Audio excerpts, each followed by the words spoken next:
and welcome back to another Slay the Spire stream. I'm your host, Vegetablebread. Yesterday, we played a silent run, got all the way to the heart, so today we are going to start off with Defect.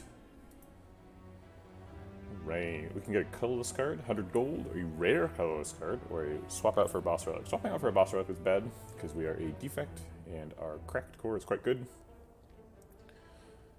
These other options are all fine. Choosing a colorless card I generally think of in sort of the group of like, this is helpful if you're fighting 4 or 5 early fights. Thanks, MBuzzB. Yeah, it also shows up in the emotes, like this, which I believe you have access to. Yes, you're a subscriber. So we could choose a colorless card if we have to do 4 or 5 hallway fights. We could get 100 gold if there is an early shop that we want to participate in. But probably we're going to lose all gold for a rare colorless card. Usually what you're looking for there is Hand of Greed. If you're silent, sometimes you want Sadistic Nature. If you find Panacea, you can do that. Or not Panacea, the Apotheosis. So let's take a look at the pathing, see if we are fighting 4 fights or forced into a shop. There is a shop here, so we could take the 100 gold and go there. More likely, we'll just go to these 3 fights, 2 question marks, and this elite. That ends up getting us 4 elites in the act if we want it, which is pretty outstanding. Defect is pretty good at early elites, so I think we'll probably go for that. Is there any shop at all? There is not. Okay, great. So we can spend all our gold and get a rare colorless card, and try and do that stuff. There's Hand of Greed. That's what we're looking for. Yeah, none of these other ones are close. Hand of Greed it is. Alright, definitely a chance to double greed here. So let's take the one with more health first. And then just defend. I guess we took 1 extra damage, maybe we shouldn't have taken that. I don't think we're going to strike, because we want Hand of Greed.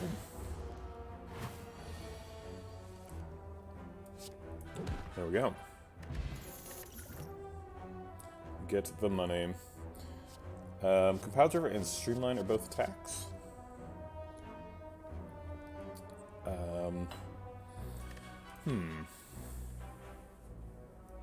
It's nice to get an attack early.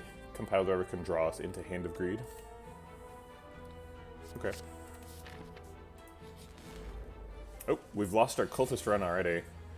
The cultist achievement that I just made up is you fight no cultists, so no Act 1 cultist, no triple cultist in Act 3, no chosen one, and then you don't fight Awakened one, and you get a ritual dagger.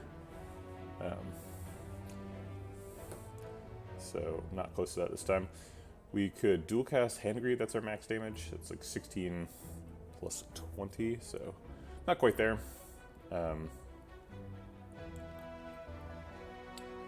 16 plus 20 is 36, puts him to some somewhat lower number. I think we're just going to do that anyway, so the lightning orb doesn't ever kill him on accident. So now he's under 20, so next time we see Hand of Greed we can kill him.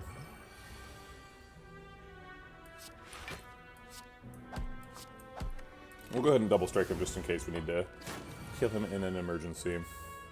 Nope. We get to eat him. Alright, we've got a Power Pot and a Essence of Darkness in our first 2 fights. So our potion chance is down to 20% now. Take a second Compile Driver, a Force Field, or a Hello World. Well, if 1 Compile Driver is good, maybe 2 are good. I don't hate that. Let's see, if we're picking 2 Compile Drivers, what else do we want to find? We want to find, like, excuse me, we want to find a source of Frost Orbs, obviously. Maybe a source of Plasma as well, or Dark Orbs. And we probably want to find some zero-cost stuff. Go with all the card draw.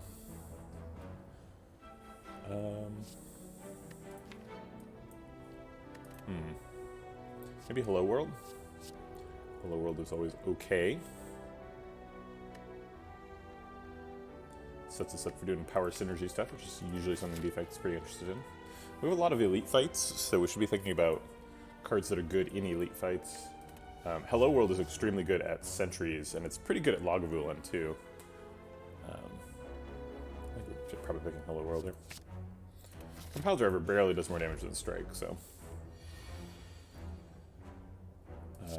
Double Defense Strike seems like it should happen here.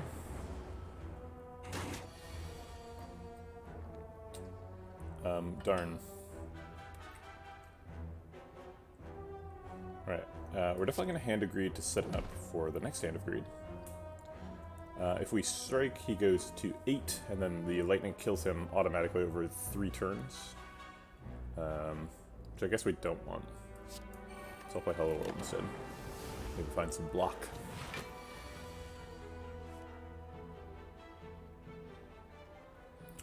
Let's Compile Driver, see if we can find the Hand of Greed or Defend. That works too.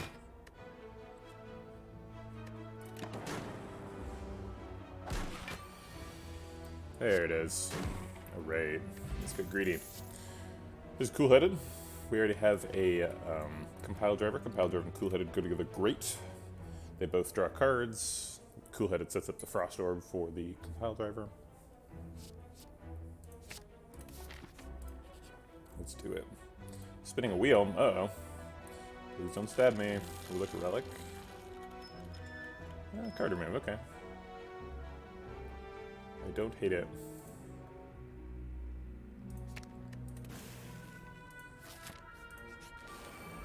Ooh, triple ice. We can kill the one who's attacking right now. I like that. And then let's go ahead and split the healthiest one.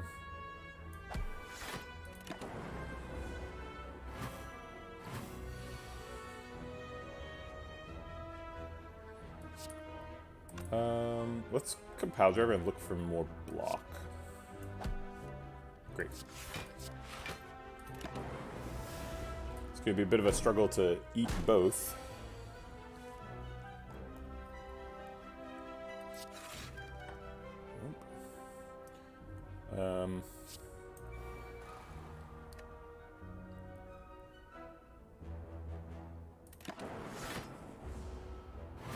It's probably the best outcome if we're planning on eating both still.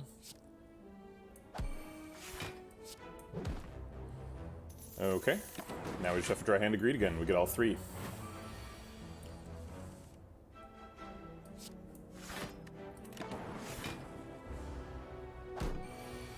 Come on, Hand of Greed. There it is. So greedy. Incredibly greedy. Okay. Sweeping Beam is also good against Sentries. Sentries is one of the scariest elite fights for Defect because a lot of your damage comes from Lightning Orbs, and you can't target your Lightning Orbs. Lightning Orbs and Dual Cast. Hand of Greed is a lot of fun. Oh, hey, Digital Charmader's here. I should be doing exercise.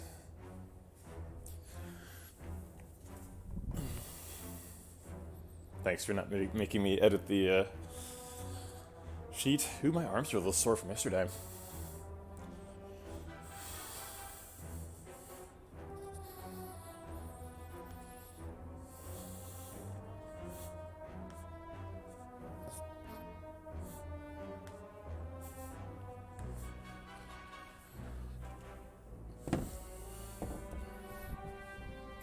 All right.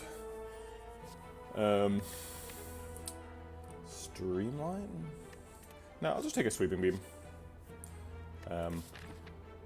We could get another hard pool fight. Actually, we're very unlikely to get another hard pool fight until all the way over here. This could be a hard pool fight, but we just got a question mark fight, so our chance for that is reset back down to, I think, 1%. So I think it's a 99% chance that this is our next hard pool fight, assuming we go on that path. Which is probably way less likely than 99%. Alright. I'll still take the Sweeping Beam.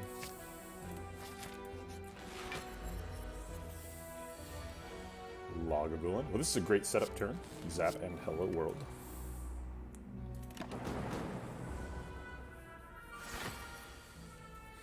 Okay, Hand Greed, that's probably what we were waiting on waking him up with. We could Cool-Headed too to help ourselves block a little bit. These cards are also kind of garbage, so having Cool-Head draw into them is pretty good.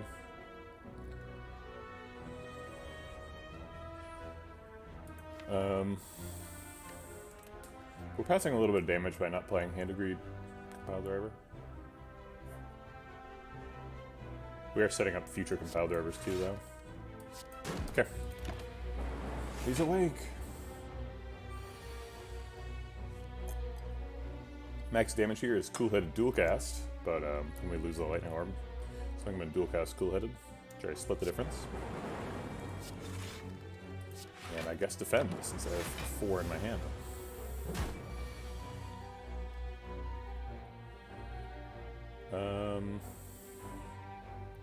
Well, this stinks. We don't have any block. Guess we can hologram for a defend. I guess hologram Cool-Headed Recursion is quite a bit of block. No, Recursion blocks for the same amount as a defend. I guess hologram Recursion Dual Cast is the max block. So then we recur the Lightning Orb. Dual Cast this for 10, holograms for 3, so we end up blocking for 15, doing 8 damage. Okay.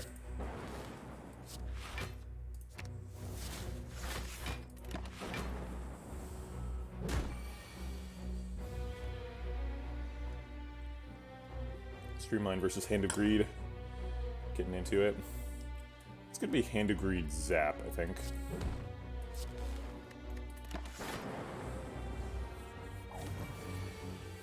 Go for the Eyes is excellent here. Thanks, Go for the Eyes.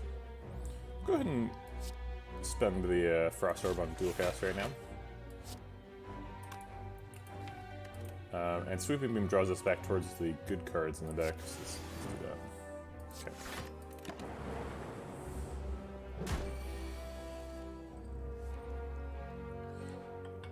Okay, so we want to set up Hand of Greed next turn, and we don't want to die.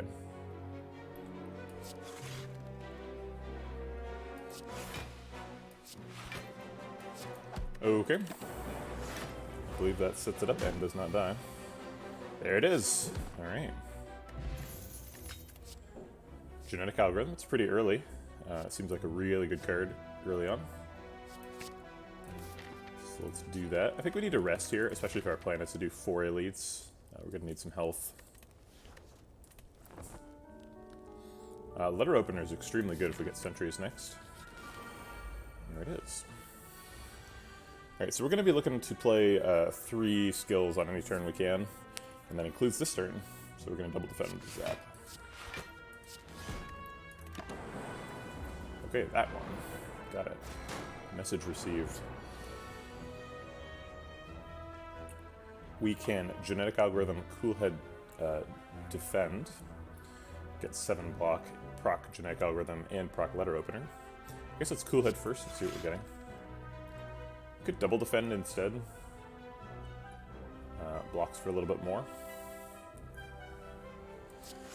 So we save 4 health, but then we might not play Genetic Algorithm in the fight if the fight ends up being too quick. I think it's pretty unlikely that we don't see Genetic Algorithm again. It is kind of... yeah, that's true, we should potion. Our potion chance is up to 40%, and we're gonna need it. Also, hello Redbeardy. How's it going?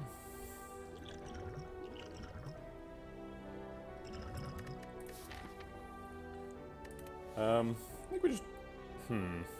Power Potion's weird. Yeah, Power Potion could get Electrodynamics, which would be huge. Alright, let's see the Power Potion. Creative AI Defrag.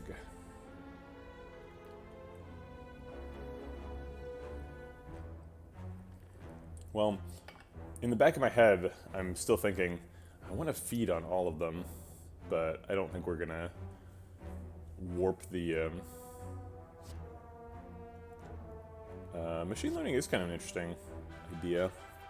I assume that creative AI is the best pick because then we get the most value out of the the decost effect from the potion. But machine learning does help us draw extra dazes and use our energy more efficiently. Gets us more consistent letter opener procs. They all have perks, I think. Creative AI is certainly slow, but this tends to be a slow fight. I'll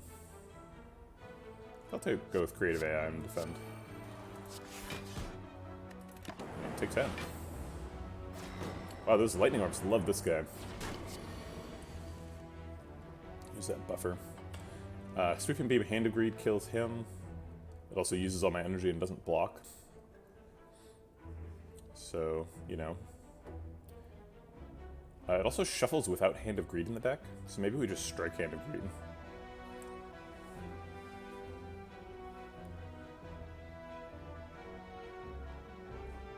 The only block here is buffer. It would block for 10, so we could like buffer Sweeping Beam if we don't care about Hand of Greed.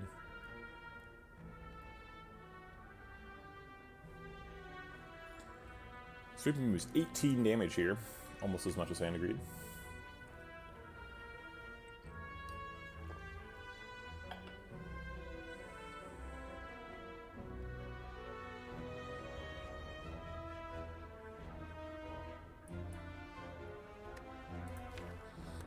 I think I do want a Sweeping Beam, because it shuffles before we get 6 more dazes.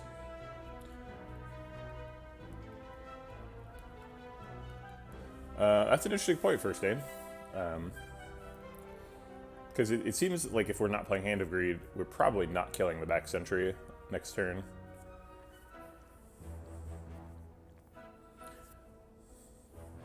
So if the line was buffer Sweeping Beam, he would be at most 15, at least 9. Pretty likely I can do 9 damage next turn.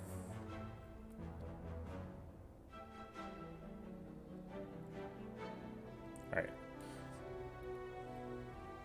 I mean, yeah, sure. That's true.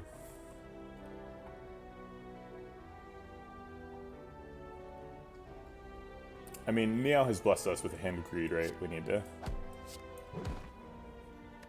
get that gold, make the most out of it. We could potentially play buffer later in the fight. It is possible we redraw it. Hey, there it is. Look at that.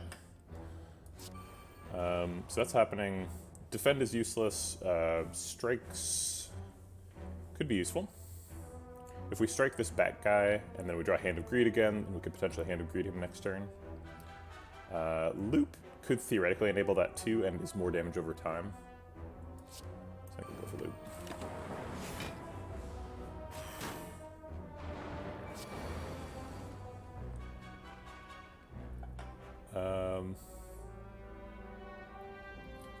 Well, the orb is pretty valuable, so I think we're just going to keep the orb and play everything else.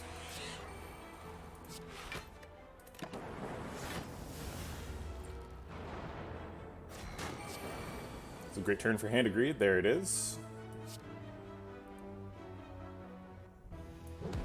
I think we're just trying to turbo this guy down. We just have to find 2 damage. We'll do it. Oh wait, we didn't have to find any damage, and turn also killed him. Okay. So we got 2 procs of Hand of Greed in the Sentry fight. Pretty good, pretty good. Self-repair, barrage, and multicast.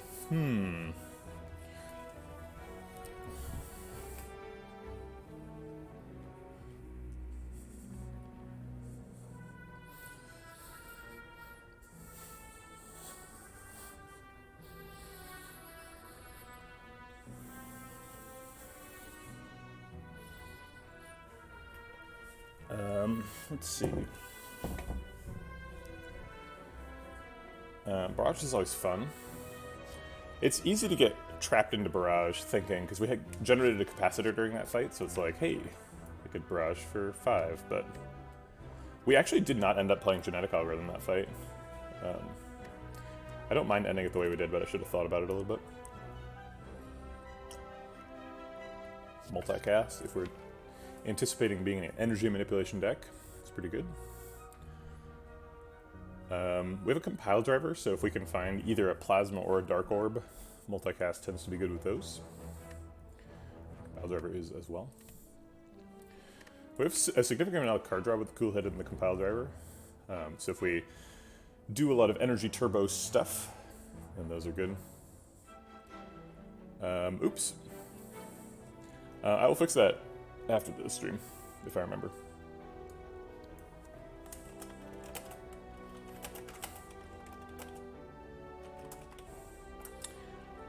But also, if people still want to contribute to Slay the Virus, I think they're still accepting donations, so whatever. Not a big deal. Or at least MedShare is still accepting donations. I imagine the link works, is what I'm saying. Yeah, I think we just skip this, though. We're not, like... I don't know. I don't think we're so excited about self-repair that we actually pick it. Hey, Sir Animal. How's it going? I'm doing good. How are you doing? Do we need the damage from Barrage? That's a good question. Our only damage right now is Hand of Greed, Compile Driver, and Sweeping Beam. I think that's probably enough for the next elite. Ooh, yeah, eggs and bacon. That's breakfast, man. We just had toast for breakfast, but, like, I've been making my own sourdough, so it was pretty good toast. Not gonna lie. And we'll just skip it here. Okay. This commits us to an elite. What, 23 health? Oh, right. Yes, you're in a vastly different time zone. I forgot. Automod held your though. I think it was assuming you were calling somebody a thought. So, there you go. The internet. Hey, Finster. Thanks for the follow. Appreciate it. Welcome to the stream.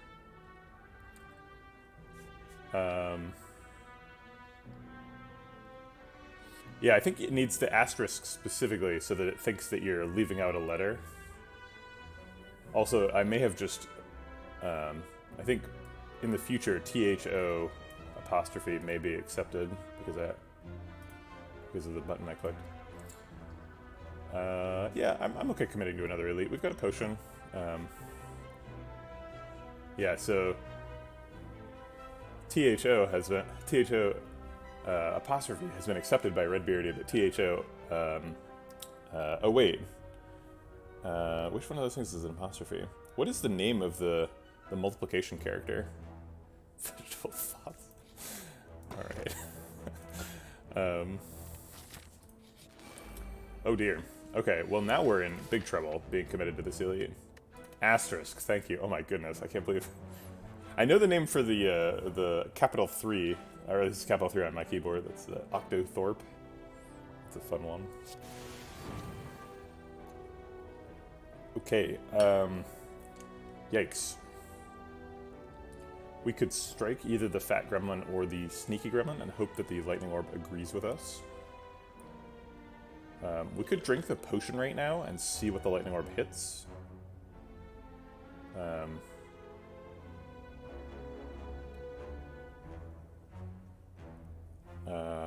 was hoping to use this potion on the elite, but this is kind of an elite fight in itself. We're not going to be able to play enough skills to trigger a letter opener. If we Essence of Darkness and the orb hits either the Shield Gremlin or the Mad Gremlin, we're pretty upset. We could cool-headed and then do it. Or actually, you know what we could do? We could activate this thing and then play cool-headed, evoking a Dark Orb. How much do Dark Orbs start with? Is it 8?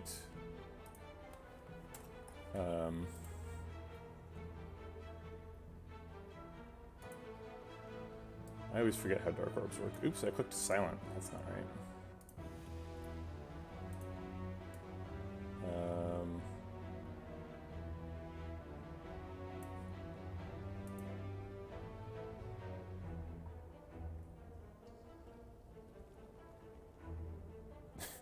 I don't think the wiki says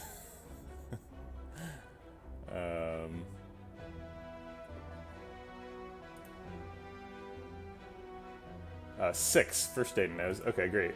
Chat. So if we play Essence of Darkness on Cool-Headed, this hits somebody, and then that somebody is most likely the lowest health person. If it hits Mad Gremlin, then we've got a 9, 10, 8, and 7, which means Sneaky Gremlin is the lowest. So he would get hit for 6 and survive, although then we could strike him to death. If the Lightning Orb hits Shield Gremlin, it kills him, so Sneaky Gremlin is still the lowest. If it hits Mad Gremlin, then he becomes the lowest. And then the Dark Orb kills him, which is also a good outcome. So we can make this fight okay by doing Essence of Darkness Cool-Headed. All the outcomes are good, but this fight is still really bad, and we're going to lose like minimum like 15 health here, or I guess minimum of 12 health. All right, that was probably the worst outcome. I guess minimum 10 health. Alright, can I get a dual cast? Thank you. Lowest health target is the Shield Gremlin currently. So first one would hit him, and then Fat Gremlin. Get the second one. But we can set this up so that Shield Gremlin gets hit with this one, and then this one hits Fat Gremlin twice.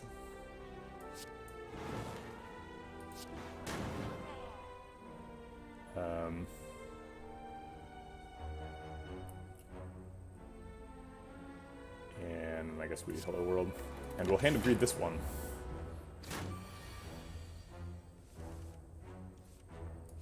Play our first genetic algorithm of the run. Well, that was nasty.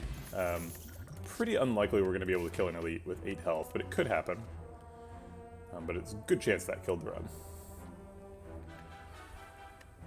Okay, so what elite can we kill, and which card do we pick to do it? I think we're probably best against either Gremlin Knob or Lagavulin, which is good because those are the 2 options. Bullseye seems good. Although we just used our Dark Orb thing.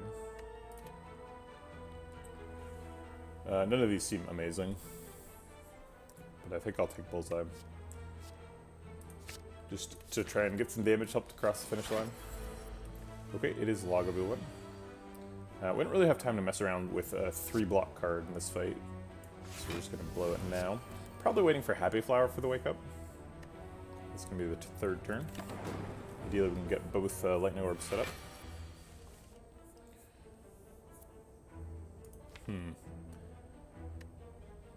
Or we can just wake him up now.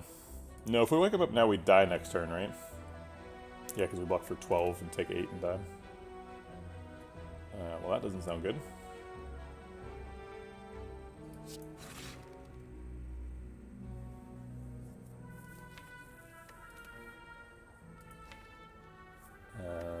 I guess maybe Distill Chaos saves us next turn.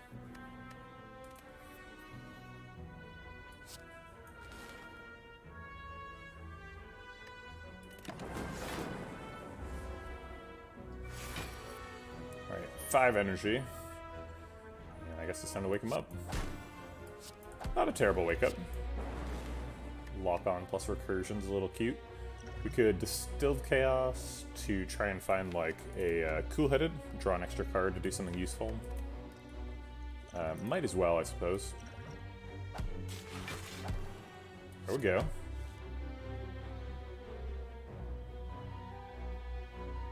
We have 4 lock on. Both Zap and Dual Cast do damage. I think Zap probably does more damage over the course of the fight. So cool. Alright, well that turned out to be a great wake up. Which is exactly what we need. Anything less is death. Cold Snap Recursion blocks for some. I don't think it's enough. With Sweeping Beam too. So blocks for 4 plus 5 is 9. Yeah, we died of that. Do we ever get lethal here?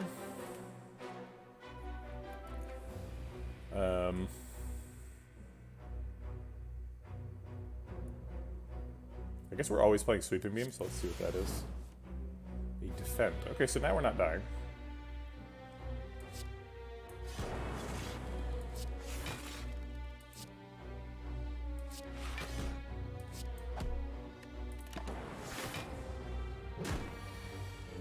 Alright, we got him. Hey, Timnos. Doing okay. Had a little whoopsie-doo, ran into some mad gremlins in a question mark room. But we apparently survived, so I guess that's okay.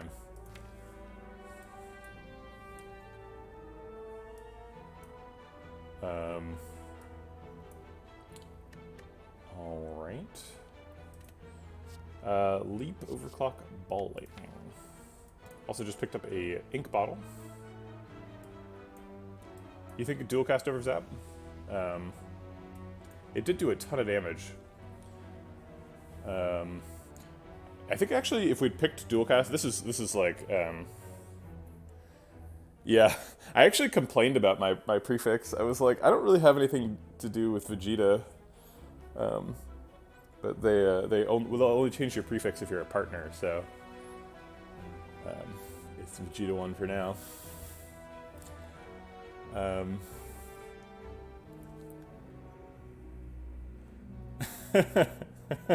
I mean, it is neat too. I thought about doing a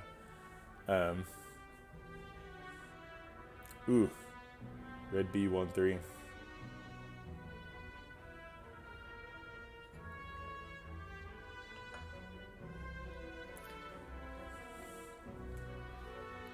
Yeah, yeah. Baylor, you're probably a partner. You could probably change your thing, right?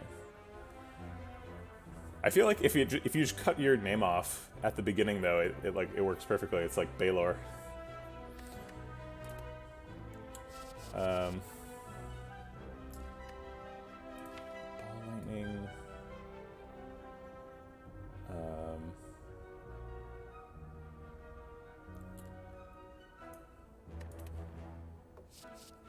Do we take leap? I mean, we're probably fighting this next elite too, right? Maybe the ink bottle convinces us to take overclock? It really seems like when you're naming your Twitch channel, you should like have that in your head. I just like used a name that's been kicking around since I was a younger teenager.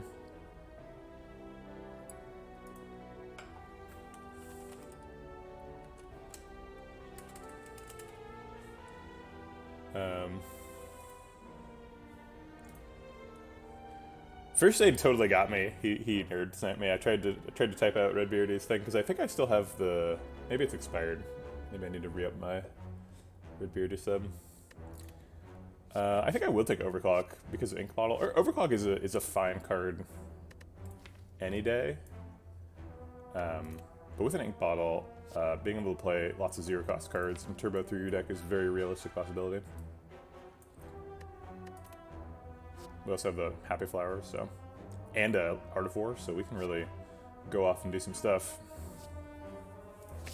Right. We're definitely resting here because we have 2 current HP.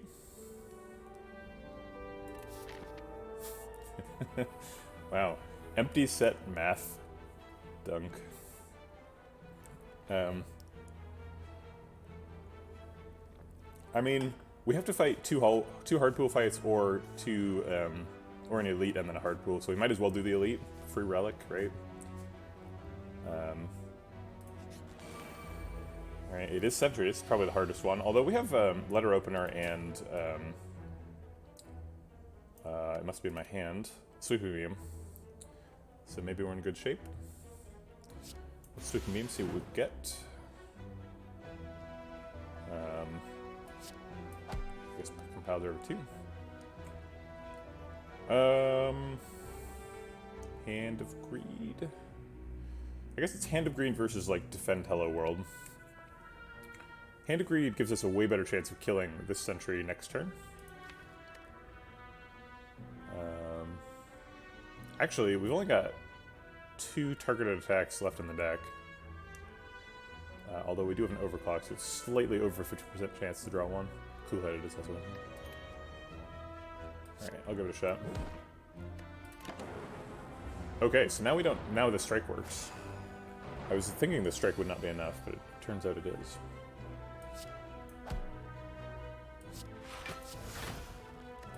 Okay.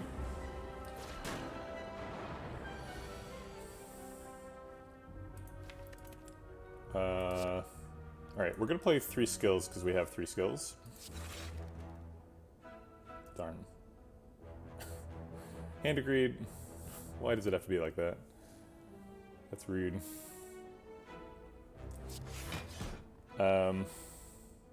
Good zap for the last one. We're currently taking 3 damage and going to 10. I don't like going to 10. Going to 10 sounds really scary in this fight. I don't like skipping zap either, though. We're just in danger.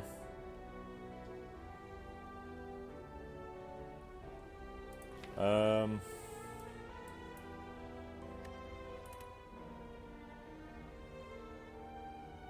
play the zap.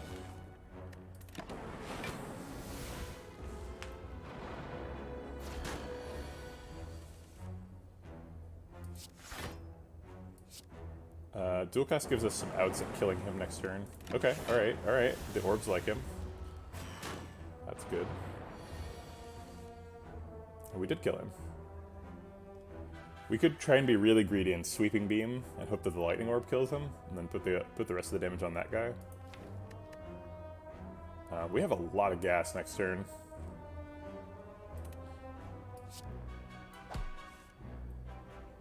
Never mind, all the gas is for this turn, apparently. These cards are us dying, so it's sweeping beam. Let's see if we can avoid that fate. Oh wait, no, we win. Okay, alright.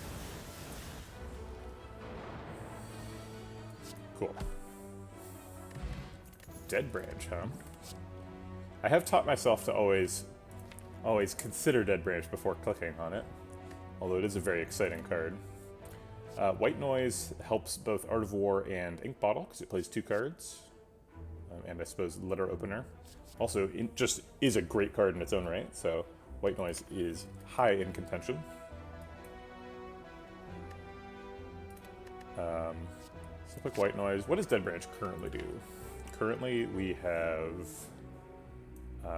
2 cards that exhaust, White Noise and Genetic Algorithm. So it's going to be giving us 2 cards per shuffle. We are against Hexaghost. We do not have Medical Kit. So no extra exhausts there. Sure. I mean, Dead Branch is usually good. Just sometimes it kills you.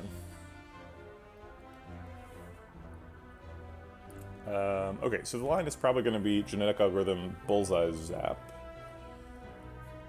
So let's do that. Oh great, Steam Barrier helps too.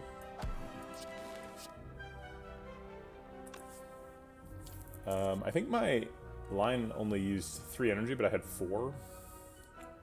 So now I'm in the awkward position of drawing last.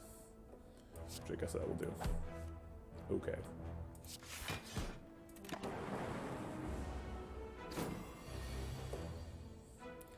We have 12 damage from those, 6 damage from these. We're off by 2. He is trying to kill us. We don't want that. Alright, double defend lets us mostly block out. Oh, yep. That's true, Bullseye was lethal. We only take 1 here, so we're not paying a ton for our error. And we get hand agreed, so we'll just claim that we were setting it up. Obviously, first Stain, why didn't she consider the hand agreed setup? Jeez. Second Genetic Algorithm is nice. All for One is here. Never a terrible card. We have an Overclock.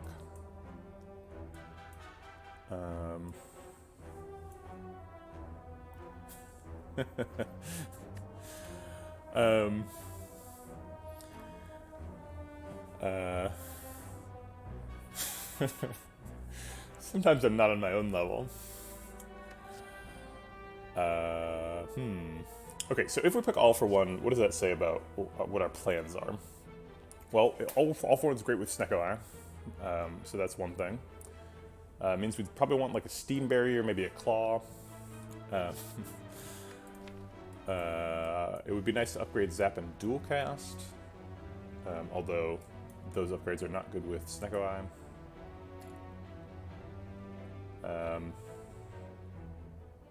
It does break Art of War if we're playing All for One.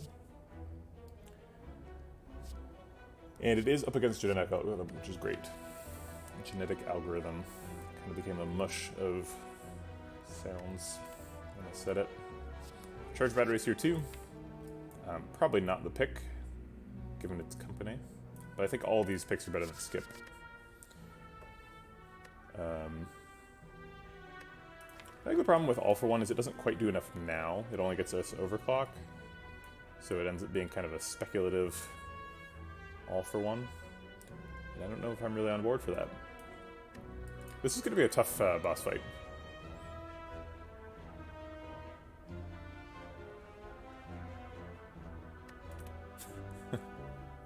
I mean, Tibnos, you laugh, but I have lost runs when I was like, I had like a runic pyramid, and like I think it was a Watcher run, the one that like scarred my soul. I had a runic pyramid and like,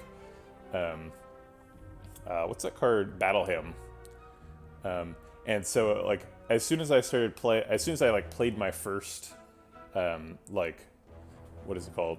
The card, the Smite that Battle Hymn generates. I was like, oh no, this was a terrible idea.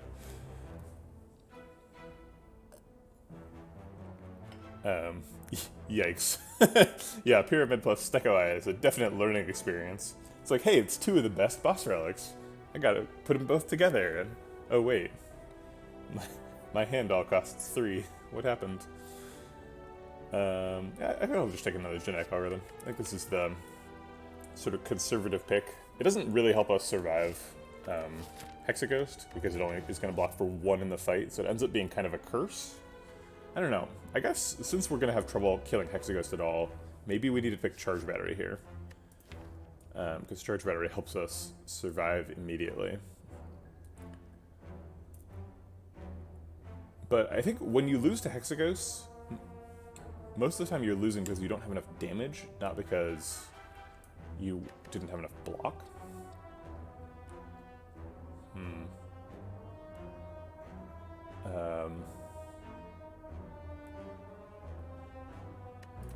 Charge Battery is kind of neat though, because it costs like a net 0 over 2 turns, so it helps our letter opener, Art of War, ink bottle stuff.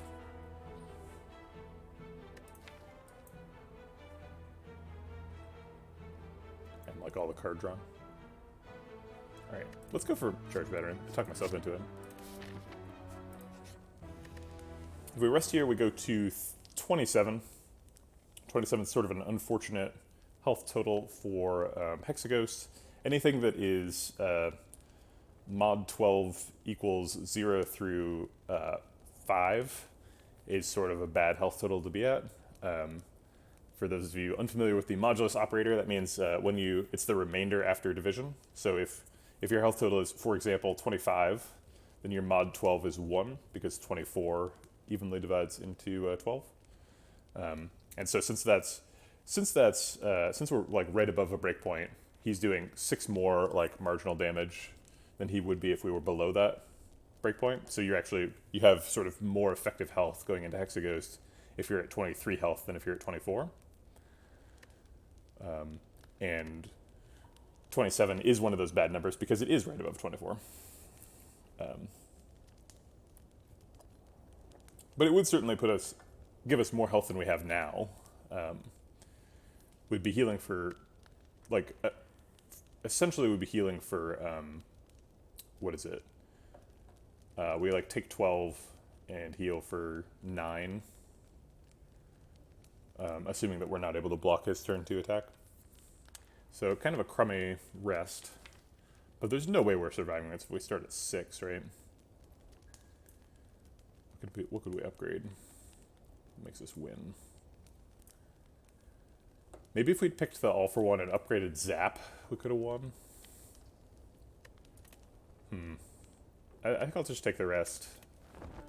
Maybe we can pull it off.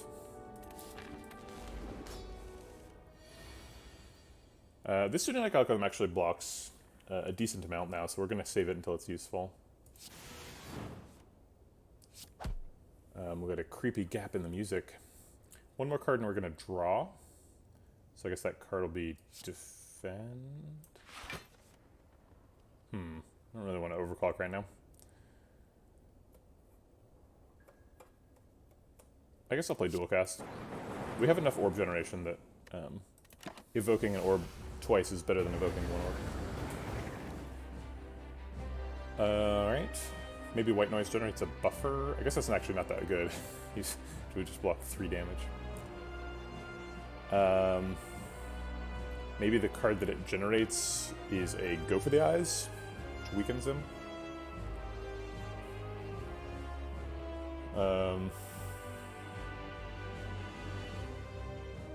Yeah, our max block, I think, is going to be white noise generates something that blocks, and then double defend. So let's look for that. Bias cog, huh? Well, I think bias cogging right now with no orbs means we lose the fight, so we won't play that yet, but we are excited to play it later.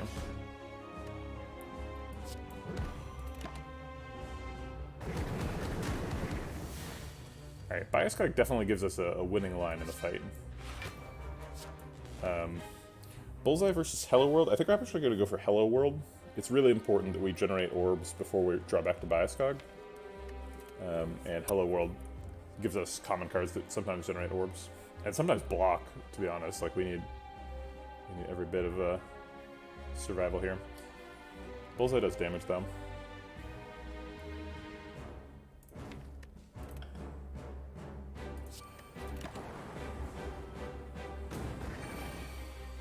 I guess Hello World also gives us cards that exhaust sometimes.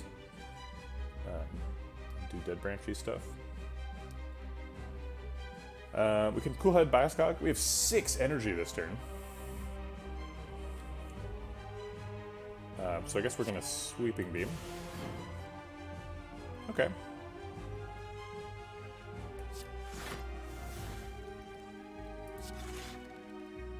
Alright, cool. Now we've got Zap Bias Cog. Okay, alright. And we are blocked out, so we can just Compile Driver or Hello World, whichever we fancy. Let's go for Hello World. Wait, we already have a copy of Hello World. How did we get the second one? Did Hello World generate a Hello World? Oh, it must have been Dead Branch. This run's going to be very confusing. Lots of card generation going on. If we Compile Driver, we draw 2 cards, and we can't play them unless they're Beam Cell. We don't have anything that we're, like, terrified to draw past, though. Because, like, Creative AI would be kind of a bummer, but not that big of a deal. It's kind of too slow. Charge Battery would be bad to draw past. It does 7 damage. We have to get there somehow.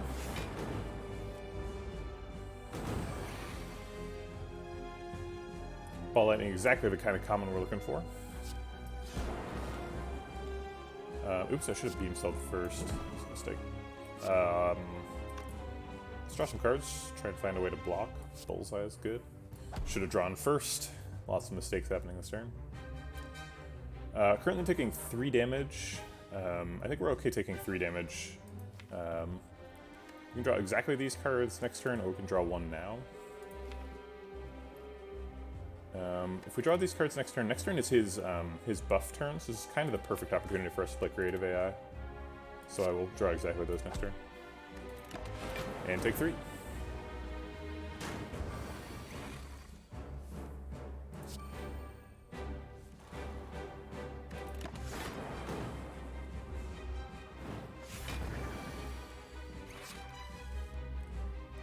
Thanks, Creative AI, for generating another Creative AI.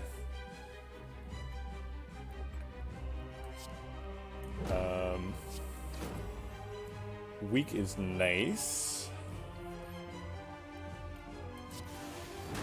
If we generate birds from Overclock, does he upgrade those? I presume that he does. I presume he doesn't differentiate between his burns and other burns.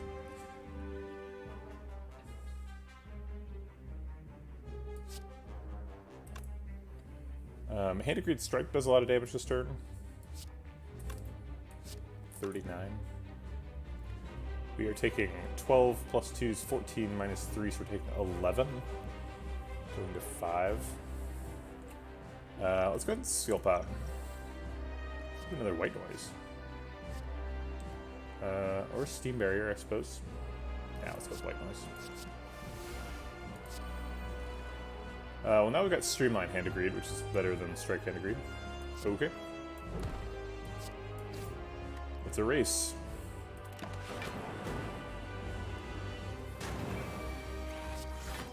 Another Bioscog, that's nice.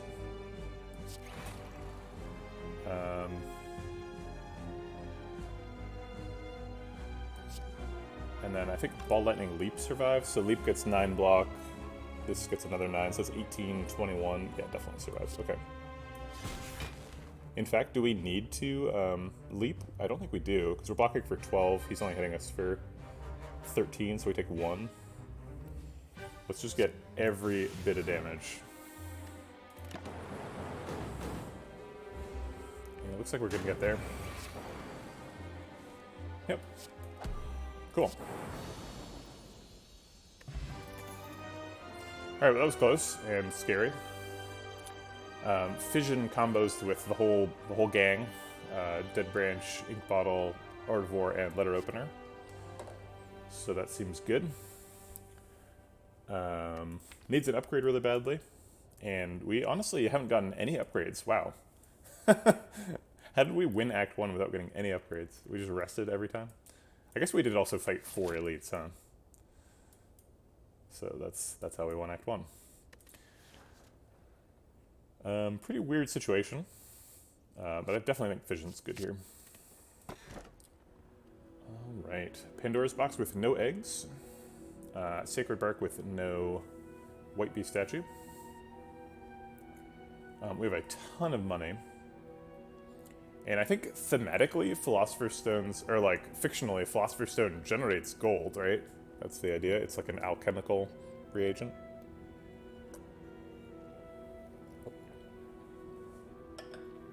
Although for some reason in this game, it makes enemies strong.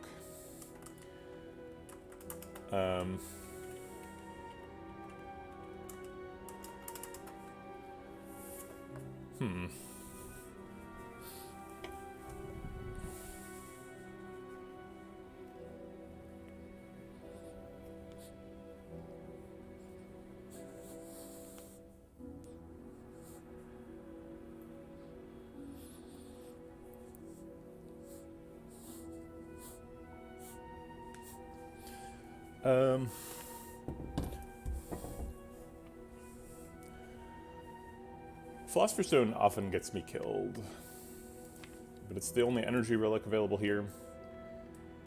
I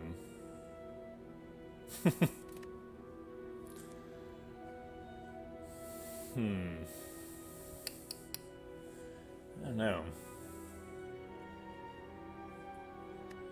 We haven't removed any strikes or defense. Oh wait, we did remove a strike. Yeah, we lost a strike to an event, I remember now.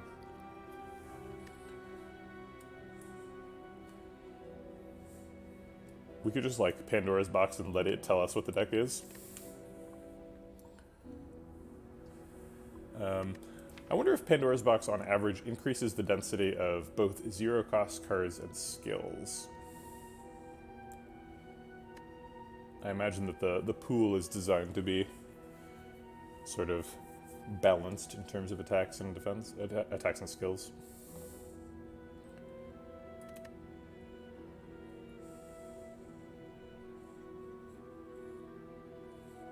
Yeah, I can't see Philosopher's Stone going well for us. I think that gets us killed. And Sacred Bark with no current potions and no potion synergy seems like kind of a waste of an opportunity. So I think we're just gonna go with Pandora's Box.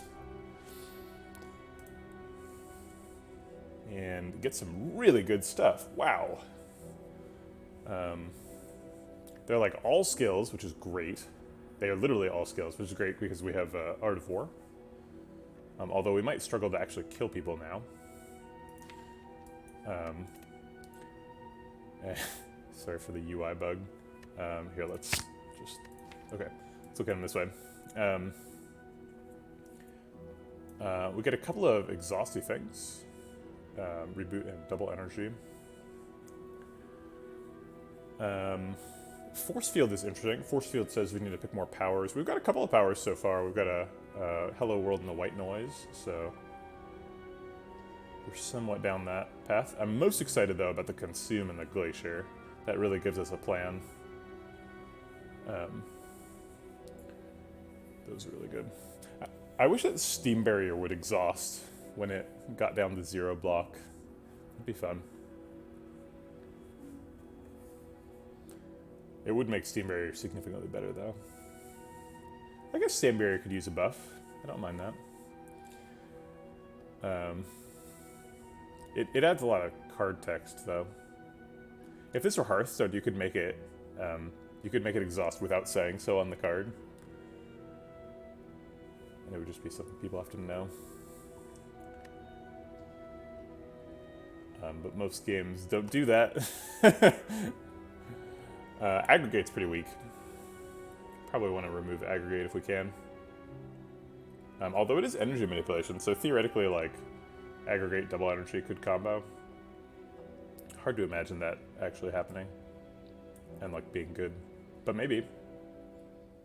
Maybe we should have taken that multicast, gone, like, aggregate double energy, multicast a Frost Orb for 100. So I didn't design Hearthstone cards, I was an engineer. Although I did make my credits card, which is a 4-mana 7/7, which is a meme in the Hearthstone community. I also love cards with negative battle cries, negative value battle cries. I really loved Alarmobot in launch Hearthstone. So my credits card is a 4-mana 7/7 that has battle cry, lose the game. It's a little picture of a goblin poisoning a well. I made the, there's a bit of technology for Hearthstone where when you start the game, it looks for updates, so that it can like update its cards in case there have been like nerfs or buffs without going through the like App Store submission process. And I built a lot of the technology around that. Okay, so we're really interested in going to a store early because we have 500 gold, which is just too much. Gotta get rid of it. Gotta unload it. Gotta move some merch. It's gonna be difficult to hit 3 elites here. The only way to do it without fighting a mega elite is these 3. Yeah, at least that's the only way to my eyes. That does have the option of a late mega elite. But this route is not great. It does hit 2 shops optionally, which maybe is something we want given how much money we have. It kind of depends on how good the first shop is. But it doesn't have any campsites. And I don't see us being like super strong at Act 2 elites. So, yeah. Right, working at Blizzard was also my dream job as being a kid. The first time I decided I wanted to be a game developer was playing Diablo 2 with one of my friends as he was, we were having a sleepover playing a bunch of Diablo. And yeah, he told me that he wanted to be a game developer and like showed me Blizzard's career page. I was like, yeah, I want to do that too. And then he became an auto mechanic. So, okay.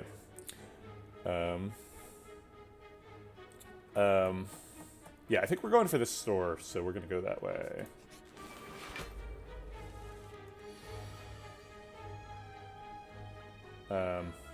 I guess it does make me a dream vampire. I stole his dream, achieved it, took it away from him. Pretty sure that's how dreams work. It's a zero-sum game. I want to not play genetic algorithm so I can save it for later, but I think I'm going to play genetic algorithm because I can't guarantee this fight's going to be long enough. Darkness. Is Darkness Zap better than Hand of Greed? Hand of Greed does 20 guaranteed damage. Darkness Zap does... Or I guess probably Zap... Darkness... Yeah, sorry. I said it right. Darkness Zap. Darkness Zap does 3 damage per turn, plus a bunch of damage if we ever rotate the Dark Orb.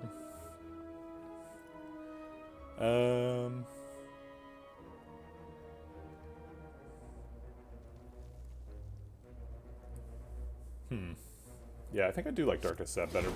Maybe we'll like end up dual casting the Dark Orb.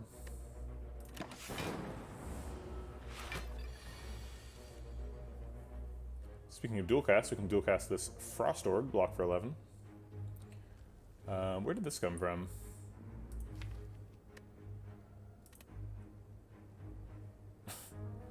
Somebody help me out. Where did this steam barrier come from? I guess maybe I should just stop asking that question.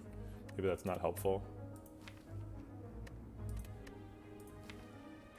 Is it in the deck? Do we have a steam barrier? Oh, we do. It came from Pandora's box. Okay, all right. So this block's for 6. This block's for 10. It's a little bit more than we need. We do not want to play Fission, because we have a Dark Orb. We kind of need that to go.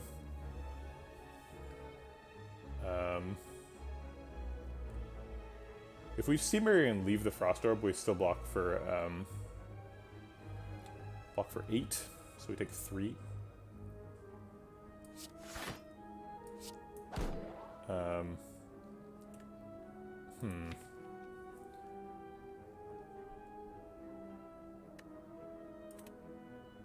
We do have quite a bit of block for next turn. We have like Glacier and Force Field and stuff. Charge Battery. So I think I'll let next turn handle itself, and I'll use the Frost Orb this turn. Now we got Stack too. Wow. Might as well use Double Energy while it's in hand. Get another Force Field. White Noise is usually going to be played. And it's Buffer. Great.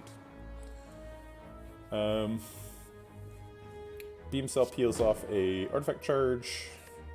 I guess we'll play Claw, since we've already played an attack this turn for Art of War. Compile Driver makes us draw 2 cards. Is that ever bad? This is a good time to play Consume. Although, then we would take 11.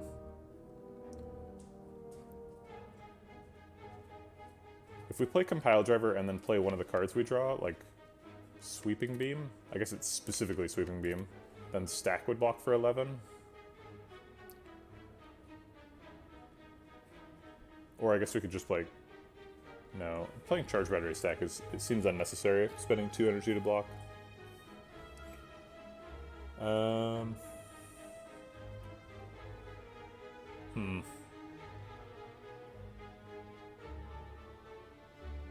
Alright.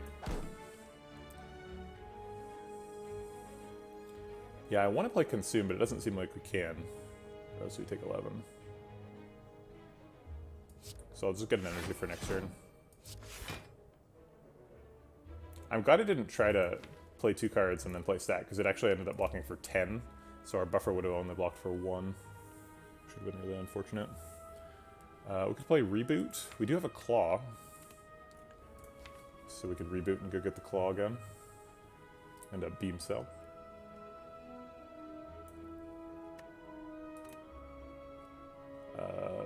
No.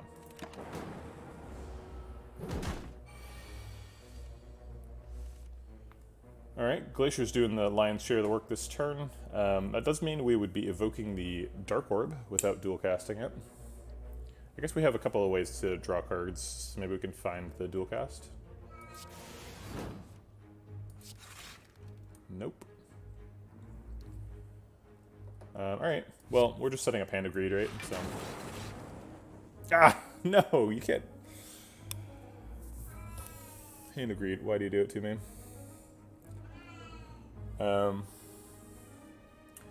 Okay. I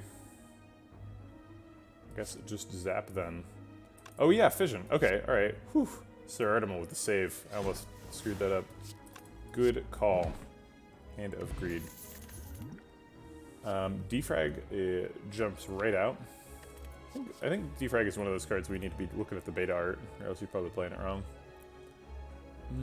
Looking at it from up close, though, maybe I don't want it. Yeah, I think I get stuck on this one all the time. This one just looks cool. It's like I'm playing Tetris. But it's also that, like, old, like, Windows 95 era defrag utility visualizer.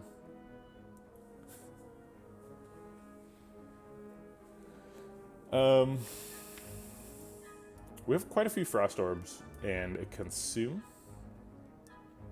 Do we have quite a few Frost Orbs? We got the Glacier and the Cool-Headed. That seems to be it. It's hard for me to imagine Defrag being bad. We're going to pick Defrag. Okay. Healing would be nice. Picking cards is nice too. What card are we looking for? I want a capacitor. Do you have a capacitor? No, you don't have a capacitor. Oh wait, he does. What am I talking about? This one right there. Capacitor versus Defrag.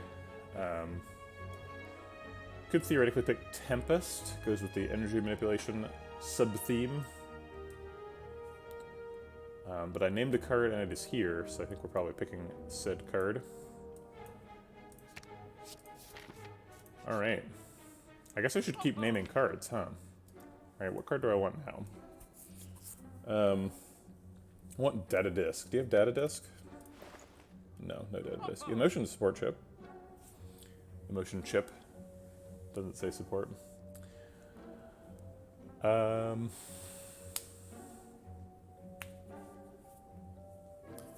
Ginger's nice. We could remove the silly aggregate. It's not going to do much for us.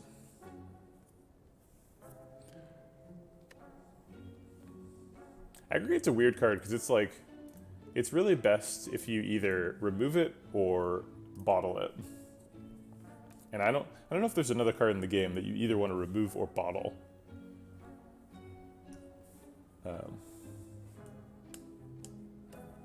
It's like only good if it's in your starting hand. And that's pretty unique.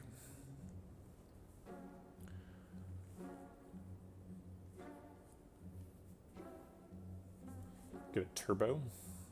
Sort of just upgrading our aggregate to a turbo. A little bit more consistent.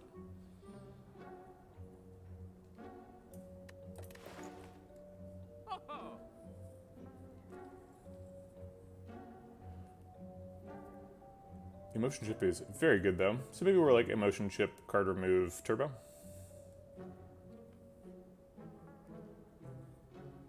Maybe like liquid memories as well.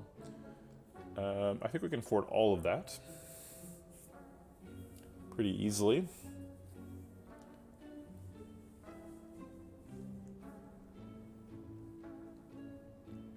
Costs like a little over 500. Yeah, okay.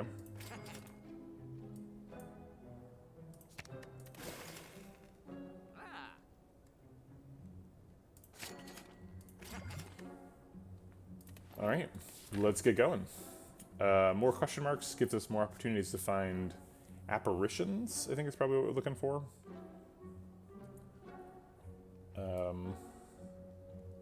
Gets us that nice little Fire Elite Fire path. It's kind of what I assumed we were doing, although I basically just said we're going to this shop when I was first looking at the pathing. Yeah. Uh-oh.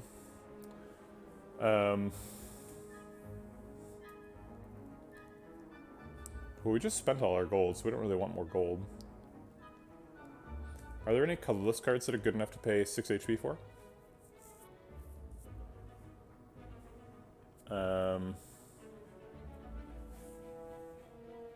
Panacea is nice. We could find the Bias Cog. Bandage. Yeah, I don't know if Bandage Up is worth it. It does exhaust. We're not just looking for like any old Dead Branch activator though, you know?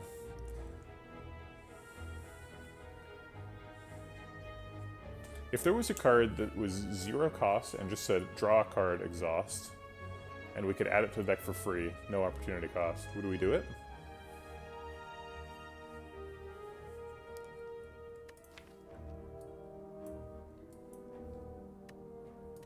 I don't know. I think I'm just gonna leave.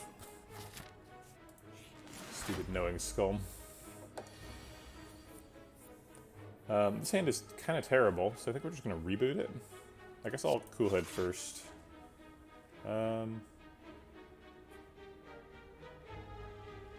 Hello World and Turbo before we reboot. Reboot the whole new hand. Okay. Well, Genetic Algorithm's great here. I guess we could still use a leap as well. And then Rip and Tear gets a tiny bit of plated armor damage in.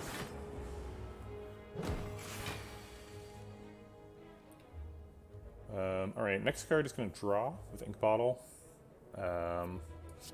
This is going to generate 3 cards. So it's going to make a power, generate a random Dead Branch card, and draw a card. So plus 3 cards from that one. Consume looks really nice. But we don't block for very much. We could like Consume and Weak Pot. Reduces damage down to 10 and block for 4.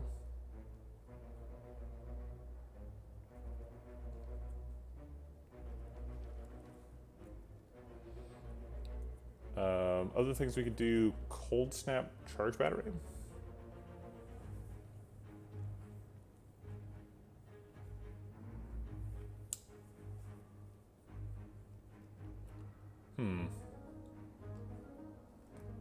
Blocks for 5, 9. We still take 5. Right.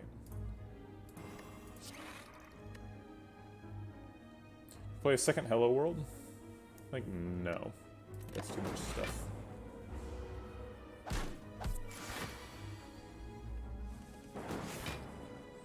There's a Capacitor. Classic Capacitor Consume combo. I should have played the double energy first. But whatever. We're already blocked out. We don't have to play Steam Barrier. Streamline gets a plated armor damage and Bullseye does not. So we'll play the Streamline.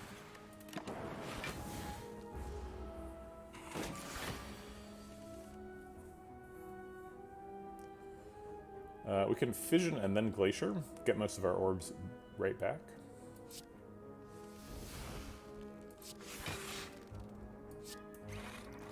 Alright, I think that keeps us safe for the rest of the fight, so now we're thinking about how we whatchamacallit, hand to greet him.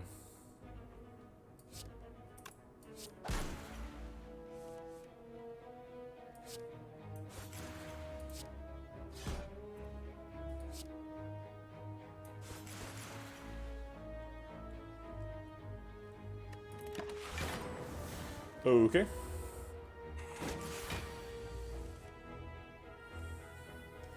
We don't want to do too much damage.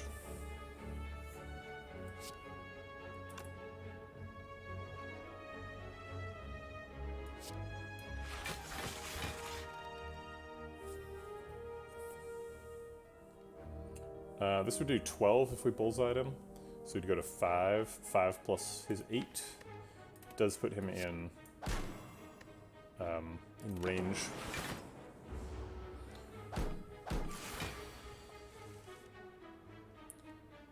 These aren't hand agreed.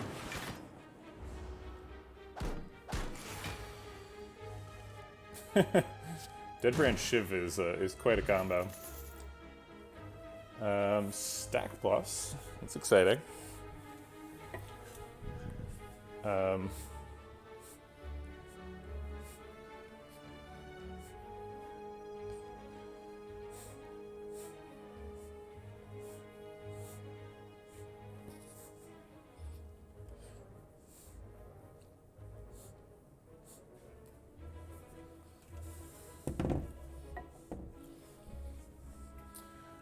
Right.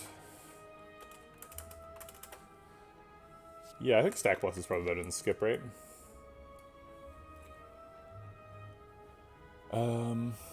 So we're building towards like a Frost Orb, Orb slot thing, right? Got the Consume Capacitor Glacier. Defrag. Do we need Stack for that build? Is Self-Repair more useful?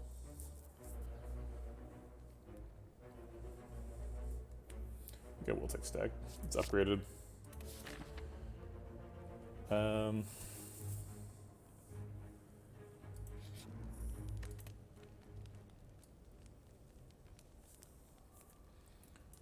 think we need that third focus from this. I guess we get the same value out of Defrag, but only once a fight. These all need upgrades. Capacitor, defrag, consume.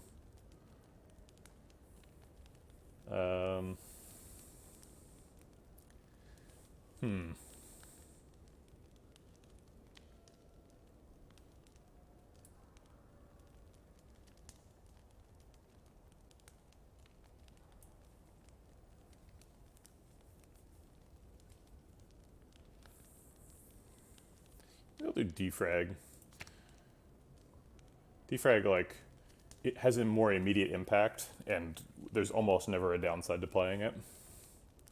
I'm a little bit afraid of getting, relying too much on capacitor and then, like, not being able to play it when it's important. Double energy. Turn 1 darkness is nice. Ooh, a random orb. What could it be? Could be anything. Charge battery versus chaos. Let's go with chaos. Another lightning orb. Very well.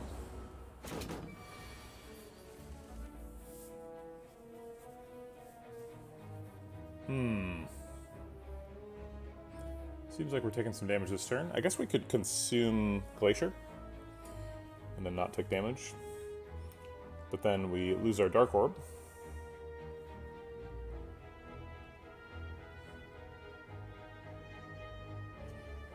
Alternate plan, we could, yeah, playing that Chaos really put me in a spot. So if I hadn't done that, I could play Glacier without exhausting the Dark Orb. But now I can't.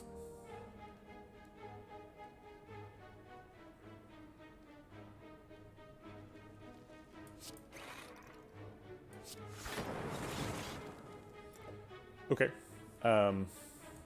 This blocks out. Claw gives us 1 less energy next turn and does 3 damage. That's not much. I think we're going to skip the 3 damage for the extra energy next turn. Hyper Beam is not getting played.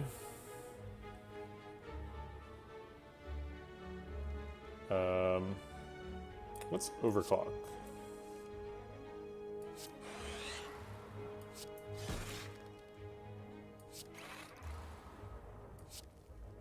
Okay.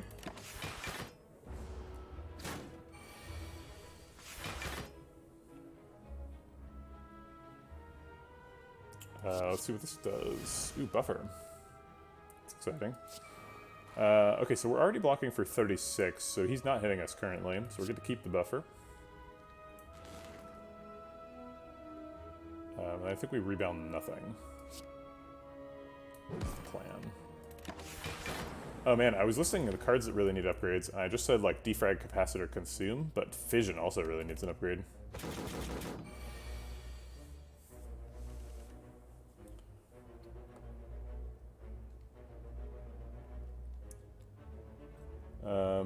Okay, so there's darkness back again. Darkness compounder is fun.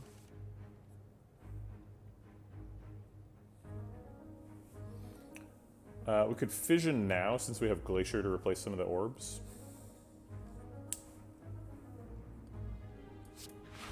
Also, it looks like we're not having any problems blocking out this turn, so sure, let's give it a shot. Plus another consume now. Looks like we've already used intact, so we can use the claw with no penalty this time.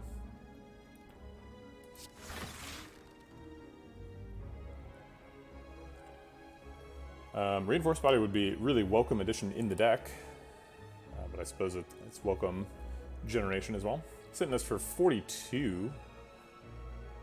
We're blocking for 28 plus 16 is 44. So we're blocked out. We don't have much to do that attacks, though. We could overclock and look for more, but then we'll get a burn eventually. I'll just charge battery for next turn. Does 5 damage as well.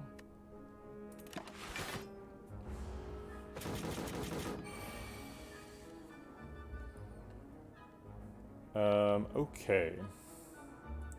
Zap does a little bit extra damage, both because of the focus and because of the whatchamacallit, lock on. Hey Payload, it's going good. We still have our buffer up, so this big attack is not going to hit us even if we don't block. However, if we play Cold Snap, we are blocking out. So I guess it's just going to be like Zap, Cold Snap, Hand of Greed.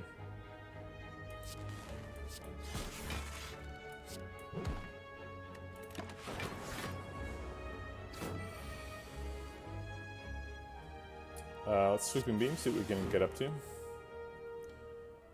A dual cast. Is that lethal?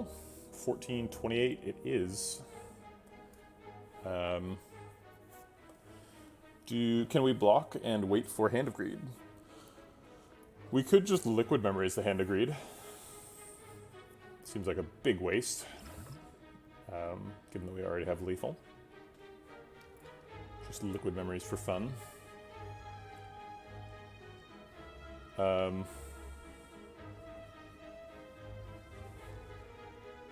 Oh my god, Bag of Prep and Bottled Bullet Time. Jeez. Plus you're silent, right? So you have the Ring of the Serpent or whatever. So you're drawing 9 cards on turn 1. Playing them all. And the Bullet Time is an effect on you, so any cards you generate you can also play for free? Is that right? Or maybe the effect on you is just that you can't draw cards. I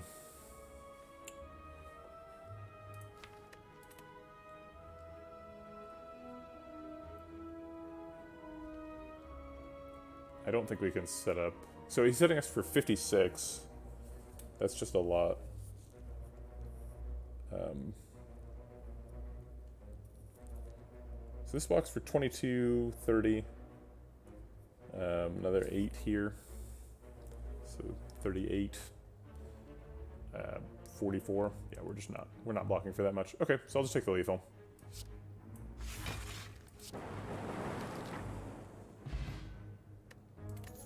A fairy in a bottle, huh? Okay. Take a buffer, a compile driver, or a barrage. I think our barraging days are behind us. We have a consume, so don't really want that. Compile driver would help us get some damage. We have quite a bit of draw and energy manipulation-y stuff. So we get kind of a fun little dirtily deck here. And compile driver kind of does that thing. And it's upgraded. Sure. Alright, let's get that fission upgrade. This build is kind of a mess. Originally, we got some really synergistic relics. We got a Letter Opener, Art of War, Ink Bottle, and Happy Flower. So we were really trying to like just play a million skills every turn. And it's kind of transitioned to a little bit of a consume capacitor-y thing. Honestly, we're just trying to kill people. It's also a Hand of Greed deck, obviously, so just trying to eat people and go to shops. I think we feel okay about the next elite. Definitely a chance of dying, but we have fairy in a bottle and another potion, so I think we're okay. So let's do the elite first, and then the hallway fights. The relic we get from the elite could be pretty useful. Orichalcum is pretty good with Frost Orb builds, as long as we don't block during our turn. Although we have the emotion chip, so sometimes we're starting with a bunch of block. I guess Orichalcum is probably not that useful. So let's take the Sapphire Key. Maybe we get Curse Key. Okay. I guess we'll double energy in case we get a cool generated card. Nice.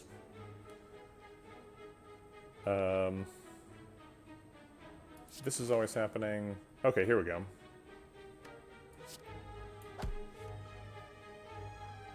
Alright, we ended up spending most of the energy. Let's Bullseye before we Glacier. Ooh, that's kind of awkward. I want to Bullseye on the Fat Gremlin so he dies, but then the lock-on charge is wasted. I could Bullseye and Gremlin Wizard too. I don't hate that. but then we become weak and frail.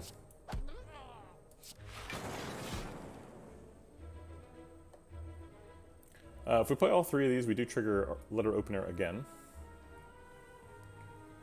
We also lose Genetic Algorithm and Boot Sequence, though.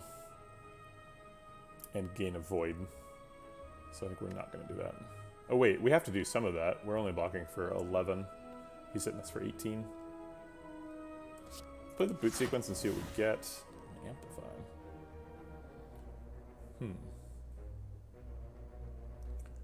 Alright.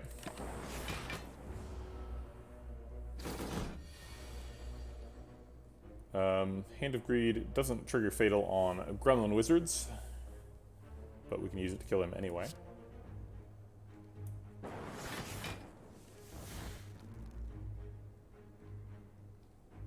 Let's try and draw a smaller attack to kill him with, or we could fail. Okay.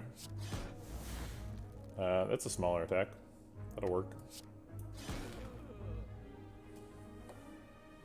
I guess we'll play Static Discharge for free.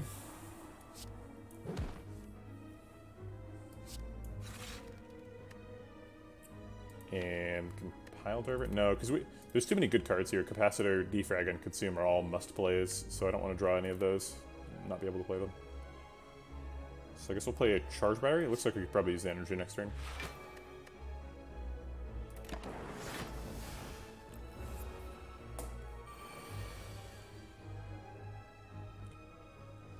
Okay, so we can play Capacitor, Consume, Defrag. That doesn't kill the Fat Gremlin. To kill the Fat Gremlin, we need to play Sweeping Beam and Streamline, at least to guarantee it. I guess we skip the Capacitor. But what does that do for us? We get 1 extra energy, so we can Sweeping Beam. Draws the Dual Cast.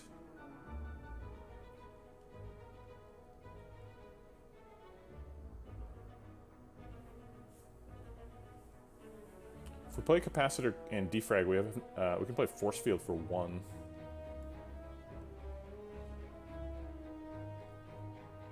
So then we can play like Sweeping Beam, Force Field, which blocks out.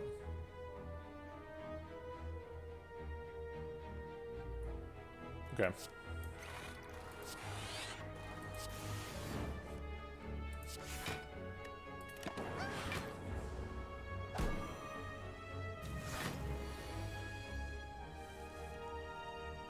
All power builds are not only viable, they are almost required as Defect. Almost all Defect builds end up being highly power-centric. Whether it's a creative AI or an echo form, you pretty much always end up in that place.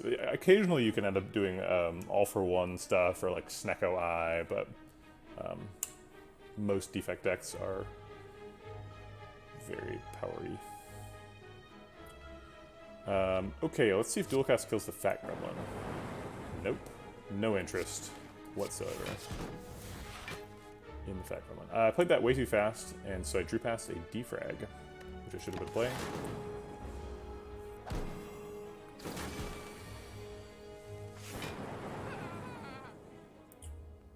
Consume's great here. Let's draw some cards. And we can choose between Charge Battery and Streamline. We're doing 21 damage a turn, so I think we're pretty focused on getting to Gremlin Leader as quickly as possible. It's also possible we die if we don't play Glacier. But we're not dying this turn, so try to go fast. Yeah, he's summoning, so we should be safe for a little bit. Bullseye is excellent. Load up on Lightning Orbs and kill him. Okay.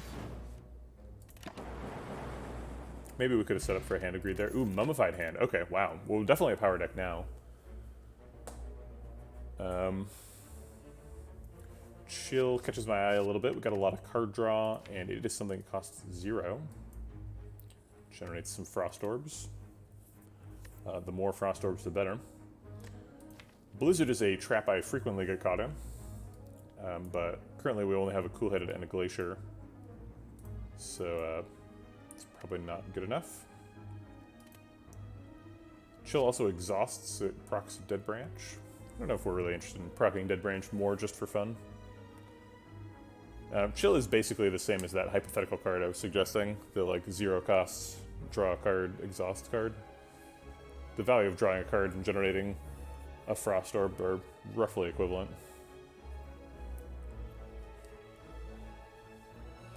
I would take Chill if we thought we could upgrade it, but I think it's going to be really difficult to upgrade because it's behind Capacitor and Consume in line. Probably Consume first. And I don't think we're going to have time, so we'll skip it. Okay. Well, if we had ever found Bites, this would be a really good fight for us. We'd be able to get to full health. Oh. Meteor Strike, huh? Oh, I go. Okay, sure. Sap gets me the energy to play Glacier.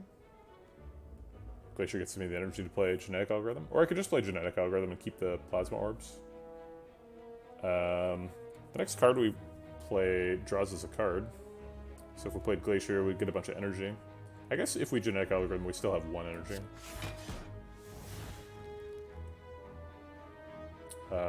Hello World decosts something, so maybe that's the Glacier. I think we're going to stop there. Seek, huh?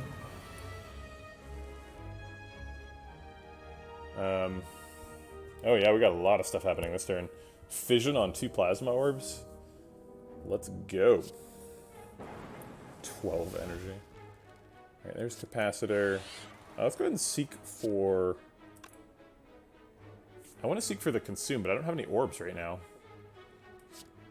I guess we have 2 Frost Orbs in hand. This is always happening.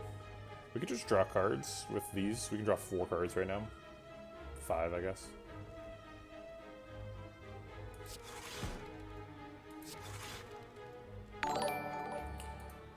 Hey, MVP. Thanks for the follow.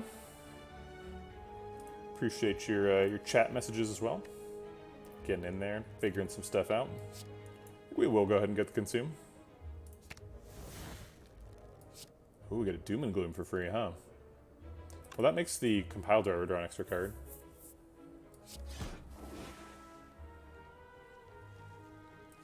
It looks like maybe we can kill Centurion here. Yeah, we can. Okay, well, let's do that. And then maybe we can save Mystic for Hand of Greed. She is almost certainly healing. In fact, she is certainly healing. So if we could get her down low enough to Hand of Greed next turn, we would need to do quite a bit of damage between these 2 turns. No damage on the horizon coming up. But I guess this could generate damage. Oh, nope, my hand is full. Alright, well, I'll play the buffer anyway. We don't really want to play Sweeping Beam because that can draw Hand of Greed. We could just reboot. We have 3 energy.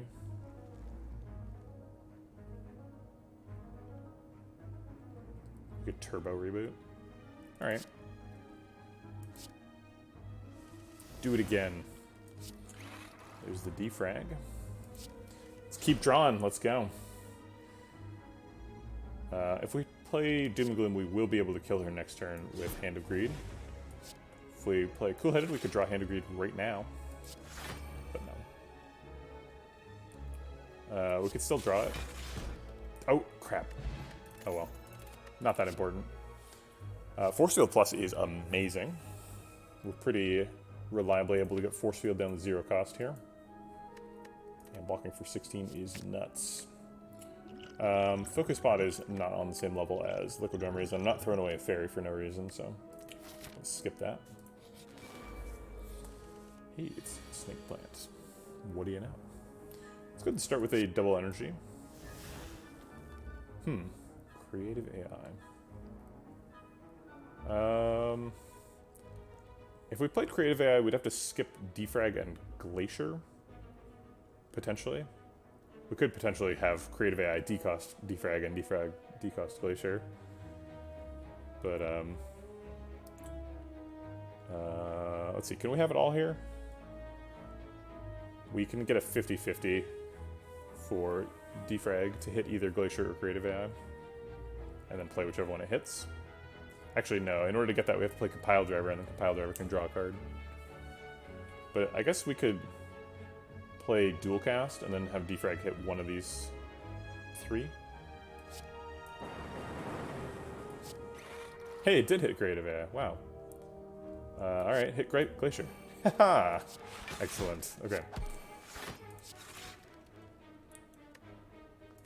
That's true. We could have Dual Cast and then Compile Drive 0. It ended up working out really well the way we did it. But your line would have been worked out just as well. Let's draw some cards. Maybe that's too dangerous. Did we play both of our Cool-Headed? Yeah, we've used 3 of our Frost Orbs, so getting rid of all 3 Frost Orbs there was maybe wrong. Generic Algorithm saves us here. That's free, I guess. Heatsinks Machine Learning draws a card.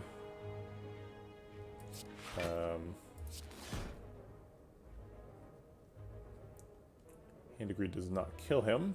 I guess we get a Hand of Greed reboot. There's no point in rebooting though with 0 energy. I guess we could get like a turbo. Best outcomes like turbo, capacitor, white noise. It gets us a Dead Branch card too. Might as well. Yeah. Okay. Give me that Hand of Greed. No. Glacier should protect us while we look for Hand of Greed. Currently blocking for 17. He's hitting us for 18.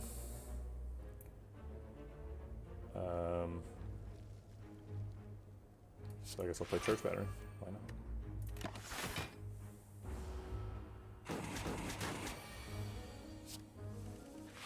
There's the Hand of Greed. Another Focus Potion. Unfortunate. Do we have enough powers to pick Heatsinks now? Usually Heatsinks is a creative AI card for me, but we have Mummified Hand. So I don't know if there's any limit to the number of powers that I would pick right now. I think I will. Alright, all of a sudden this is feeling like we could possibly take a Mega Elite. I was assuming we were going to dodge this. If it's like max HP Slavers, we probably die. If it is Strength Gremlin Leader, we probably die. Oh wait, no. Strength Book of Stabbing, I guess, because Gremlin Leader was the last one. We win sometimes. Is that good enough?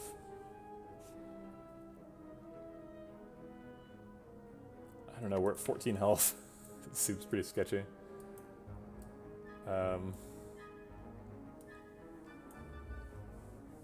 We have to draw really well to win any fight, basically.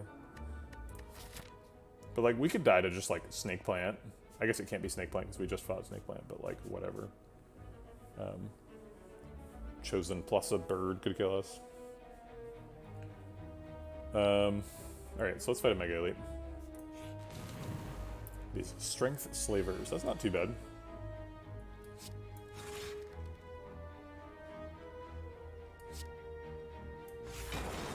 We can Glacier, Liquid Memories Glacier.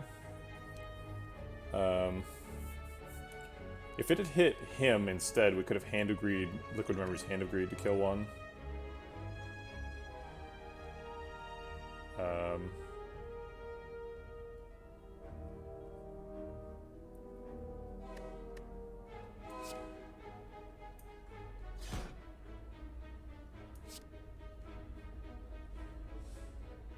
Oh, we can kill him. We can Hand of Greed, Liquid Memories Hand of Greed. Well, that blocks for more than Glacier, right? Because Glacier blocks for 17. I guess it blocks for 1 less than Glacier.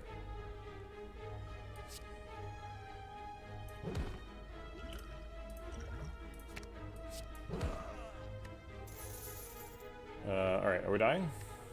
Because we can't change it right now, so it doesn't matter. Yep. Okay. So there's the Fairy. Heatsinks White Noise draws a card, decosts Force Field. Let's see if I can have Force Field right now. Nope, dual cast. Ooh, 0 mana creative AI. You don't say. Alright, we have Fission Double Energy. That's pretty fun. We can also refill our Frost Orbs with the Chill.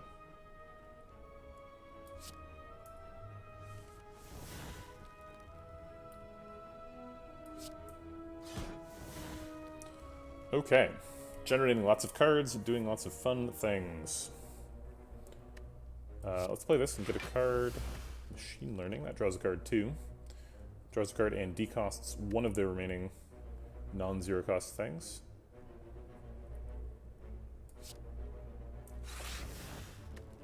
Electrodynamics, huh? Alright, so now the goal is to have Machine Learning or Static Discharge hit Electrodynamics. I didn't see what that hit. We still haven't hit Electrodynamics. Okay. We tried a bunch. Didn't quite work. I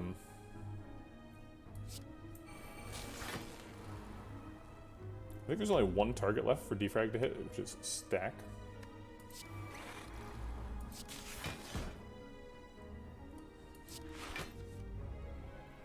Oops.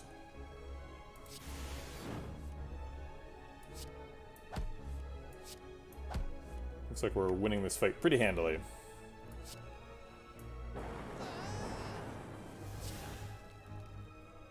But maybe we could go get Hand of Greed or something.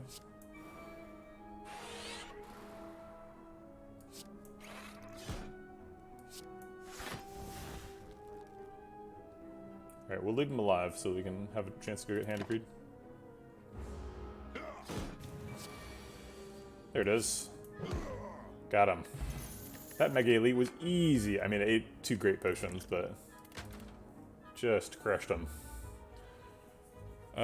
Did we take a chill before, or was that chill generated by something? I think that chill was generated. It was. Another charge battery plus. No thanks. We're taking another Glacier, but not charge battery, I don't think. We're skipping. This could be Thwack, could be Apparitions, could be Bites. Could be Ancient Writing. Ancient Writing is pretty useless. I guess Ancient Writing is never useless because there's always the second option, but...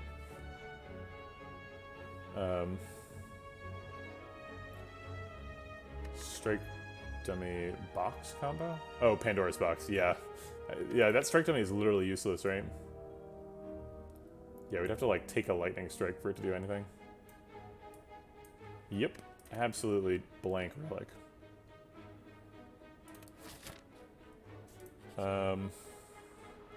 Take a Writhe. We can't get rid of it. Who's the boss here? Collector. Well, Collector turn 1 is not that bad, because he's always, like, summoning. And a Relic would be pretty useful. We have quite a bit of card draw, so the Writhe is not that big of a deal. Alright, I'll give it a shot. Akabeko and Writhe. Okay, well, Akabeko is kind of a miss.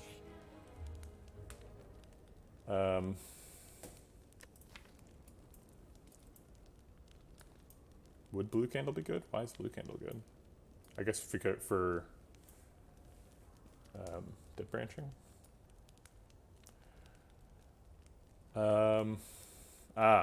That's true. Emotion Chip only triggers during the previous turn. Does that mean... Does the previous turn mean during the enemy turn specifically? I don't think I've ever triggered Emotion Chip during my turn. I don't know how that works. Can we afford an upgrade here? Do we need to rest? I think we have a higher chance of winning the fight if we rest.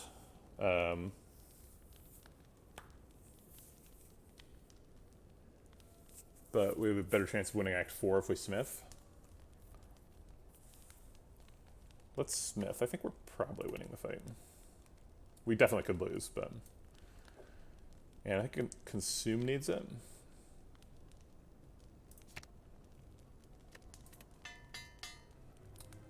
It's definitely risky not to. I agree with that analysis. But you're not going to win without taking risks.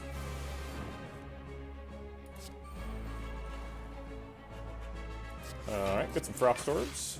It's a decent start.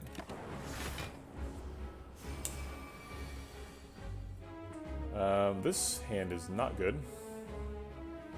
We could just reboot it.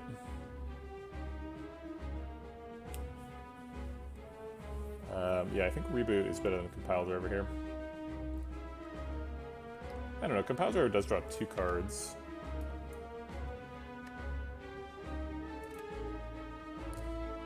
Yeah, it's interesting because compile driver draws 2 cards, but reboot draws 4 and generates 1. And like none of these cards do anything useful basically. So we'll go for the next card draw. There we go. Double energy and fission. So we can fission first and then double energy if we need tons of energy for some reason. Which we might. Kind of depends on what we draw.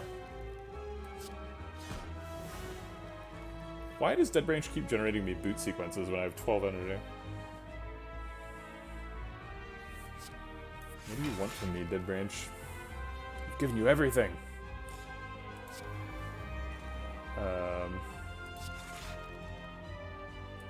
Turns out we do need 12 energy.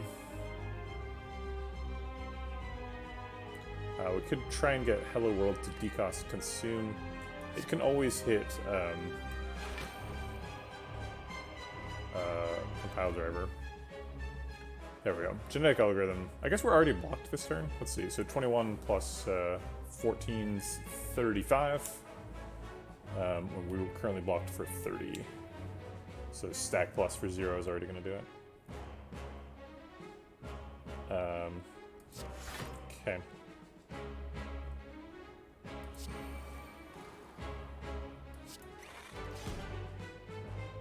Do we play genetic algorithm or wait for later in the fight? I think we wait. Well, let's play compile driver and do more stuff.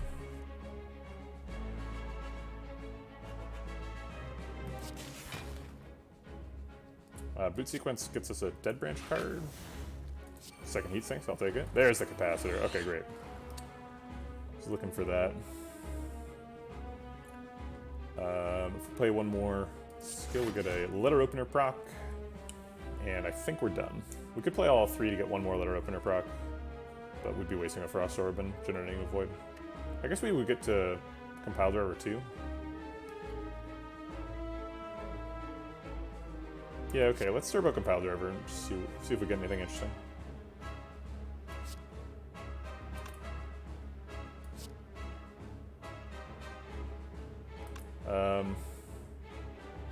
Void is a Dead Branch card. It's come up before.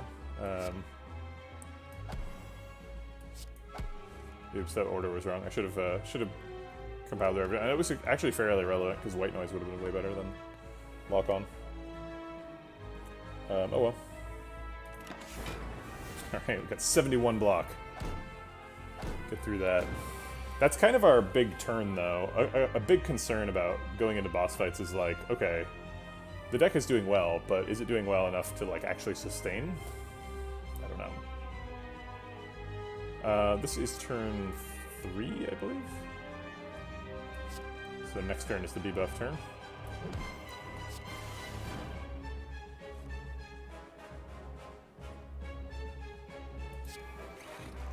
We did hit Glacier.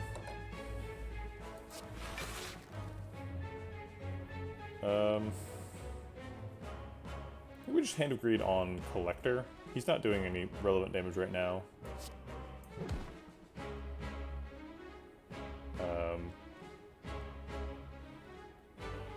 So Steam Barrier can do 5 AoE damage. Yeah, it goes down by 1 block. I don't know, I guess that's worth it. No, actually, we want to keep this guy at 4 health if we can. Because then Collector's next summon will only summon 1 guy.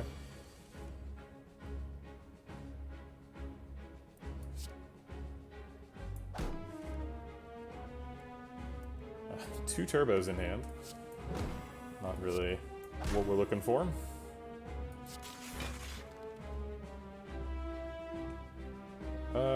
I think I'll just zap instead of playing Overclock and looking for more stuff.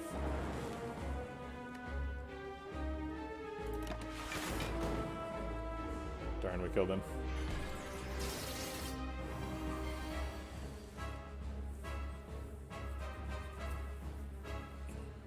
Consume can set us up for next turn. White noise could decost consume. That'd be fun. We'll just consume.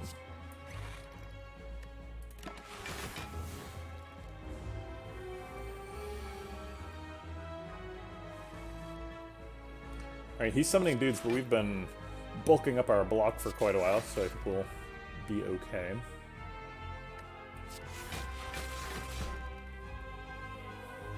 Let's get a lightning orb in here.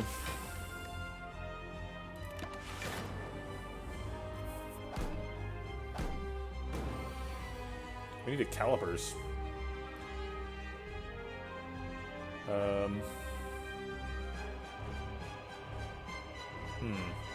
Attacking again, we have a little bit less resources this time. A little fewer resources, I suppose.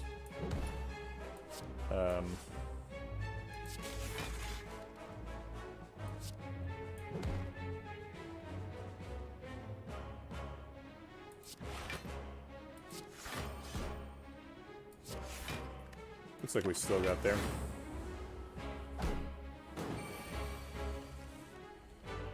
All right. Hey, congratulations, Silent. Is it Lord? Oh, maybe you typoed your name. Is there a typo in your name, Silent Lord? Because F and R are right next to each other in such a way that you could type an F when you mean R. It's not a typo. Okay, so what does it mean then? Silent Loft. Okay. Well, I'm not going to Google it, but I believe you. I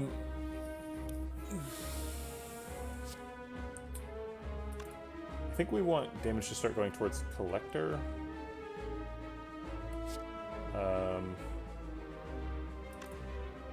No, we could kill this Torchhead, or at least set him up to die next time we want to kill him. Finally get to play that White Noise. Power is really late. Or Storm is really late.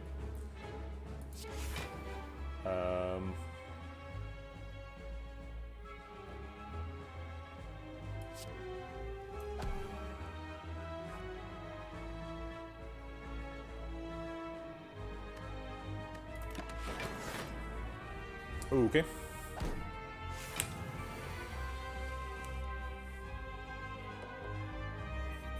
Looks like it would be convenient to kill this Torchhead now. We can double barrage him, so we could like rebound barrage, Coolhead barrage. That takes all of our energy. Blocks for 13 plus 23 plus 12. Sorry, 13 plus 20, so 33 plus 12 is 45. That is enough if we kill him. Does that kill him? 6 plus 9 times 2 is 18. Yes. Okay. That seems fine then.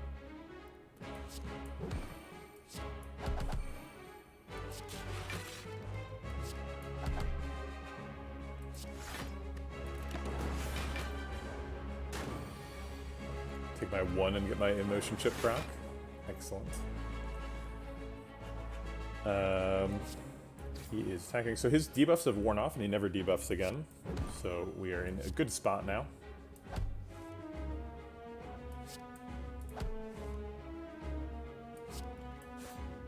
Maybe we can even set him up for Hand of Greed.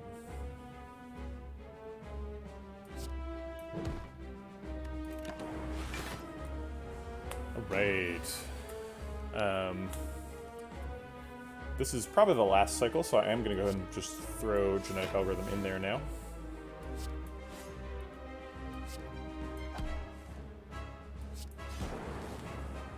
And if we draw Hand of Greed now, we should be able to kill him. Hand of Greed. This is your curtain call. Nope, no Hand of Greed here. If we Sweeping Beam and draw Hand of Greed, we actually can't kill him with it. So we don't want to do that.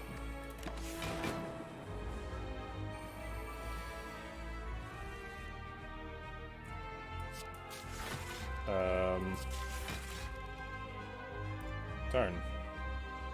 We haven't found it. Yeah, genetic algorithm is nuts. Especially if you can get one, like, in the first 5 floors or something. Or like an echo form. Yeah, you may not be aware, but if you play it with echo form, it does increase both times. It sticks around. Or if you can find a, that ironclad card that returns it from being exhausted, that works too.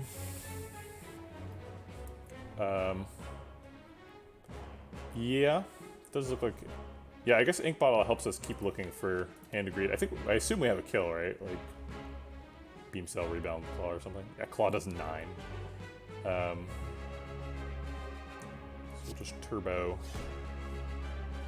Nope. We can maybe just survive this turn.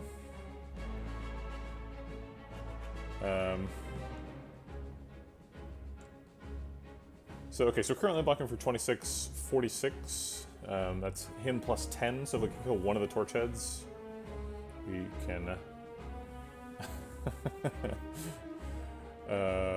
we don't have to worry about damage. So if we vulnerable one...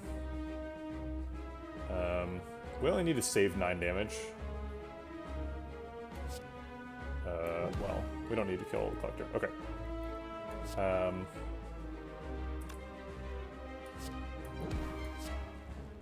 Is this enough? It is enough. Okay. Alright, so we've blocked out. Oh, crap. Alright,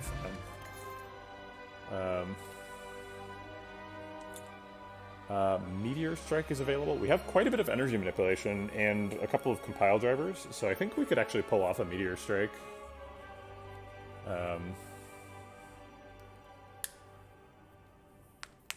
It's a bit of a weird twist. Suddenly turn into a Meteor Strike deck. We do have Strike Dummy, so this would technically be Strike Dummy doing something.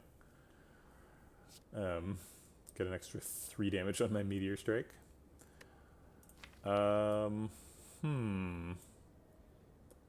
It seems great, right? Meteor Strike Dummy. Sure. Let's give it a shot. Oh my gosh, we got Snecko Eye. We picked Strike Dummy and Meteor Strike and then immediately got Snecko Eye offered. Is Snecko Eye good? We have lots of zero cost stuff.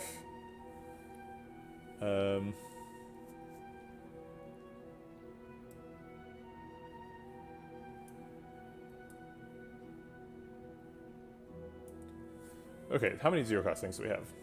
1, 2, 3, 4. 4 zero cost things. It's up against Frozen Core and Runic Dome.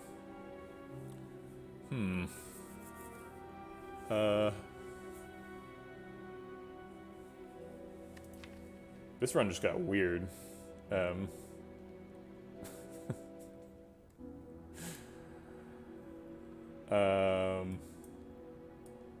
I love Akabika Meteor Strike. 8 damage per attack. 1 big attack.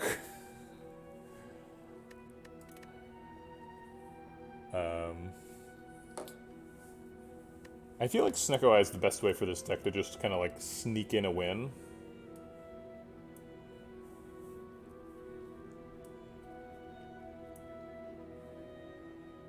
We also have Mummified Hand, so the worst case scenario for Snecko Eye is not that bad, especially for hallway fights. Yeah, let's do it. Why do you say vulnerable one time?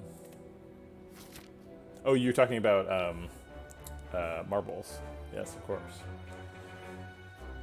Okay, where's the Mega? Oh, we already did the Mega. We're all set there. What are we looking for in this Act 3? Question marks are always good. Get ourselves a Mind Bloom. Or a Tesseract or something. Sensory Stone. Because marbles, yes. Indeed. Minchuk has been a community member here for a long time.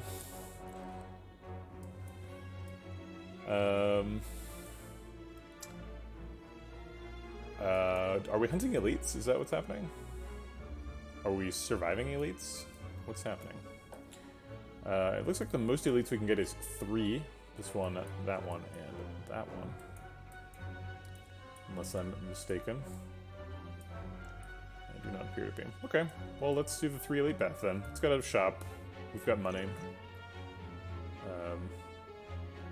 This part is a little bit concerning because both of these paths have an elite on it, but this one has a fire first, so it's not that big of a deal. Okay. Alright, this is our first turn with Snecko Eye. We have 3 powers, so I think we can guarantee that we play everything. Is that true? Yeah, so worst case scenario, we play Heat Sinks, Capacitor, and it decosts these 2. White Noise also decosts something.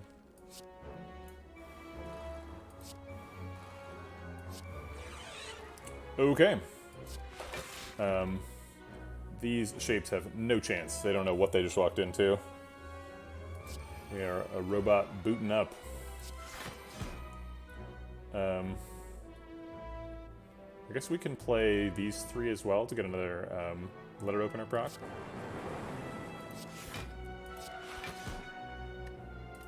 The lightning orbs have decided the exploder shall die. I agree, lightning orbs, it's a good target. Vision costs 3 here, which is kind of brutal. We could get 3 hand of greed procs here. That's very realistic.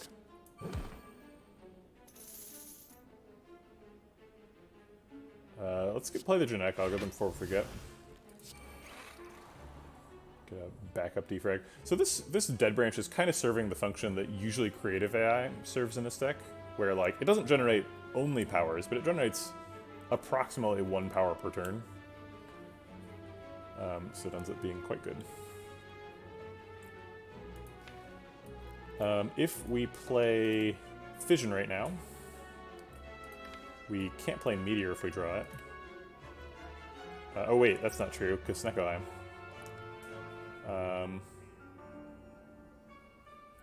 We do run out of Frost Orbs. Yeah, I think if we're trying to Hand of Greed everybody, we should not play Fission. We need to keep those Frost Orbs. We should play Overclock, though, because we want to draw back to our Glacier and stuff. I guess that playing Overclock could mean that we skip Consume, which is bad. So I guess we'll just end. Hey, there's a Frost Orb. 0 cost Meteor Strike. Seems good, seems good. We can block the damage return from Spiker with a Force Field. And develop some Plasma Orbs.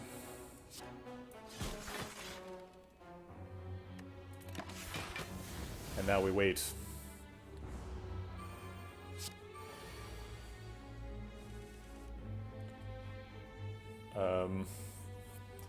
There's the Consume. We have 2 Consumes in hand.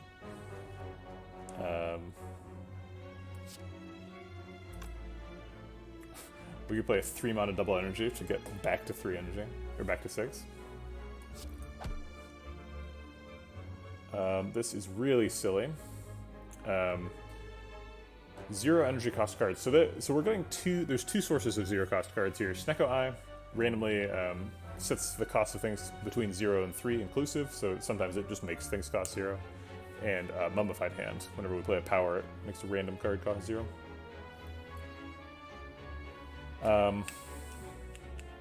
But both relics, so I guess the answer to your question is relic. Would it be broken if Consume evoked the back orb instead of deleting it? I am really confused why Consume doesn't evoke the back orb. I have always thought that it should, and I don't think it would be broken. I think it would be more fun if it evoked the back orb. We can shuffle here with Compile Driver. It's kind of a good thing to do because all these cards are not, whatchamacallit, not Hand of Greed. Oh wait, that would kill him, so we have to do this one. Okay. Can't play Compile Sweeping Beam because that would kill him.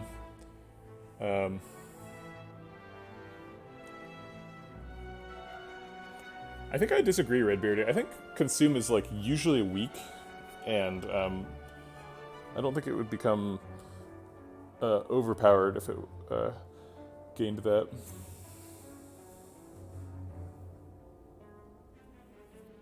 Also, just like it says lose 1 orb slot, so if they wouldn't have to change the text on the card at all if it evoked the back orb. It would just be like, that's how that works now, right?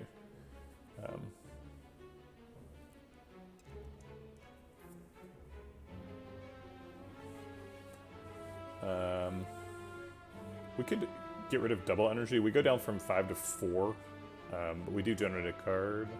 Not sure what card I want to generate. I guess anything that makes frost orbs is what we want. No. I guess we could play Hello World. It's not hurting anybody. It does draw us a card as well. Okay, I'll play Hello World for a shuffle. Steam Barrier. Okay.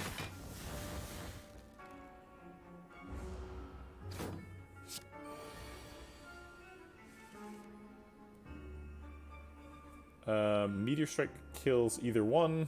It's too much. We could reboot. Reboot's quite bad in this deck. Now that it doesn't reliably cost 0 and our hands are reliably 7 cards. Reboot is feeling pretty poor. So Reboot currently can draw Hand of Greed, but it also, like, none of the cards in my hand are Hand of Greed, and none of these cards are Hand of Greed, so it puts us, kind of resets the deck on us. Which is not really what we want. I will do a little bit of damage to Spiker, though, if we can. And I guess Reinforced Body Turbo Melter is the only way to do that. Or I guess Turbo Streamline works, too.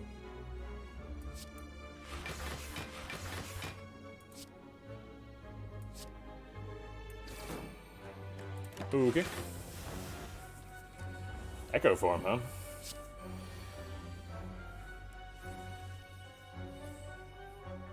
Alright, so we should hand agree the Spiker if we can. And it looks like we can.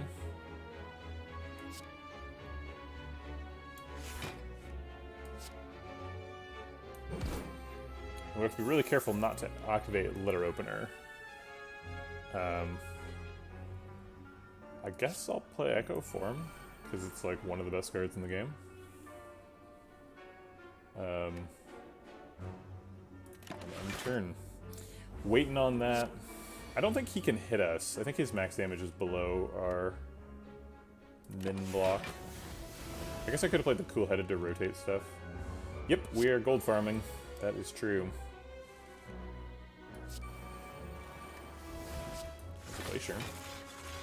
Great.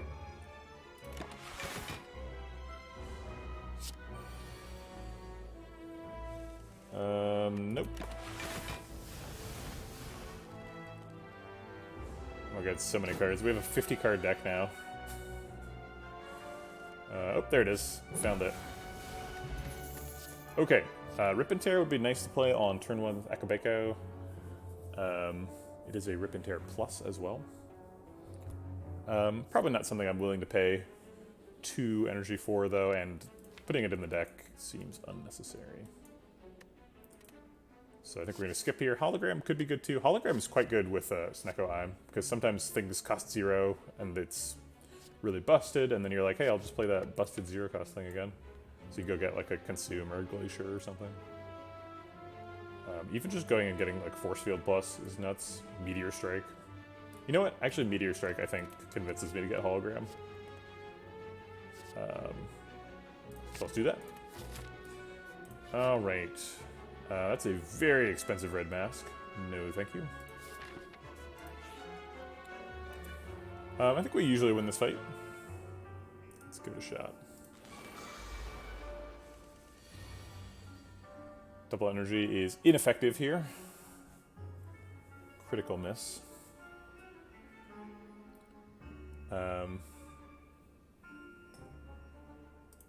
Let's see. 29 block is enough to block these out, so that's nice. And then I guess we could play Reboot. I'm not sure what we're looking for exactly, but 4 more cards. Darkness, Force Field. I guess I'll play Darkness. Why not?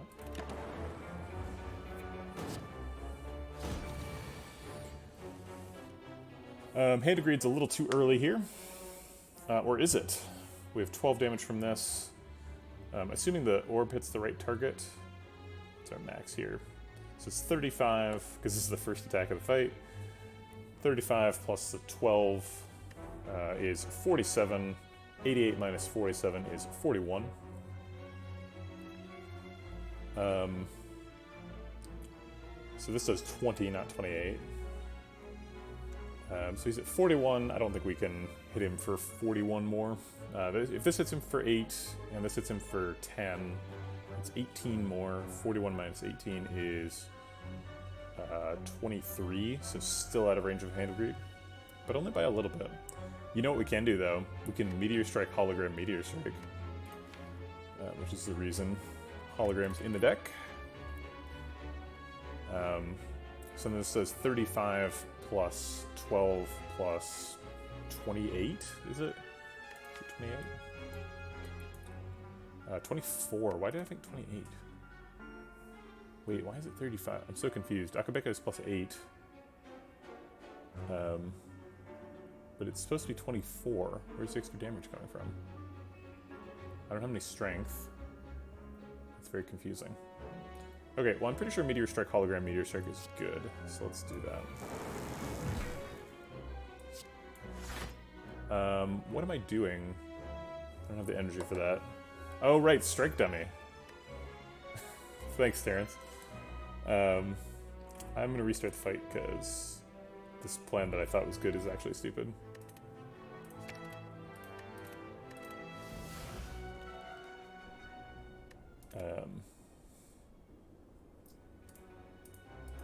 Okay.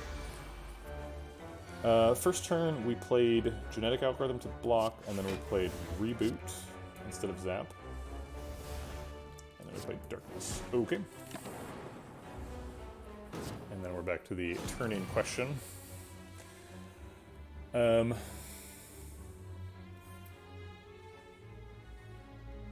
like Capacitor, which would make this force field cost 0, I believe. Capacitor could also just like hit Meteor Strike or Hologram. Could also hit Compile Driver though. If we no, we can't play Compile Driver first because then we draw 2 cards. All right, let's play Capacitor and see what that hits. Okay, it did hit Meteor Strike, so now we can Meteor Strike, Hologram, Meteor Strike. All right, fine. I just got the order wrong last time. Oh no! Ah, God! I hate Mummified Hand. Why? Why does it work this way? That's so frustrating. Okay, all right. So we're not doing Meteor Strike. We're doing Force Field.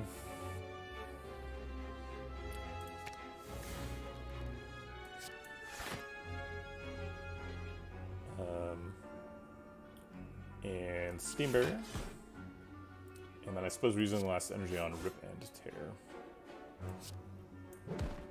And taking some damage. Because we're taking damage and Emotion Chip is the thing, we're going to have a ton of energy. And we have Fission in hand. Let's play Heat Sinks and White Noise first. I guess those are bad if we get double energy. And we haven't drawn double energy yet, so it is a possibility. There it is. So maybe we Fission first and try and draw it. Fission draws 5 cards right now, so we actually have hand size problems. Because we have 8 cards in hand. So we only draw 3 of them.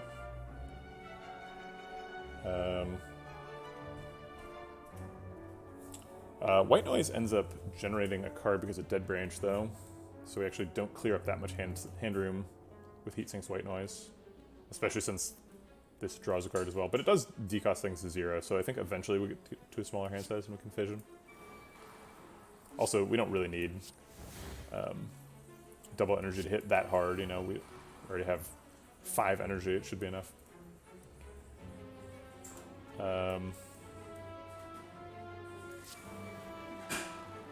we're never emptying our hand. What was I talking about? Okay, Glacier kills him with the Dark Orb. If we want to do that. I guess Fission kills him too. Let's Fission and then Glacier. Keep the Frost Orbs.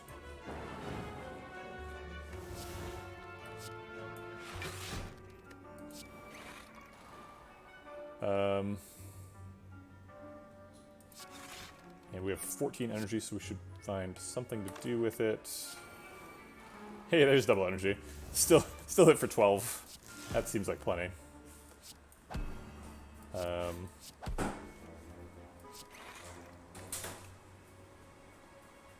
We're blocked out. I guess we can be more blocked out.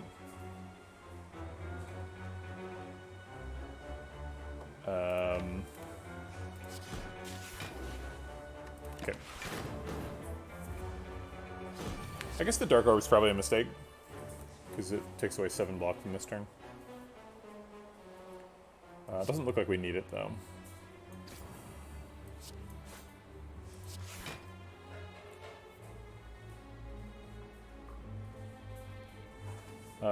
Best case scenario for Static Discharge is it hits a Charge Battery. I guess if it hits any of them, we still get to block out. Hey, it did hit Charge Battery. We could get Lethal here. That means we're not hitting Hand of Greed. Which is certainly not a requirement for the fight, right? This is like supposed to be a hard fight where you get a rare relic as a reward. You don't need gold as a reward here. But nonetheless, it looks like we are gonna look for that Hand of Greed proc since we're so far ahead.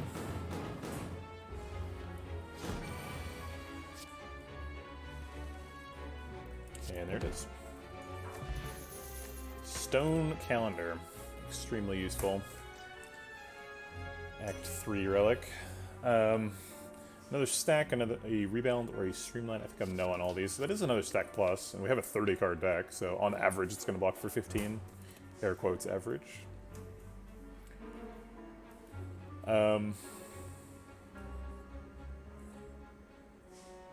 Usually you can manipulate that, though. No.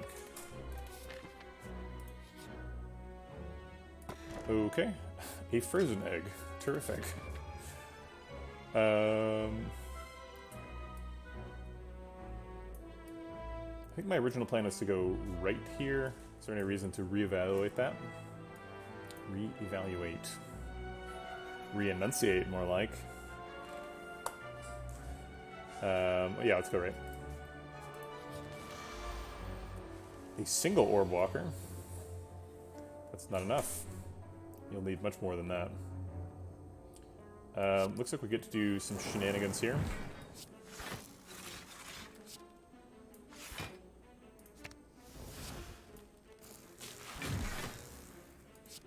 Okay. Oh, we could have played the skim. Clicked the button too fast.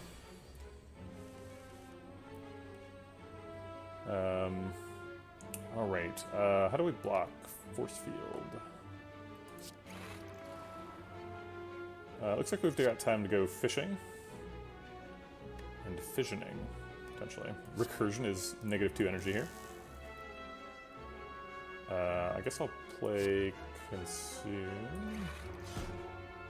Get a Bullseye out of hand before we fission to draw 3. Double energy, costs 3, still +4 energy.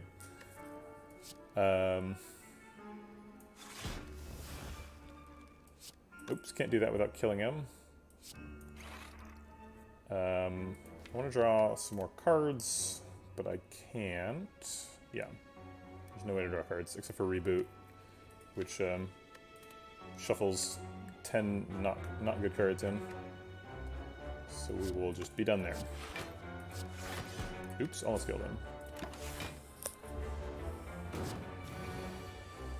Hand of Greed, where are you?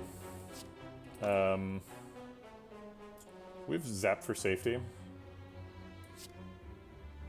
guess we can play this to draw cards. We have to be really careful we don't litter opener him to death. A randomly generated genetic algorithm. We have heat sinks, so this draws a card without playing a skill. There it is. Got him.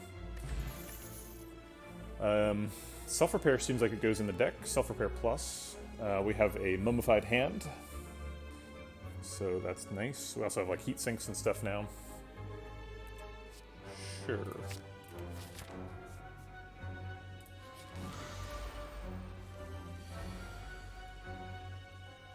Okay.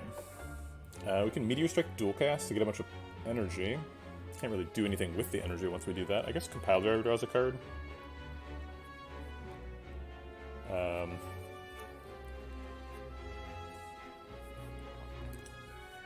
Let's see. I guess we play Self-Repair first, both to hit the Mummified Hand on something and to get a slow proc. Okay.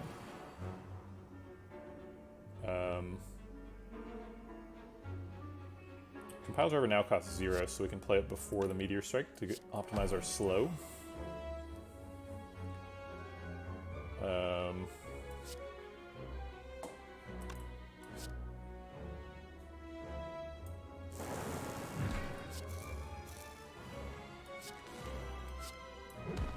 Okay.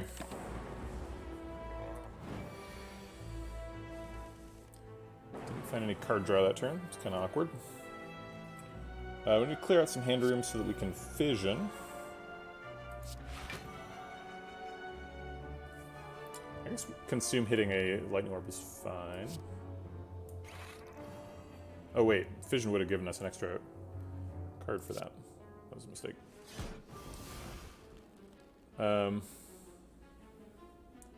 We have 12 energy and a double energy, but not really enough card draw to support that kind of shenanigans. But I guess we'll do it anyway. Dead Branch maybe will give us something cool. Recycle causes Dead Branch to proc extra. We can hologram back the Meteor Strike. Let's go ahead and play the genetic algorithm. Ooh, Skim, there we go. Okay. Let's recycle the Sweeping Beam. Oh wait, we don't need energy.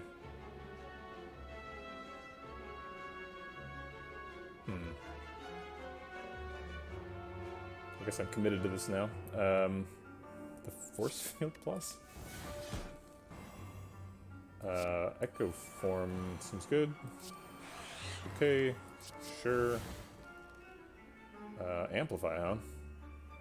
Are we looking for a better power to amplify than Static Discharge? Defrag would be the best case scenario. Let's look for Defrag.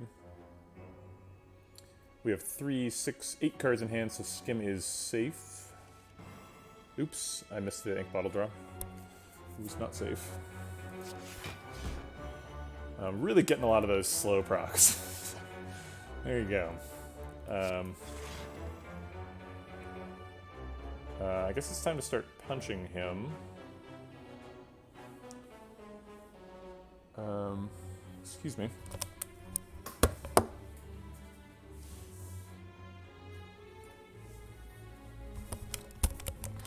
Sorry, my sister called, so I'm gonna tell her I can talk after I'm done streaming.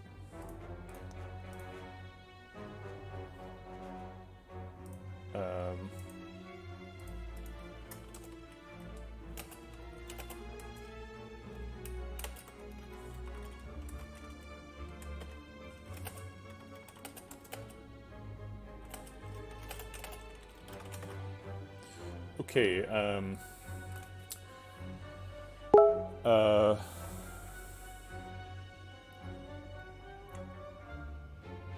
yeah, let's draw a card with Sweeping Beam. Reboot's bad. Go for the Eyes doesn't take that much advantage of slow procs, so I'm not that concerned about optimizing it. Man, still no defrag. Maybe we're not going to get it. Maybe we should just amplify our Static Discharge to be satisfied. Oh wait, Compile Driver though. We have Rainbow Compile Driver, we're definitely going to draw it. We have Seek too. Okay, so we could take it. We have 3, 6, 9 cards in hand, so Compile Driver actually isn't drawing a safe number of cards. Seek is. And then we'll amplify the defrag. Okay. So what happens next? Got a bunch of attacks we want to use, but we want to use things like stack first. Compiler could shuffle. I don't know why we would want to shuffle particularly. You don't think we got enough slow procs? Yeah. I don't know, we should get more, right? Like more is better. This gets a slow proc. That gets a slow proc. And then we hologram back the meteor strike, right? I guess that's like our finisher, so we should do that last. This is a slow proc. Ooh, glacier. We should hologram back the meteor strike before we shuffle, but I think I want to shuffle next. Loop decosts one of these two. And apparently shuffles, whoops. That's fine. I guess let's, Glacier gets a slow proc. We are actually running out of energy. Should have bullseyed probably before I evoked the lightning orb. It's not hugely relevant since most of our damage is coming from slow, but it's a little bit relevant. Compile Driver does 2 cards before or after Meteor, and does less damage than the Meteor, so we should play it before Meteor. I guess Go for the Eyes does the least damage, so it should be played first. If we draw 2 cards and find a way to evoke Plasma Orbs, we might need to spend the energy on that. We did not. Okay. Consume, interesting.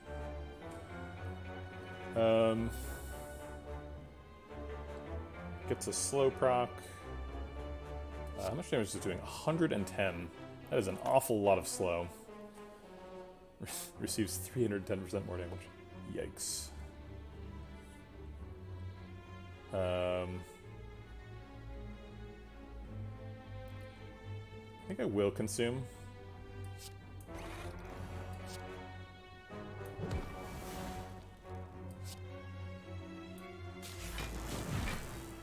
And then reboot, I guess. See if we can find a way to evoke that orb. Yep, we can recycle a Steam Barrier and then Glacier to get orbs.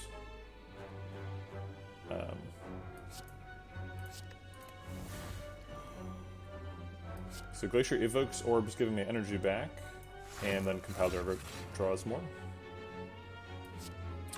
We could recycle the auto shields before we Compile Driver, but we could also find something more expensive. Let's go ahead and recycle this. We get a Dead Branch card too, so maybe the Dead Branch card costs 0. Does Scrape hit anything? Yeah, Scrape always hits something because we have Snecko Eye. So let's do that before Compile Driver. Ooh, oh my god, are we feeding? We're feeding on him.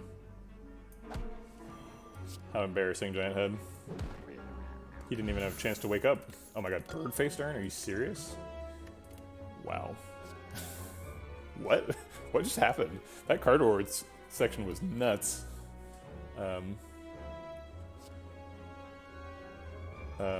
We got 20 gold from Hand of Greed, then we got a Bird Face Turn and a Creative AI Plus. The Creative AI Plus was guaranteed by Frozen Egg, but still. Okay. So now we can scum to full life in every fight, because we have Creative AI and Bird Face Turn. So we should try and get to full life in this fight, as well as possibly eating everyone. That one's not required, but it is nice. This is like the definition of a greedy deck.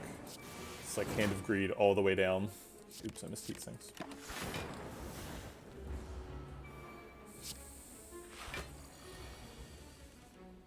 We have to be a little bit careful that Stone Calendar doesn't disrupt my my evil plan here.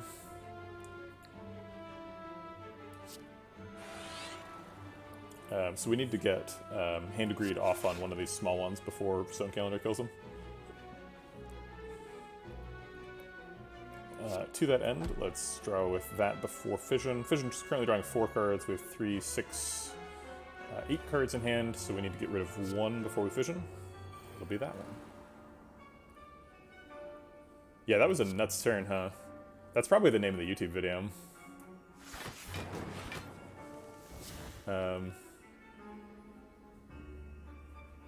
There's Hand of Greed.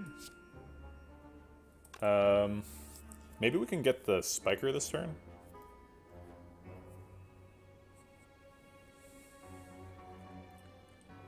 Oh, did we overdraw the dead branch card from Fission? I think you're right. Must have been that cool-headed. Whoops.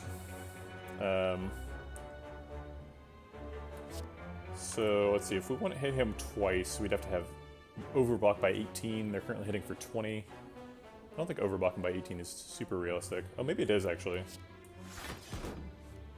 Maybe we don't even need to hit him twice. If we can proc letter opener 2 more times, that doesn't seem possible. Overblocking by 16 is way in the cards, though. That's definitely possible. Okay, so we're gonna stack and then eat the spiker. Also, we didn't need to overblock by 16. We only needed to overblock by we need to overblock 11 by 18, not 20. Self-repair does not need to be in the deck anymore. That turns out to have been a mistake. But there was no way to know that at the time. Okay.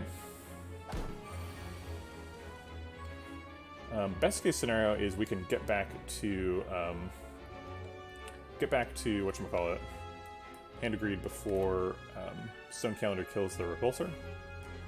It's totally not necessary. Oh, we can just hologram the Hand of Greed right now.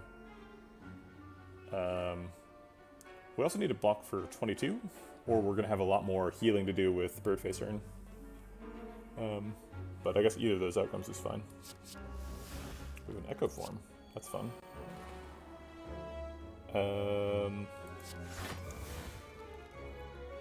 Okay, chill blocks quite a bit. Okay, so we're currently blocking for 21, so we're good. We can just go hologram our Hand of Greed.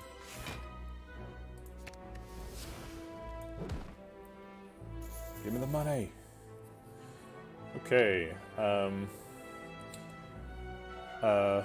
Viterbon, thanks for redeeming the exercise reward. I usually do this during card reward screens, so we'll get one at the end of this fight. I should have done one at the end of the last fight, but I forgot, because I got really excited about Birdface Urn and Creative AI+. We are now actually blocked out. We could play Rainbow for fun. Rainbow compiles or draws a bunch of cards. I'm not sure why we're drawing a bunch of cards. Yeah, it seems like we could draw Creative AI and we need that for healing, so no thank you.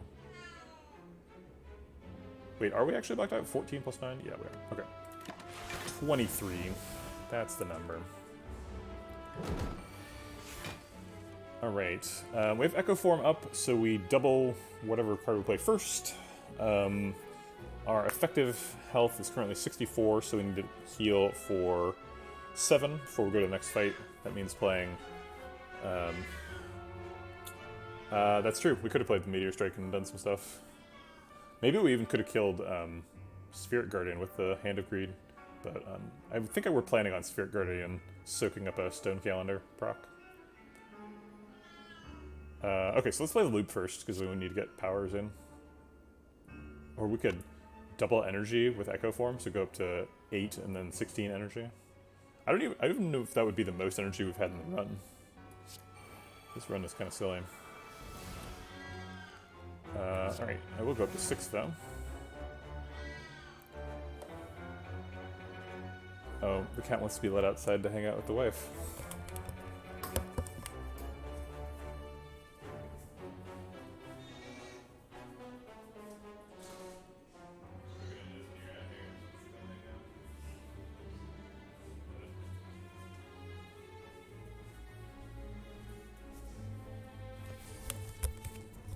Alright, Consume helps get us out of range of ever taking damage. In fact, I think Consume Cool-Headed does it, so that blocks for 27. Yeah, his max damage is 22, so we're safe now. So we can play Genetic Algorithm just to proc it, and Creative AI to give us powers every turn. We only need 1 more power, so we're basically there. And then we just start thinking about how to Hand greed him. Biascog is not super safe in a fight that we might need to stretch out to arbitrary lengths. We could double Meteor Strike him for the lulls. It would give us a lot of energy, but it would make us somewhat more vulnerable. We're going to take it a little slow. Two-headed draws some cards. Why did that overdraw? I wasn't expecting that to overdraw. Can't quite kill him with Meteor Strike, Hand of Greed by itself. Is there something we can do to make that lethal? Meteor Strike, Pile Driver, Hand of Greed. Oh, Ink Bottle, thank you.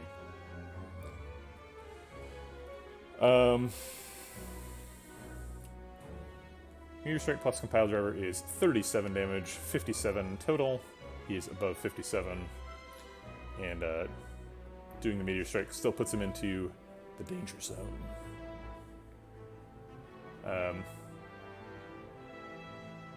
With Self-Repair in play, we could have gone double Meteor and make lethal. We still would have ended up at 70 instead of 71. Oh, that's true. I was planning on not playing Biascog because I was planning on making this fight last a really long time to get the Hand of Greed. Is there a lethal here if we play Biascog? Does that help us get lethal? Maybe I don't see what you're suggesting. Oh, the double Meteor Strike. Well, we didn't know Hand of Greed was in hand when we could have double Meteor Striked because we drew it with the double Cool-Headed. Was I? Huh. I don't know what you're talking about. Maybe. Alright, we're just going to chip him down a little bit, I think. And skip the Meteor Strike. Let's see, this says 52, so he's at 56 right now. So I guess I'll leave him alone.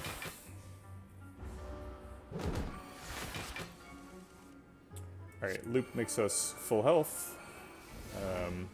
End turn button. Gets us closer to Stone Calendar proccing.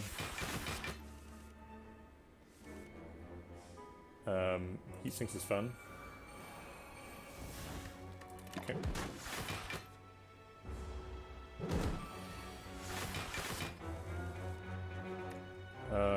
None of these cards are Hand of Greed. If we play Sweeping Beam twice, we could get it.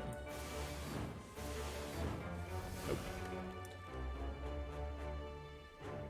I guess I'll play Buffer? No, there's no reason to do that. Okay.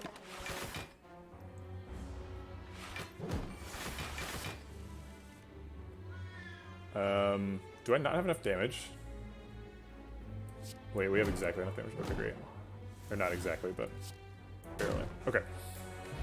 On to the next one. Cultist Potion is nice.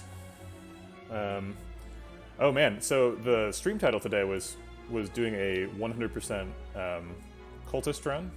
And what I meant by that at the time was we kill no cultists, we kill no chosens, we don't fight the awakened one, we get Ritual Dagger, and we get Ritual Dagger up to like, I don't know, 40 attack or some reasonable threshold. I think drinking a cultist potion is also a required part of this this run now. Although we've definitely already killed cultists, so we lost the 100% cultist run a long time ago. Weak or speed? Weak can block for us when there's no defensive cards in hand, which speed can't do. Speed has a higher cap, but I think we're mostly concerned about dying. So we'll keep the weak pop. And none of these are good. Okay. Alright. We've got 700 gold, because we've been greeting up everything. Is Mayhem ever good?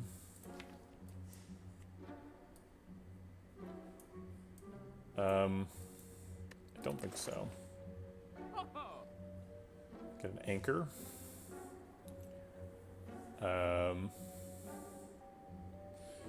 Purity is kind of interesting. We end up with a bunch of kind of garbage cards in the deck because of Dead Branch. And Purity both lets us get rid of those cards and generates a bunch more Dead Branch cards.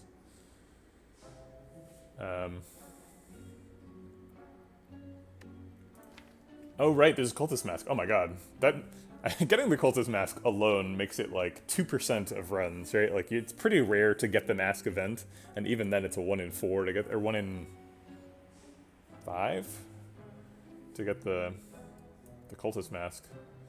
Yeah, let's get rid of that Rive. Got enough money for sure. We could buy a waffle just for max HP. We're already full health. Equilibrium is pretty good for... It's a lot of block for 1.5 energy, but retaining my hand is a little bit spooky. Our potions are pretty good. I hate to go to a store with 700 gold and not do anything, but nothing here is super appealing.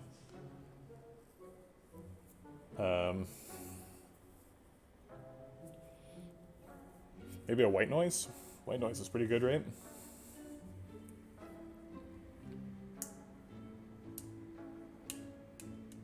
Okay, I'll take white noise.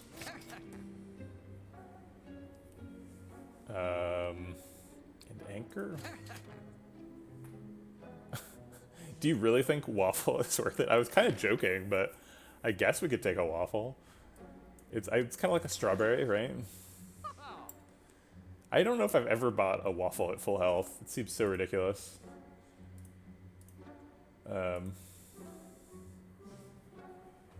It's just like an extremely silly thing to do. But this is a pretty silly situation, so maybe it's correct. We could save money for the Act 4 shop, but at the same time, we're probably going to continue activating Hand of Greed on like these elite fights and hallway fights. So I think we're going to have plenty of money by the time we get there. That's true. We have to really think greedy. And Waffle certainly seems greedy. I just want all of the max HP. I want to be a fat little robot. Scrape actually is pretty decent. Scrape with Snecko Eye. Draws, on average, slightly less than one card.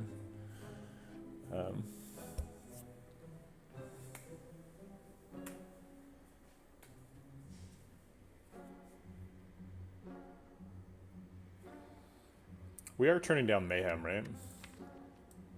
What's the worst case scenario for Mayhem? Consume? Ugh. Does Scrape do funky stuff?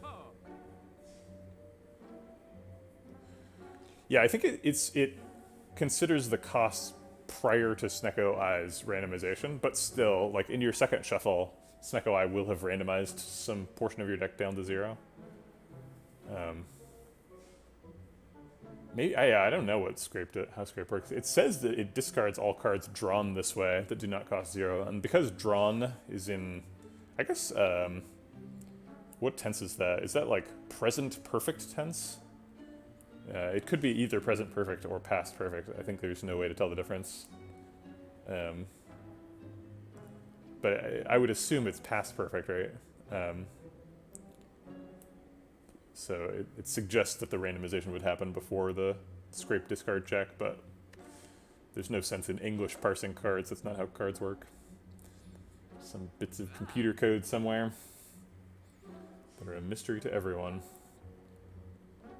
Yeah, that's my interpretation as well, is it, yeah, measures the cost and then Snecko Eye randomizes it. Although that's not the way the text is written.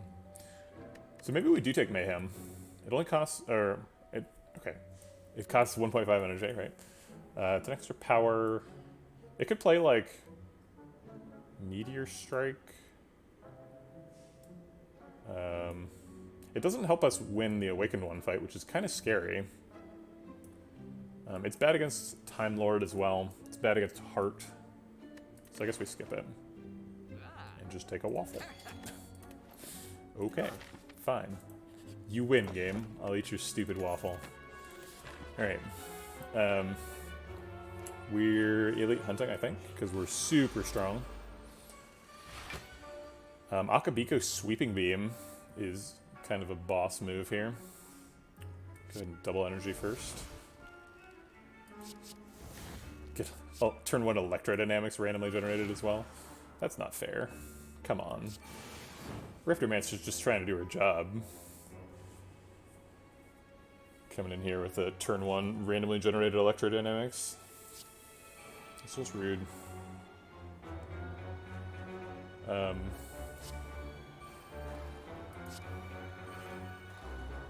Just in case. Good God.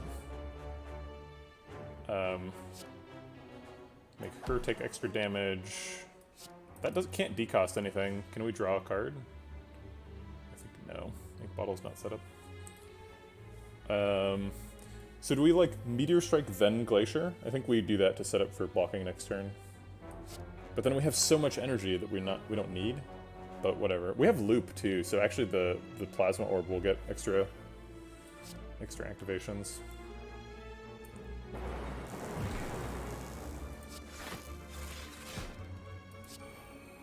Welcome to the fight, Reptomancer. I'll be your Defect today. You may experience a slight discomfort as the robot boots up. This is no cause for concern. Everything will be fine.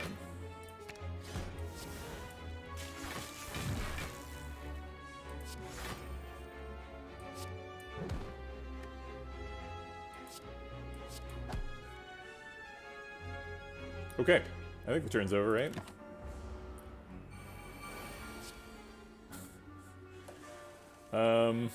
Alright. We have not played any Echo Forms.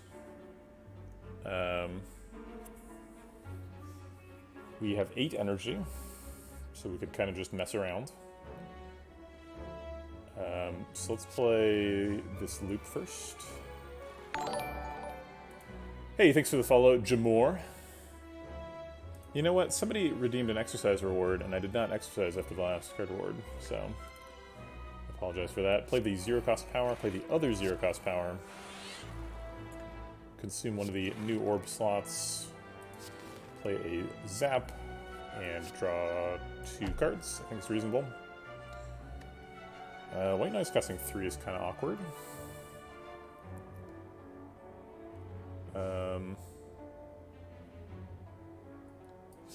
These are always getting played. Oh, Fission, huh? Fission would draw 4 cards, which is more than we have room for. We could shuffle with Overclock for some reason. We could also shuffle with White Noise's power. I will Ball Lightning on this guy just for safety. That means that this 16 at the end of the turn hits both, and that means we block out.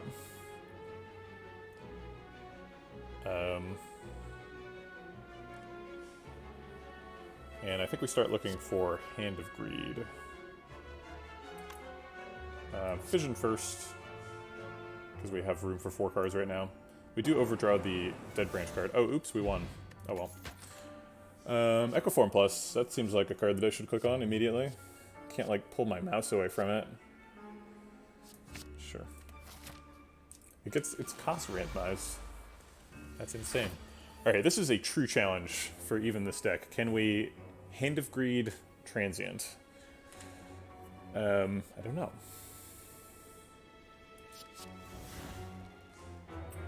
Is Bias Cog turn 1 dangerous or not dangerous? I cannot tell.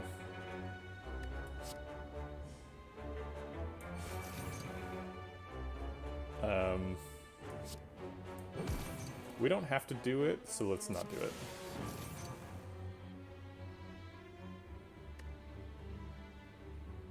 Let's reboot and look for a 0-cost thing. It's turn 1 anyway. Okay.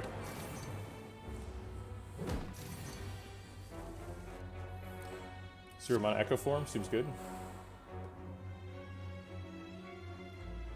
I think eventually we're going to Compile Driver to draw 1 card here.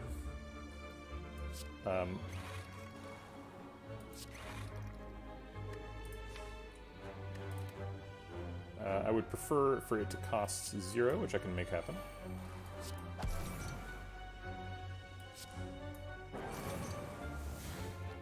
Sunder, huh? Well, I'll make that cost 0. That's neat.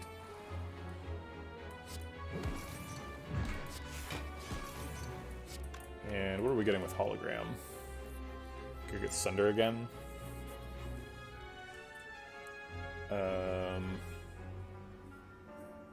Darkness?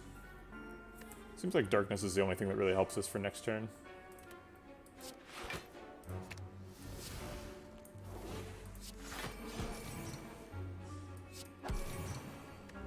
Okay. Doesn't look like we're on a good path to eating Transient here, but it's still possible.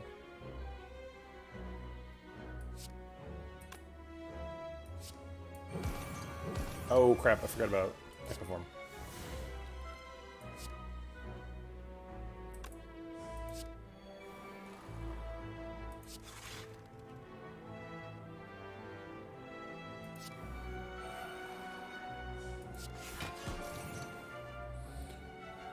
Bioscog is focus neutral on the last turn, which is the most concerning turn.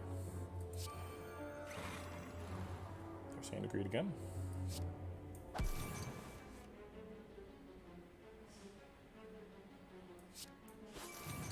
Yeah, if we'd played the double energy, we'd be able to play Capacitor now, but we did not, so we can't.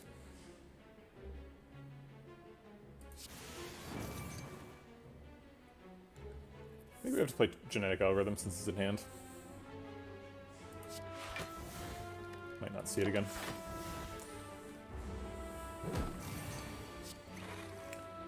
A randomly generated Ecoform, you say? Okay.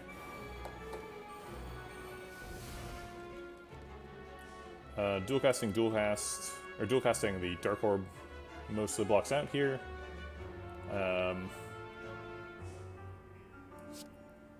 I guess I'll do Barrage and Sweeping Beam, get the Ecoform triggers, and then dual cast just the Dark Orb because I want to keep the Frost Orb.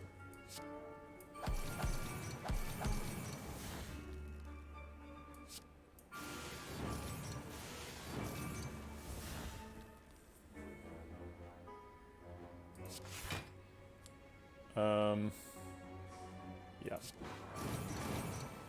Okay. How much did that Meteor Strike cost? We might want to be fishing that back out. 3? Okay. Everything in my hand is really expensive. That's unfortunate. We're all out of powers, too.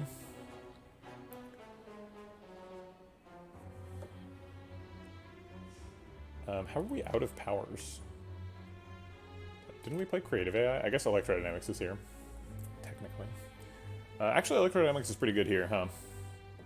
We have 2 stacks of heat sinks. Does a bunch of damage. Blocks.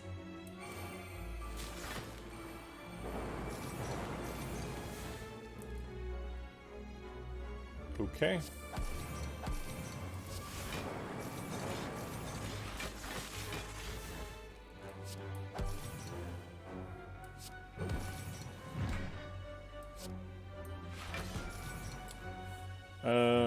Alright, 1 turn left to kill him. Does look like we're getting set up.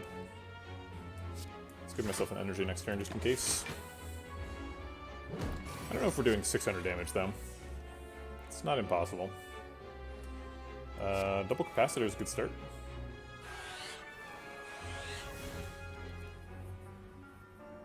And maybe like double Turbo.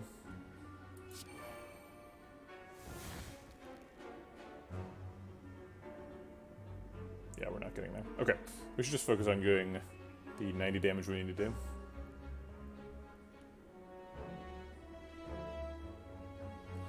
3, 6, 9 cards in hand so we can double Cool Head.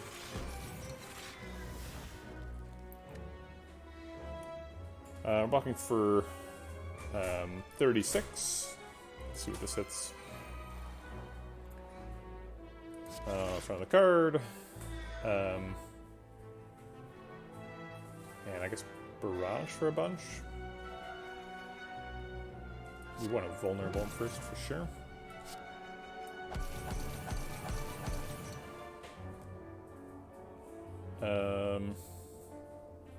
Oops, we could have Darkness and got an extra Barrage charge. Mistake. These make it block more, so it's blocking for 55. He's only hitting for 47. I think we're just going to let that be the end of the fight.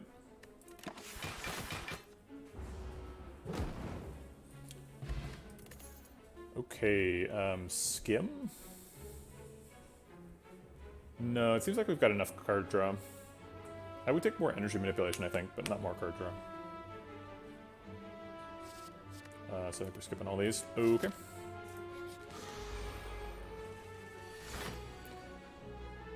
We've got double energy that reduces our energy. Womp womp.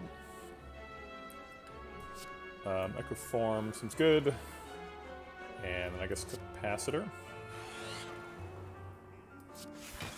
Do we compile driver to draw cards that we potentially can't play? We have echo form, so I think we'll be fine if we don't play like creative ad. All the same though, the 15 damage is not doing much. And we get an extra energy next turn if we don't, so I won't. Okay. Just trying to wrap us up. We can double consume, or like double white noise. Double fission seems really silly. We could double genetic algorithm too. That has lasting benefits. I suppose we should be doing that if we can. Alright, fine. I'll do it. Hey, Thunderstrike! Our strike dummy combo. It's happening. Oh, Meteor Strike too. Got all the strikes. Let's see what this hits. Ooh, the heat sinks. Okay. That's always getting played. Yeah, let's draw some cards. Got the hand room for it. Those calipers would come in real helpful. Real handy. This could hit a bunch of stuff. Get stack.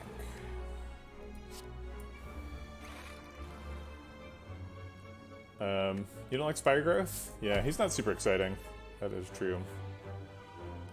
I would like to draw Meteor Strike again.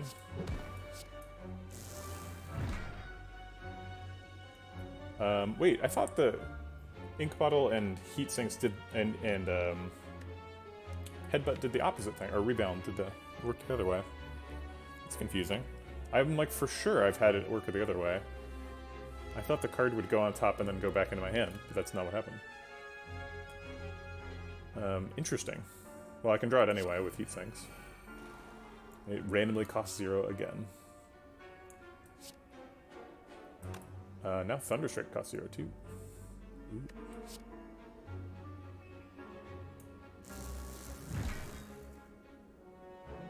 No, it's super inconsistent. Hand of Greed, I don't think it's going to happen this turn. But maybe I'm wrong. Because we can draw 2 cards and we got a bunch of energy.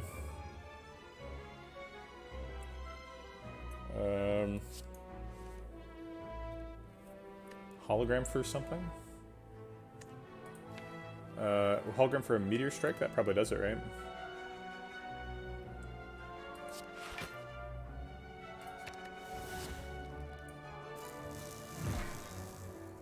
So Thunderstrike is doing 20. 20 plus 20 is only 40. Not quite enough. We're back to having tons of energy, though. So we could Cool Head to draw a card. This also kind of draws a card. Oh wait, Dual Cast does, right? Oh wait, now he's at 40, so we can just kill him. So Greedy, 142 block at the end of that fight. Without even trying. Not optimizing for block at all. Hologram seems really good. Second copy. I'm not against it. Especially since the first one's unupgraded and is probably never getting an upgrade. In fact, almost certainly never getting an upgrade. This one's Recall. This one's... So we got one more upgrade. Oh, I must not be remembering correctly, because it's literally like exactly the same interaction. Alright,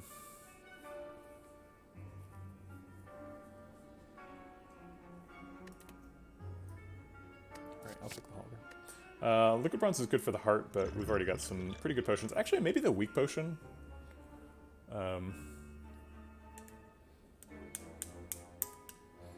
I wish that the resolution order was just always whichever one you acquired first. So like relics would pretty much always go first, and they would go in acquisition order, and then like cards would go in terms of what time you got the effect. That's what Hearthstone does. And it's great.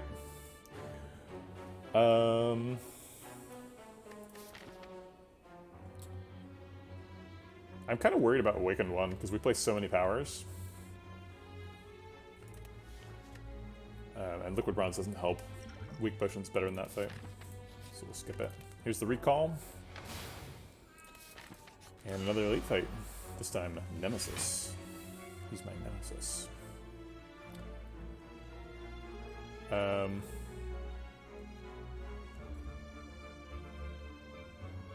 Probably want to play Genetic Algorithm, just to get it procced in the fight. Easy to forget about that little side quest. If we do that, that's kind of the only thing we can do for the turn. I guess getting Capacitor down in the fight is fairly important.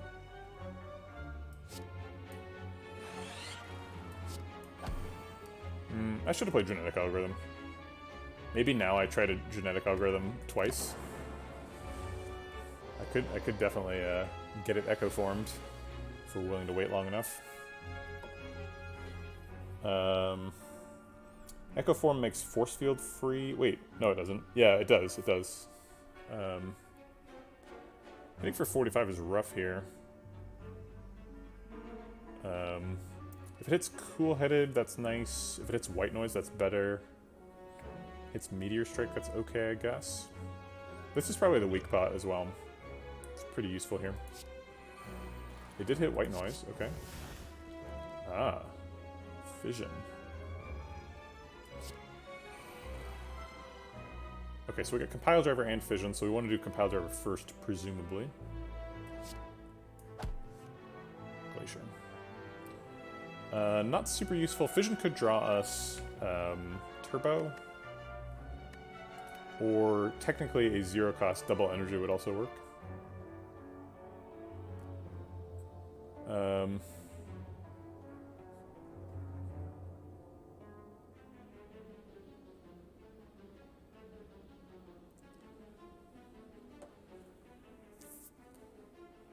Okay, let's see what it is.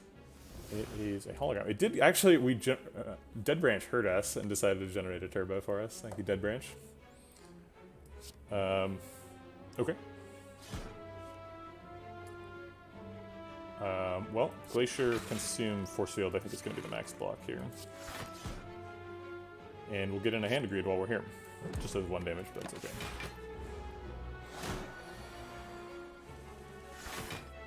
Oh, is your prefix Red Bear? I guess that makes sense. Oof. That's not a good one. Okay.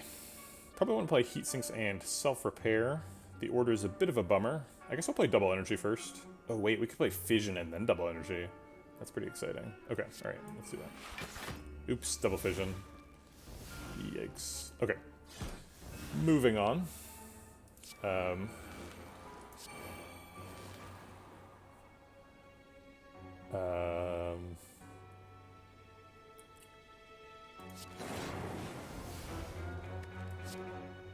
now he's weak. That's nice.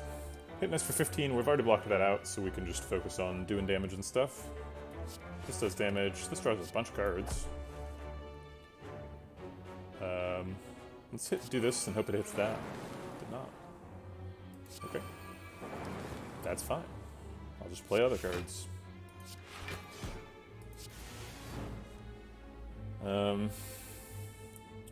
The bird face in chat has reappeared. I'm monitoring it in its natural environment. I think I'm willing to turbo out White Noise. And get a buffer. Could be useful. Probably will never proc in the fight, would be my guess. Might as well just dual cast this while we're here. Okay. And maybe we can set him up for dying to the next draw of... whatchamacallit? That card. The Hand of Greed. We drew 2 Voids and still have 2 energy. That's pretty cool.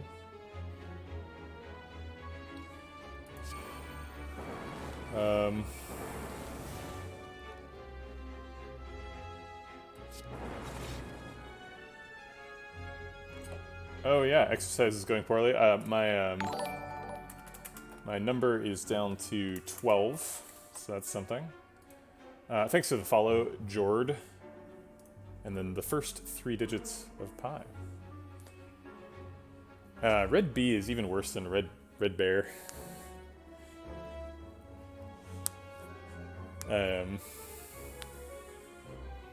I was at 13 yesterday, so I guess I've technically gone down on the stream. I did get a couple in there without people noticing, but then... Alright, so next turn we want to hand a greed if we can. We're already at full health, functionally. We could hologram something. No. There's no point in doing anything, I think, is the answer.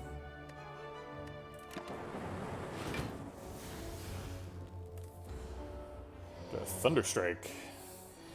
We've channeled 10 lightning this fight, so we can just Thunderstrike him to death. That's fun. I would like to block if possible. It looks like that actually is not possible. Oh wait, this blocks for 21, that blocks out. Okay. Also Echo Form. So it's easily possible, and I was wrong. And I should feel bad. Fine. Oh, there's Hand Agreed. Crap. Don't have the energy. And he's already dying to 24 damage.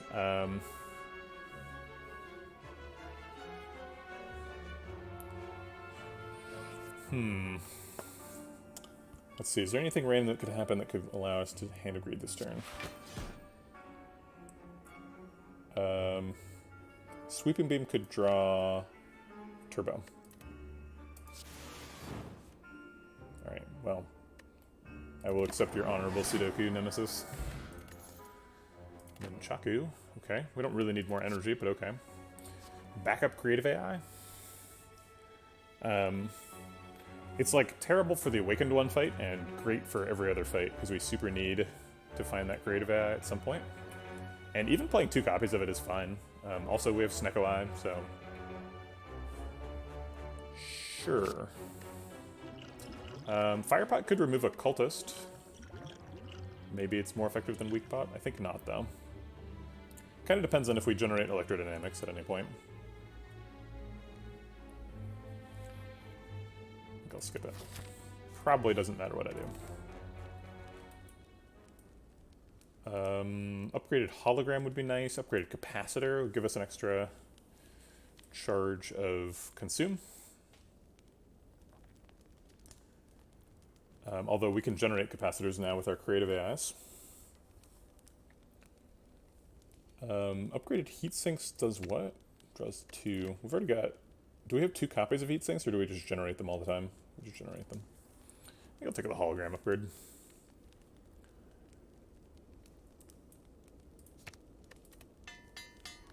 Okay. Given this is probably the hardest fight in the game, we should probably drink the cultist potion right now. Also, all of our friends, the cultists, are here, so we should join them. You should just be able to use the cultist potion to just win this fight. Just be like, the fight is over.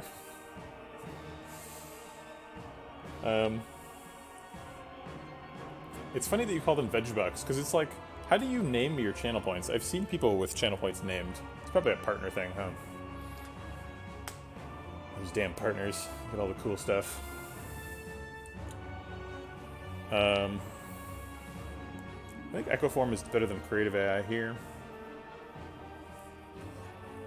Is it in the creator dashboard? Okay. Alright. Capacitor, okay, sure. Alright. We could double energy to get to 0 energy in style. I'll have to look that up, because I have not found it. I looked and failed. But there's a lot of stuff in there, so I'm actually not that surprised to have looked and failed.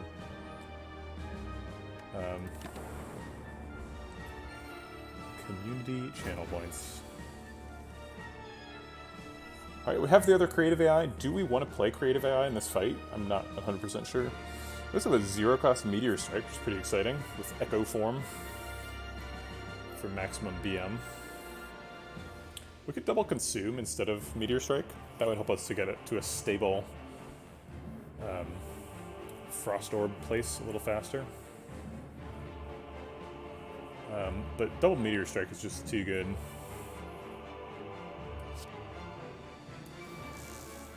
That cultist is going to have a bad day. We could hologram and do it again.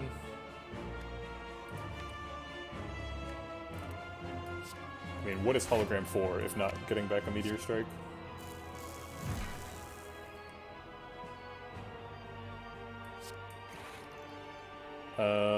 Okay. Hand kills him and actually gets gold. So he is not a minion. We could reboot? We have 7 energy. Yeah, okay, let's reboot.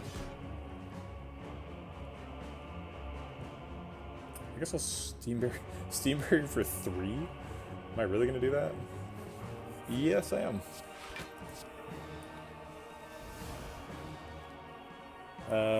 Second shot at creative AI. I think I still don't want it.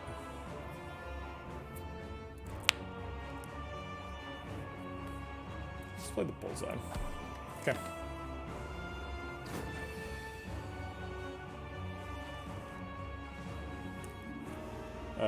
Fission draws 5-ish cards, depending on how you count.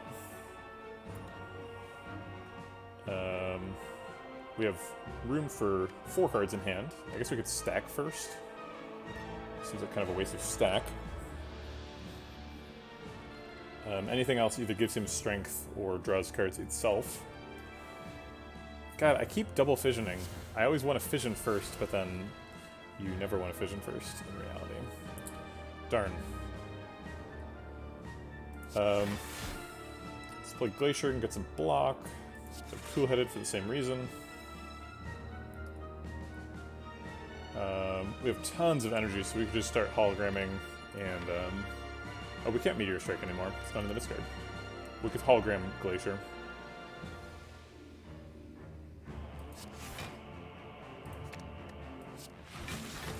Alright, he's trying to hit for 48. We are blocking for 47. Not enough.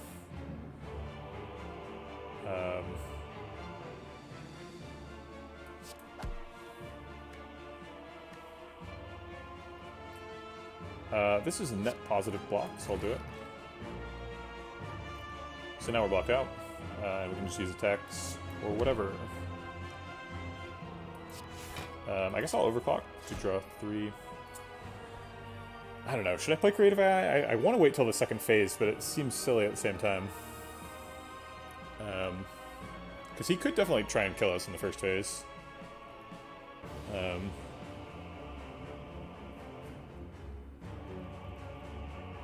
Like, we should way outscale him, right? We don't have to play every power we see, just the good ones. And we needed, like, a source of... whatchamacallem? Capacitors, right? No, I don't think I'm gonna do it.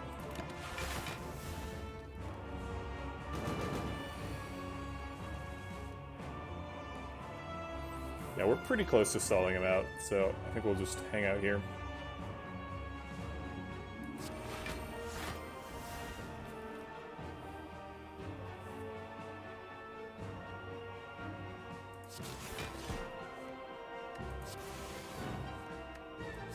Boom.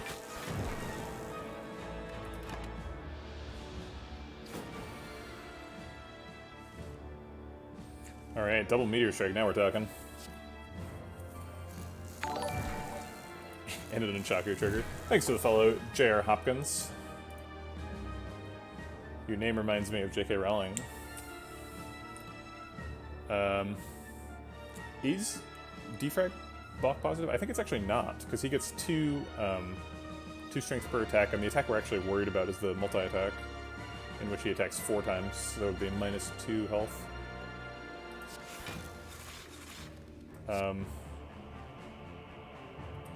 Well, shoot. I want to go hologram that Meteor Strike, but then I just played the Glacier. And I kind of want the Frost Orbs to be left over.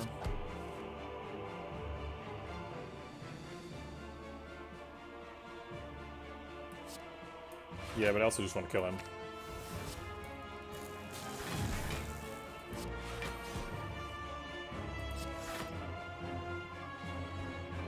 Okay. You've been playing this character and can't get your first win. Though you've gotten close. Always try to get defrag, extra slots, and lightning stuff. Is that holding me back? Tough to say. Like, there's a lot of room to get better at the game. So it's hard for me, just from that description, to say that that's holding you back. I will say that, in general, trying to force a single strategy is going to reduce your win rate. Because, like, sometimes you don't see defrag, but, like, defrag is a really good card, so picking it every time you see it is not unreasonable. We need a bunch of block here, so we're going to go ahead and double force field. Yeah, I sort of apologize that you're tuning in, like, so late in this run, because, like, all you're seeing now is, like, this is kind of the dream of, like, what you can build up to with if you get Dead Branch and do weird stuff, whereas, like, the more practical advice that you need is, like, the sorts of card picks that are, that you need to do to consistently beat Gremlin Knob and stuff. Oh man, so at the end of Act 1, the goal, the sort of like default defect goal is to have a balance of lightning orbs and frost orbs. So you want to get some frost orbs in Act 1. Generally you like pick a bunch of attacks before your first elite, or maybe 2, and then you pick things like Glacier if you see them. Hey Stixu, thanks for the follow. Dark orbs are fun too. Dark orbs change the way the deck plays quite a bit. Let's Ball Lightning and Compile to draw some cards. Double energy. How much damage is this doing? 14.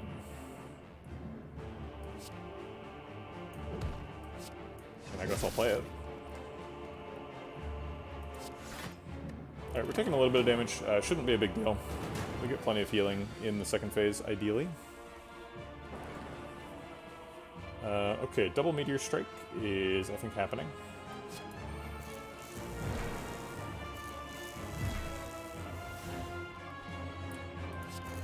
And then we'll put a bunch of cards in the discard and stack to block.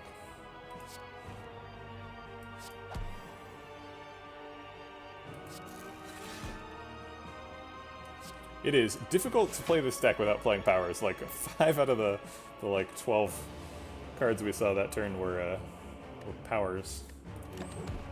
Aha! I forgot about you, Stone Calendar.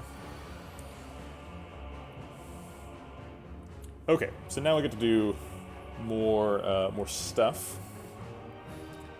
Double Meteor Strike is certainly tempting, but I think the correct answer here is double White Noise.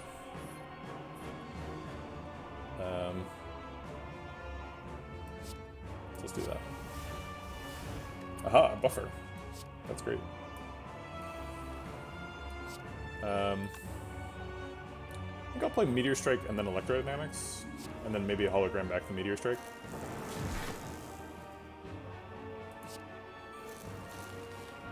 This buffer hits the hologram. Yeah, we're going to heal back really fast.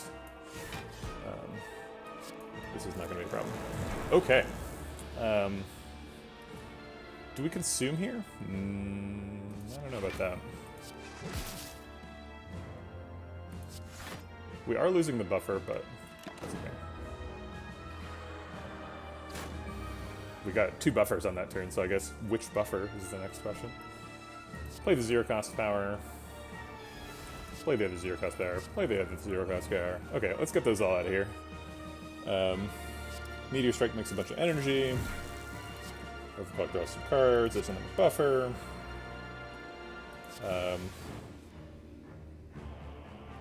Dual Cast Glacier or Glacier Dual Cast? I think Dual Cast then Glacier.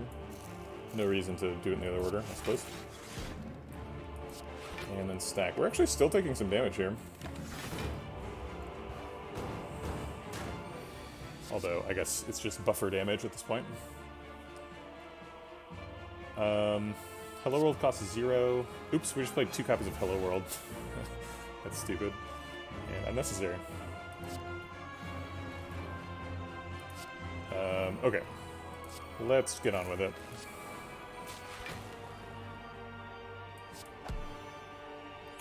Right now, we have Storm generating lightning orbs. Previous to that, nothing was really generating lightning orbs. We have We have Hello World as well, so we occasionally got common cards that made lightning orbs. And there's like a zap in the deck, but I think that's it. Zap and nothing, I think. Yeah, just a lot of powers mainly.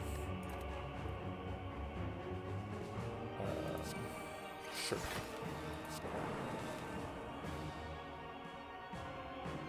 The frost orbs are coming from Glacier and like, what, we have like a cold snap or something? Cool-headed.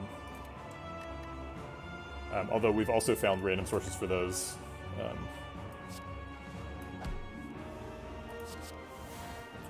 bias cog. Yeah, okay. I think that pretty much ends the fight, right? Ooh. Oh man, hand degrade. I didn't even think about that. Let's see, we have 1 energy. How do we do that? It looks like we can't do that this turn. We are shuffling next turn, so maybe we can get back to it. If we played 3 skills, we do 5 to him. Yeah, he's just taking 30.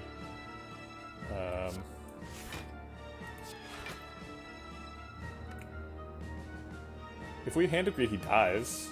Is it valuable for him? Would we rather have him die now or die later? I guess die now. We don't really need the money. This is theoretically one of the scarier boss fights, so I guess I'm happy to have it over. Alright, Time Lord. So totally different feeling for this fight. We're still going to avoid creative AI. But on this one, we just want to get a bunch of focus and then pause and let him kill himself. Okay, we need to block this turn. Blocking for 21 currently, he's hitting us for 24, so that means Force Field's gonna happen. Might as well play White Noise first. Yes, please, on the defrag. Currently blocking for 23. I am not gonna play a card. Oh, was Blizzard? Maybe I had lethal with the hand agreed. I'm not sure. I don't think I checked it. Okay, I'm gonna leave him there. I don't want to play another card to block for 1. I'm actually gonna restart the fight to play the ritual potion. I think it's worth it here.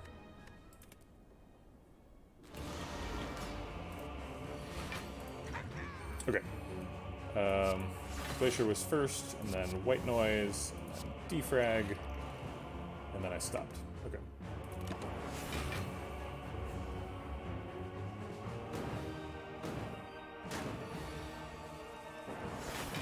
Oh, actually, I forgot taking 1 damage is good, because we have the motion chip. Okay, we do need to play creative AI in this fight. We need to be generating echo forms and capacitors and stuff. Defrags. So we'll play creative AI now. We do not want to be playing Hello World, I don't think. And then we'll just play a genetic algorithm.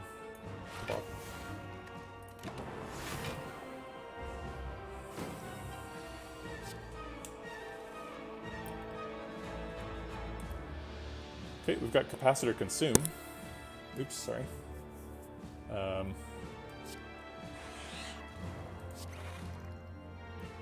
And then we can defrag fission, which should block for 22. He's hitting for 24. Seems reasonable.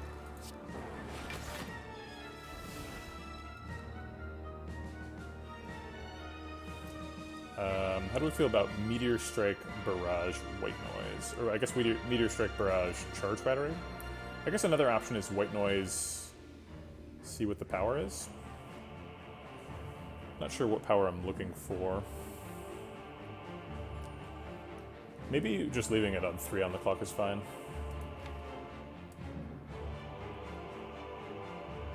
I'm a little nervous though because we don't have any Frost Orbs now. So leaving myself with 3 clock to block seems scary, but I think I am going to do it. We have the weak potion.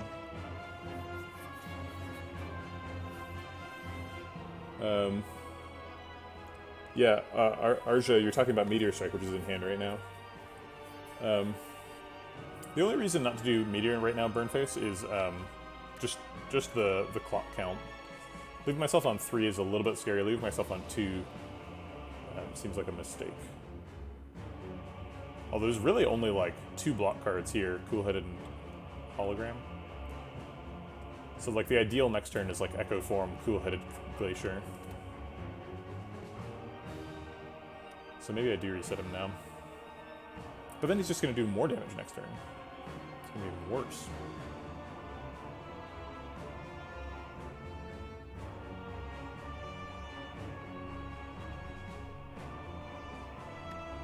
Yeah, I go fast. Okay.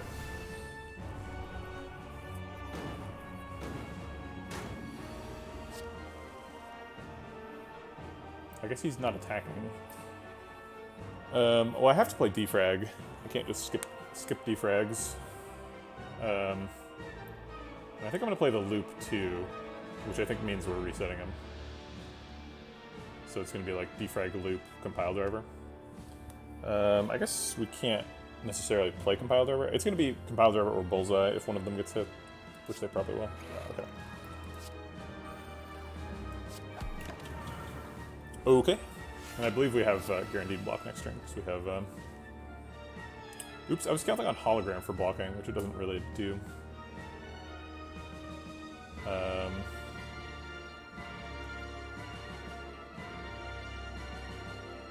If we take Echo Form, if we play Echo Form, what's the worst case scenario? Probably Zap.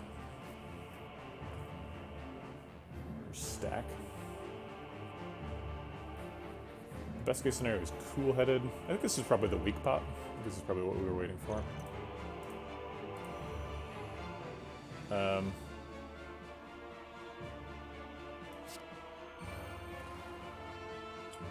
Dual cast.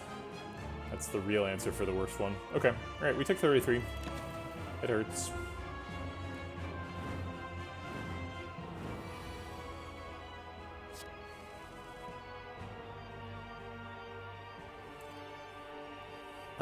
Double charge battery or double force field.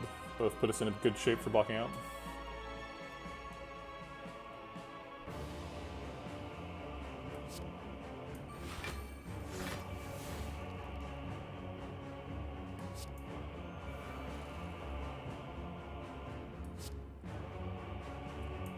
We can get back to those frost orbs. I think I'm going to play the consume as well.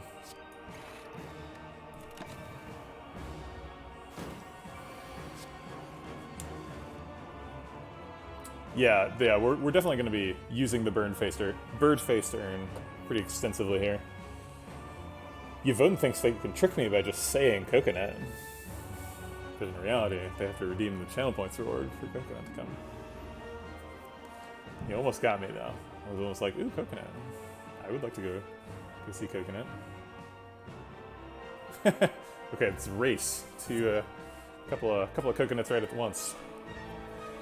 I'll be right back with coconut.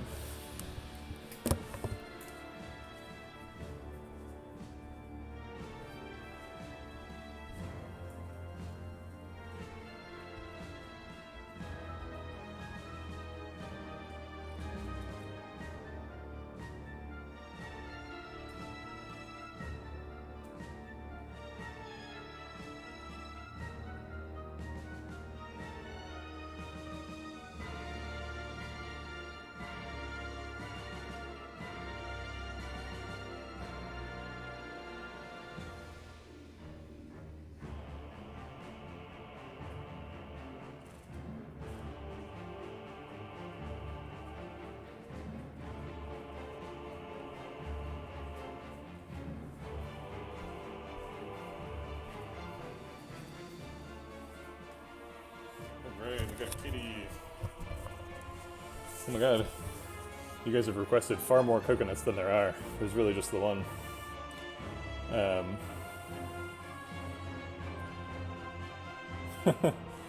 Let's see, coconut. What do we do? Probably play creative AI, right? Hey, look at the screen. Look at the screen. Okay, we gotta focus here.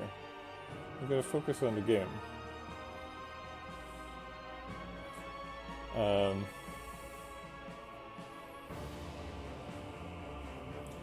Okay, so it's like creative AI and then like steam barrier. Maybe we're double steam barriering.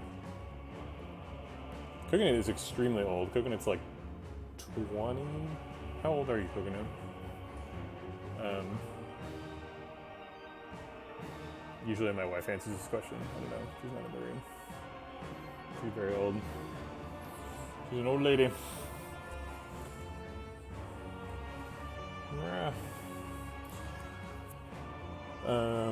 Yeah, let's play creative AI. Actually, no, we're gonna play double steam barrier first for the block because we are having trouble finding frost orbs.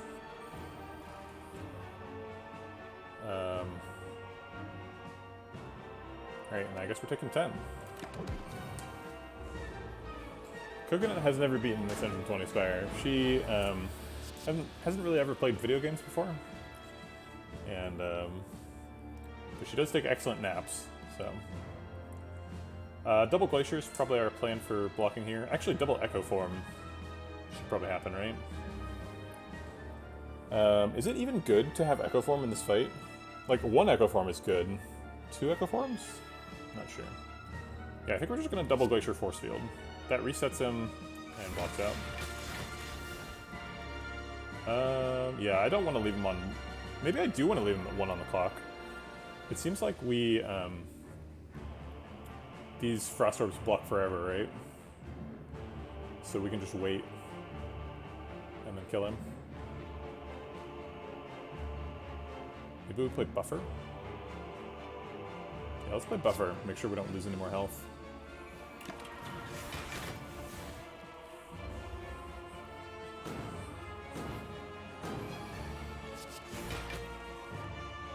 Okay, double self-repair gets us back to full health on the double.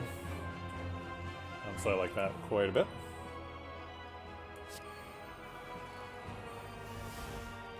Okay, so now our effective health is 65.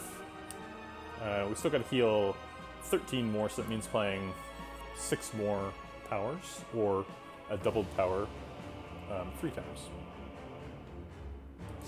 We'll let Buffer be one of those. And we're going to hold off on attacking him for now.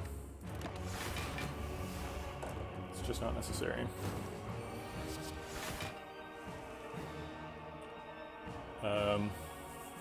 Meteor Strike is fun, but I think it clears out my Frost Orbs, which we had trouble replacing, so we're just going to double loop and make sure we never take damage again.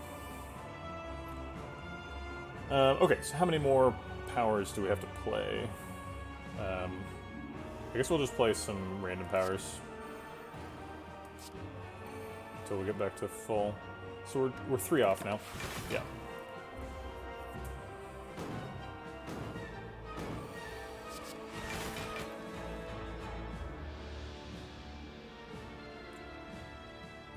Okay. Let's play double capacitor. That seems good.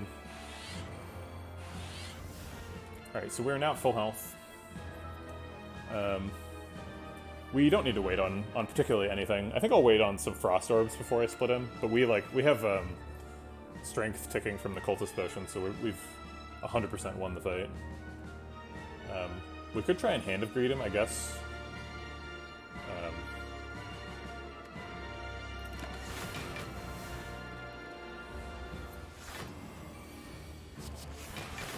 Yeah, it seemed like a scary fight at the beginning. Probably was wrong. Okay, now we're blocked out forever. I guess we can start killing him.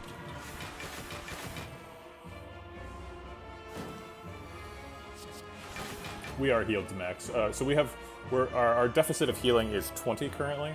If we heal for 20, we get a full, and we have 20 healing at the end of the fight from the self-repairs. I guess I'll take a double bullseye. Let's see, is that splitting him? No, it's certainly not, but whatever. Nothing I do matters, because we've won the fight by 1,000,000.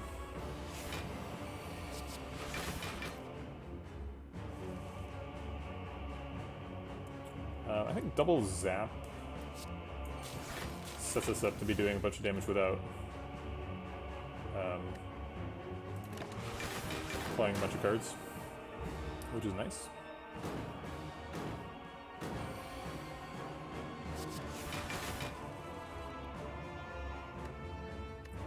Hand of Greed splits. Maybe we split with no cards there, actually.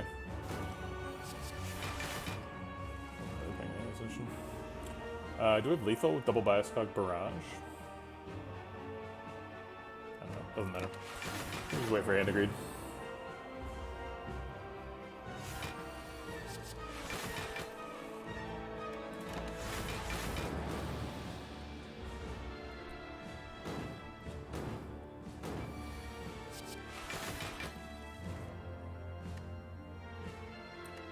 Sure.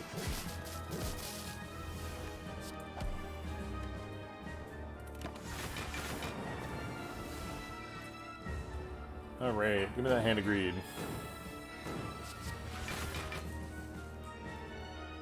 Double Meteor Strike is fun. Not really necessary. Hey, Jessica, how old's Coconut? 19.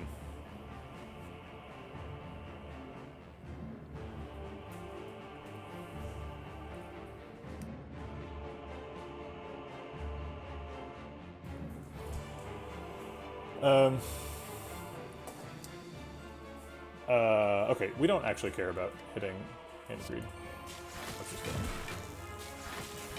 Yeah, she's super old. Alright.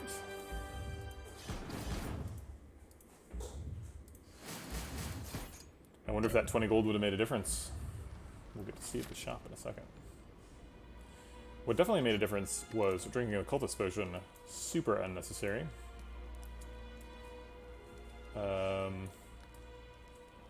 Yeah, let's upgrade that capacitor. Okay.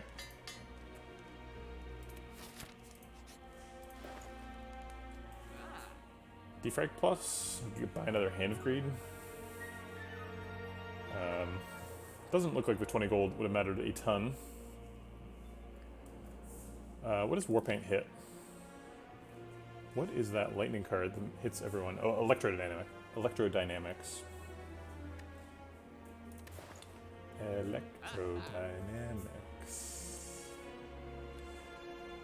Focus, Liquid Memories, and Warpaint, maybe? What does Warpaint hit? The best hit's probably Glacier, or like Charge Battery. Oh, Cool-Headed, that's a good one. Zap and Dualcast do nothing. Steam Barrier's good. Turbo's good. Double Energy does nothing. Force Field's good. Yeah, some okay ones. Why isn't there a power version of Warpaint and Whetstone? What would a power version be? Does it upgrade them permanently?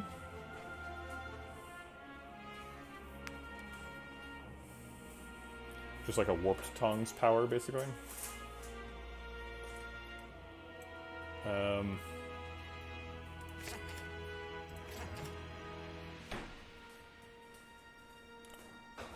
I mean, I think the short answer to that question is because Warp Tongues already exist, right?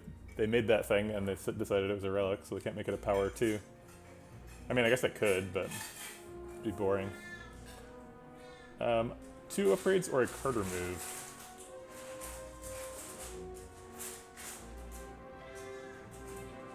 Oh, I see what you mean. You mean a relic that upgrades powers. Yeah. Yeah, there should be one of those. I don't know why there isn't.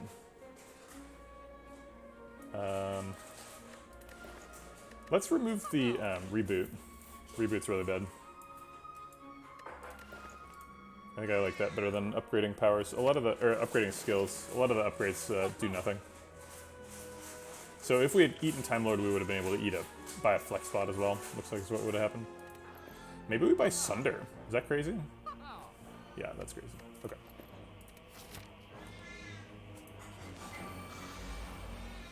Yeah, maybe I should have talked about Sunder more since Yvonne said. It also would have taken us to 0 gold, which would have been pretty hype. She's 19 and you can hear every bit of her age when she complains. Wah. She knows it. Fission draws us a card. Echo Form is almost certainly getting played. Probably Fission, Echo Form, and White Noise. Okay, so now it's Heat Sinks and Echo Form, I think.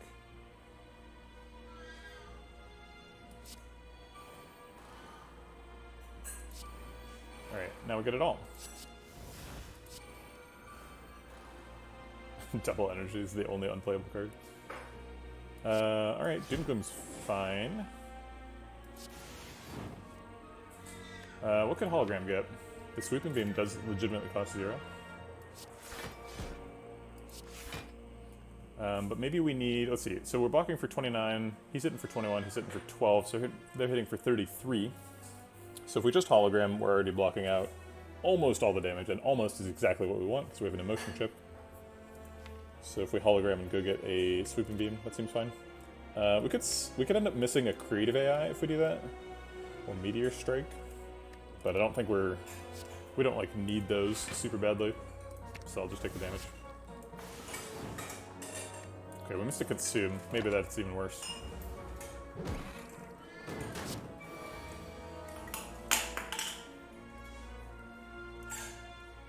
We have a double Meteor Strike available. So that's going to do 54 damage plus the 10, so 64. Genetic Algorithm blocks like a boss this turn. Blocks all 40 and the 4. Sure.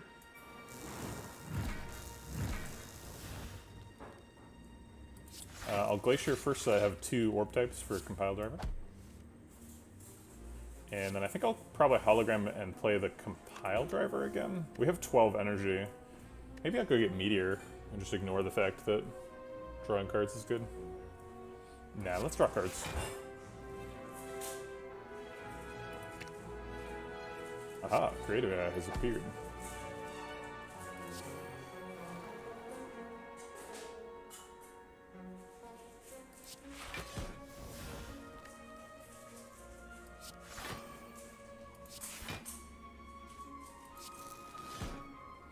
Alright, so that's our last letter opener proc.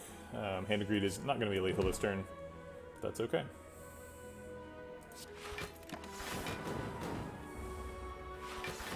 I guess we didn't really need the, whatever it's called, genetic algorithm, because we blocked for 100 that turn, but whatever. Double defrag or double capacitor plus? I think double defrag is more necessary for blocking out this turn.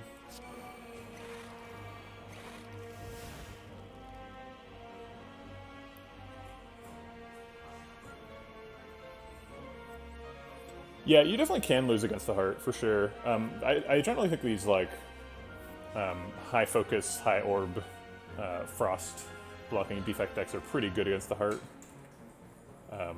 They just scale really, really well, which is what you need to do to win that fight. So we should be okay, but it is definitely possible to lose.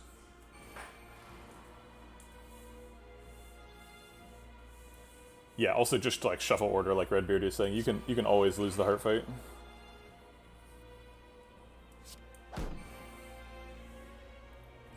So for me, a 100% cultist run is you never kill a cultist, you never kill a chosen, you find the cultist mask, you drink a cultist potion, you don't fight the awakened one, you get a ritual dagger, and you get the ritual dagger up to at least 40 damage. That's a 100% cultist run. And this run can't be one because we fought the awakened one. But we did drink a cultist potion. We also killed cultist and well, no, actually we didn't kill chosen. So just cultists.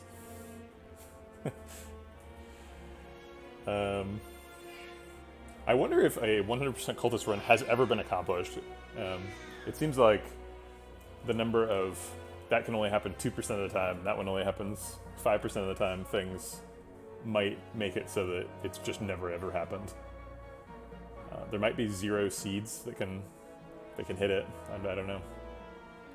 Somebody made a tool for researching Slay the Spire seeds, so I'm halfway tempted to go see if any seed is possible.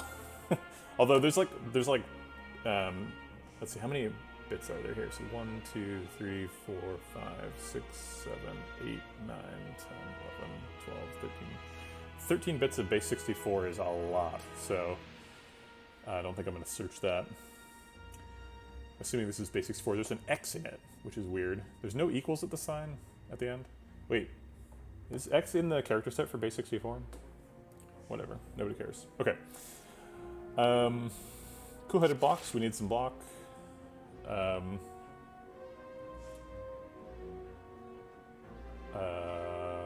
What else are we doing?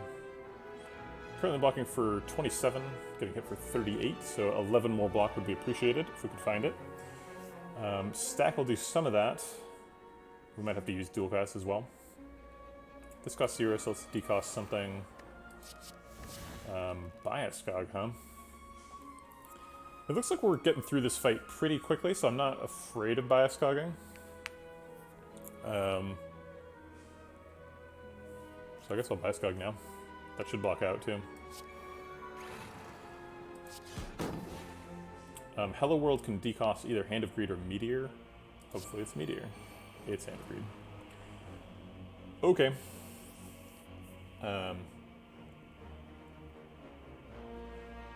In base 64, so the function of the equal sign is to pad it out at the end, so that if you have a decoder that always absorbs, I think it's 16 bytes at a time, there's always enough information to decode into that buffer, but the equal signs don't encode data.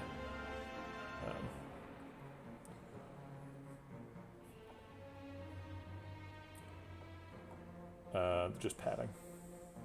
Okay, so we're blocked out, and overblocked by 1 awkwardly.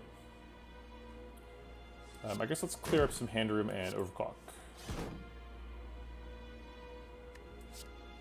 I guess sweeping beam, sure, why not? Get some energy next turn. We could turbo out a meteor strike. Might be lethal even. Sure, why not? We buy a Scug, so we can't just like hang out, wait for cool stuff to happen. Yeah, I mean the seed identifier either is designed to be a specific byte length that's compatible with the encoders, or they just left the padding off because like most of the time you don't need, like your encoders are smart enough that they're like, oh, this is we need a little bit more, a couple more characters here. I'll just assume there was equal signs. We got the little visual bug here where our the effects on our character overlap the effects that are on the spire sphere, so we actually can't see what our effect is there. It's echo form, I think, or no, it's our focus. No, our focus is here. What is that one that's under there? Because that's echo form. Oh, it's energized. It's our energized effect. It's hidden, but whatever. That doesn't matter. We could dual cast, try and kill Spire Shield now, and then this guy wouldn't get the block. It's a 75% chance. Alright, let's go for it. Okay, we got a free turnaround.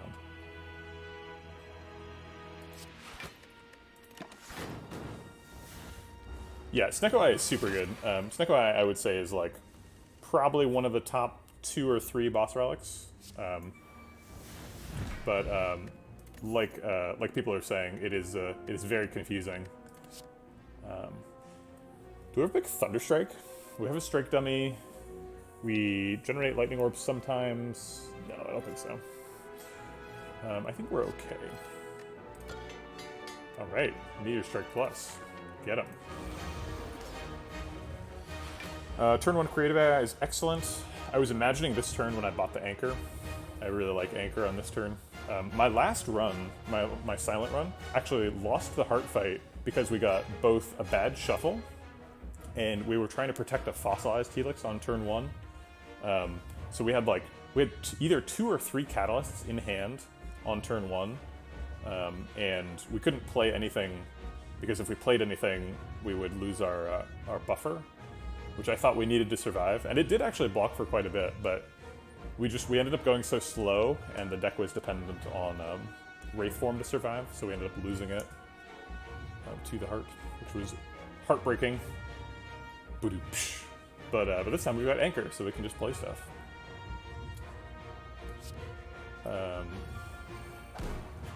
Creative AI draws creative AI. I guess I'll play this self-repair to decost something. I was looking for Meteor Strike or creative AI, but found neither. This actually can't miss. This either hits White Noise or Meteor Strike, and if it hits White Noise, then we hit Meteor Strike with the White Noise. Okay. Hey, we got an Echo Form.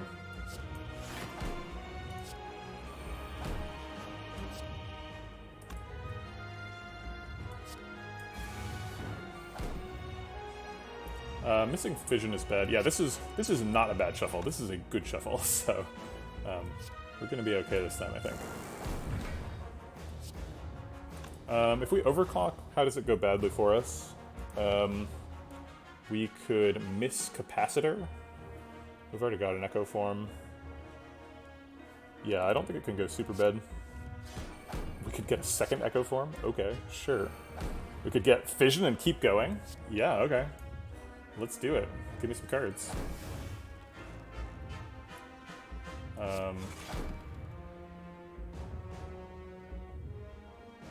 What's Hologram getting? We have a zero cost Force Field in there we can go get. Also, just zero cost holograms make me think, like, do I have infinite right now? Because if you have two zero cost holograms, you have infinite block hologram pluses.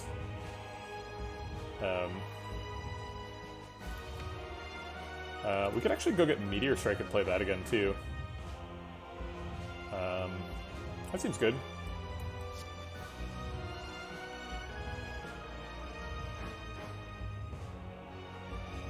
Yeah, okay.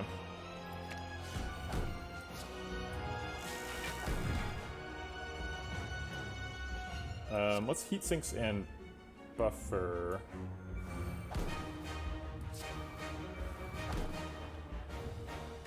We could hologram the other hologram. I think we're out of... Oh no, we can get more energy with Zap. So we can Meteor Strike again. A triple Meteor Strike turn 1. One weird trick Hearts hate. Getting hit by meteors.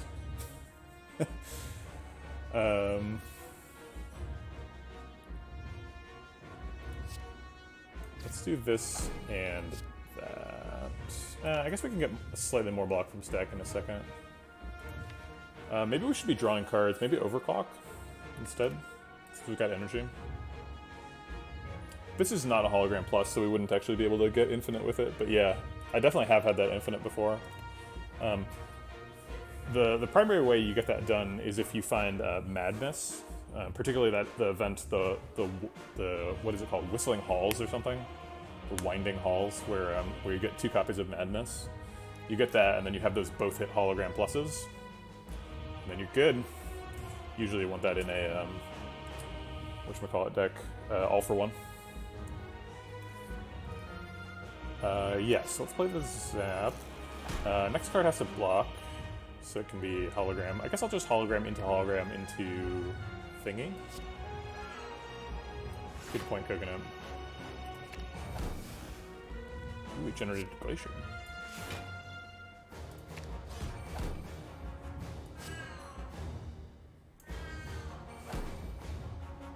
And we got a real Glacier too.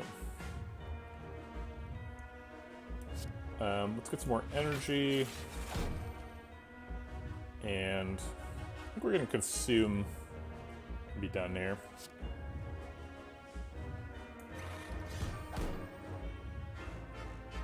This is probably the best turn 1 I've ever seen from the Heart. We almost damage capped him on turn 1. 78 left. We easily could have if we'd drawn better. Maybe this is the Liquid Memories for Overclock and keep drawing. Yeah, I think we're pretty happy here. Okay. We do have a buffer, so the first card we play has to block, or we're going to lose it. Or we can just play 0 cards and let buffer block the 67.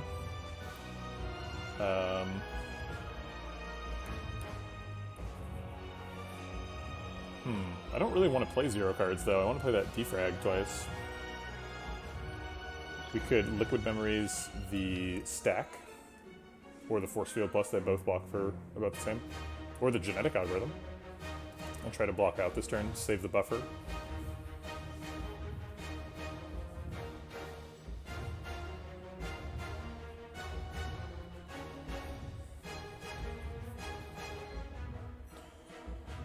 We have 3, 6, 9 cards in hand. Why do we have 9 cards in hand? Shouldn't it be 7? Oh, we have 2 copies of Creative AI. So the problem with double defrag is we lose our buffer to the Beat of the Heart.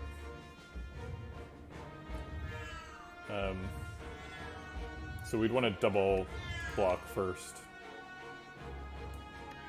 ideally. Yeah, I don't think we can just end turn here. I think we are going to go Liquid Memories into Genetic Algorithm. Play that twice.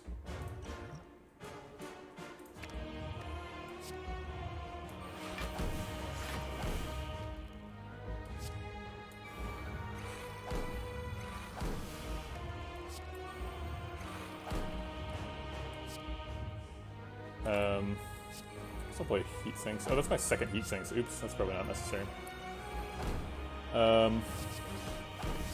Hey, do we even want to play a third Heat Sinks? I don't know about that. Blocking out for 58 plus 22, that is 80 on the dot. So that seems like plenty. This costs 0, so I'll play it.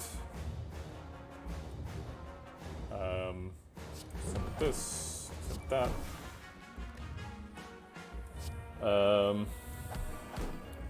Sure.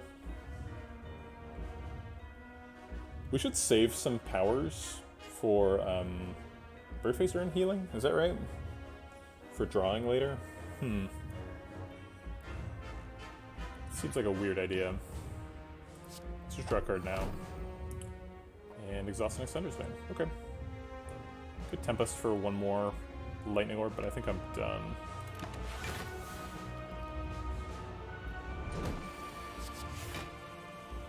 Okay, double Capacitor Plus is almost certainly happening. We've already got 11 block because we looped last time, so we're not risking our buffer.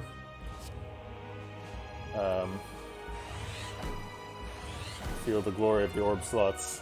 Okay.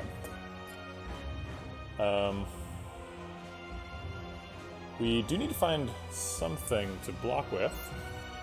Let's see, he's currently hitting us for 45. We're blocking for 22 plus 7 is 29.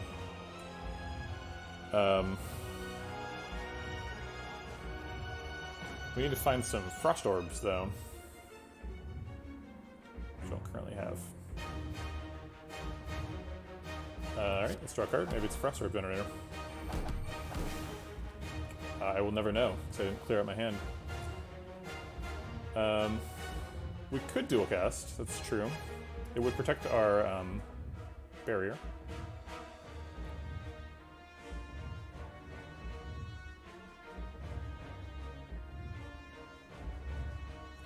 So if we dual cast, that generates 15 times 2, or 14 times 2 is 28, plus the 3 is 31, plus the 11 is 42. So we actually still lose the buffer.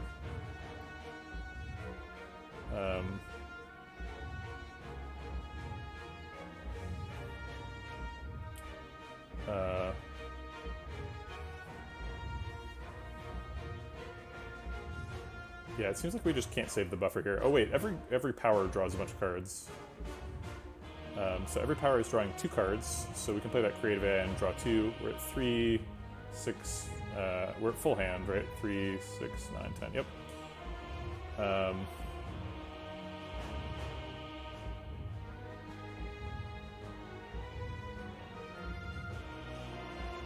Alright, so let's play Dual Cast first to protect the buffer, and then Turbo and Double Energy for energy. I think someone recommended this line. Yeah, Yevon did. Core Surge is actually really nice. Core Surge will help us play a generated Bias Cog later.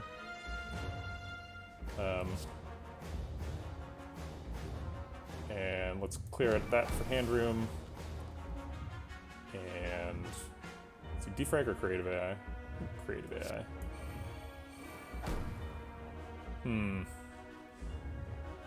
That didn't quite work. Looks like we're losing the buffer. I'll give it another shot. Oh, hey, there's a glacier. Great. Okay, we did it. Okay, so now the total block is 22 plus 36. 22 plus 36 is 58, which is in excess of 45 by a significant amount. Let's clear out a bit of hand room and draw some more cards. Let's see, what else do we want? I guess if we want to draw cards, we could just play the capacitor. We've got 8 orb slots now, so this goes up to 10, which is exactly what you want. We get some plasma in there too. Why not? We are missing the consume here, which is one of our main sources of focus, but not a big deal. I guess we could skim for even more cards. We could find hologram, and then hologram are turbo? No, it's not enough for consume. I think we'll just let it stand there. Hey, we got a generator to consume. Neat.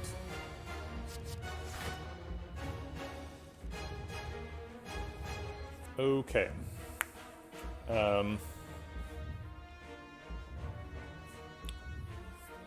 Double cool-headed is nice. Let's do double consume, just to get that focus up.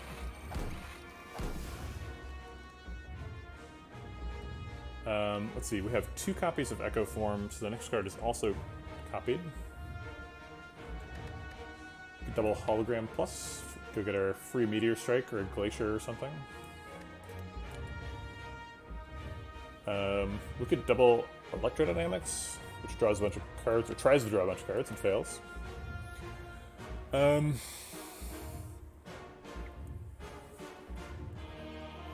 Let's see, next turn he's going to be attacking us for a bunch, so we want to have Frost Orbs for that. So we probably want to eventually play Glacier this turn. I guess we could just play double Cool-Headed instead. 3, 6, 9 cards, so that draws us 2 real cards. Okay, fine.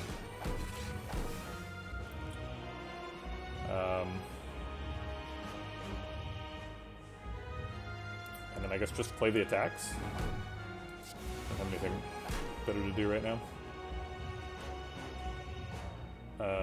I wasn't really paying attention. I hope I didn't just lose a buffer. That would be embarrassing.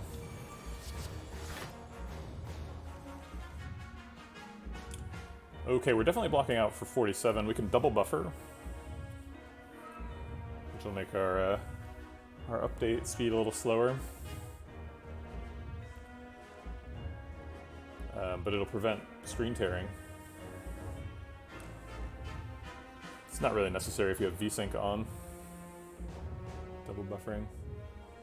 There's lots of graphics programmer jokes for those of you in the audience who also make video games. Okay. Go for the Eyes blocks, but is totally unnecessary.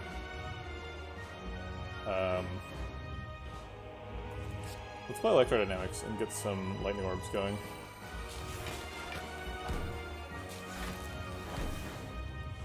We can overclock. It's true. Charge Rider is free.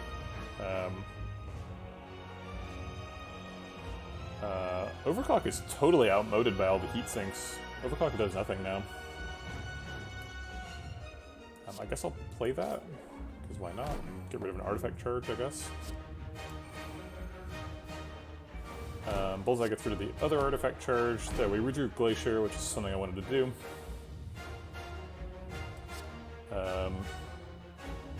Let's compile driver while we still have 3 orb types.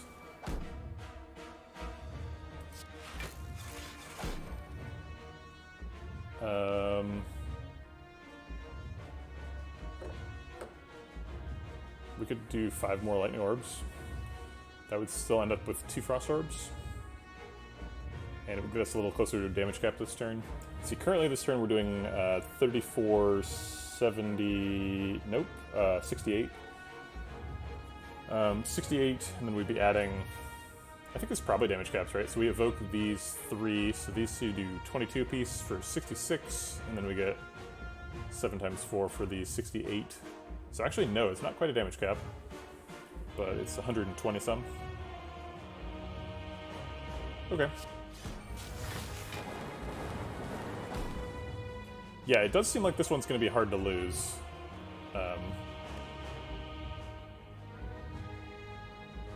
Dual cast is free. Okay, sure. Why not? Alright, so we did end up damage capping. Alright, fine. So we just need 2 more turns like that. And we are good to go.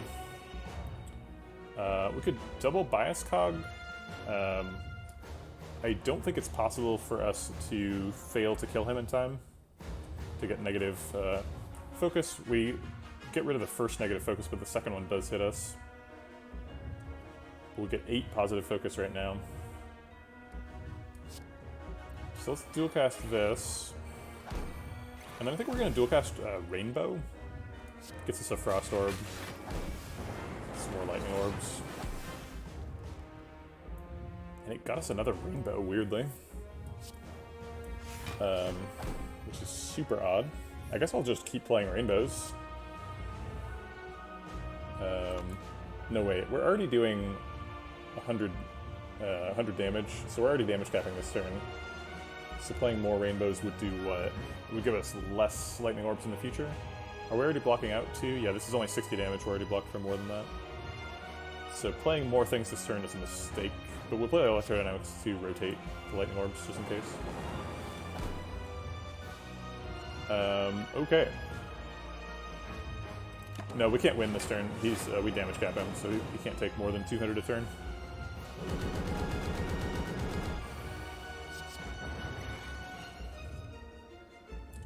Very smooth heart fight. was never in question.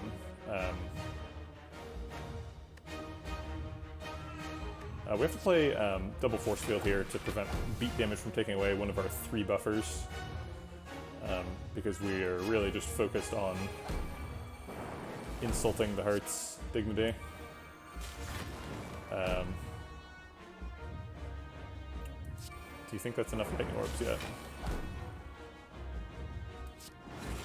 I think we got him. Oh, Stone Calendar. Oh my god, Stone Calendar. Why? Why were you in this run? Okay, well yeah, that was fun.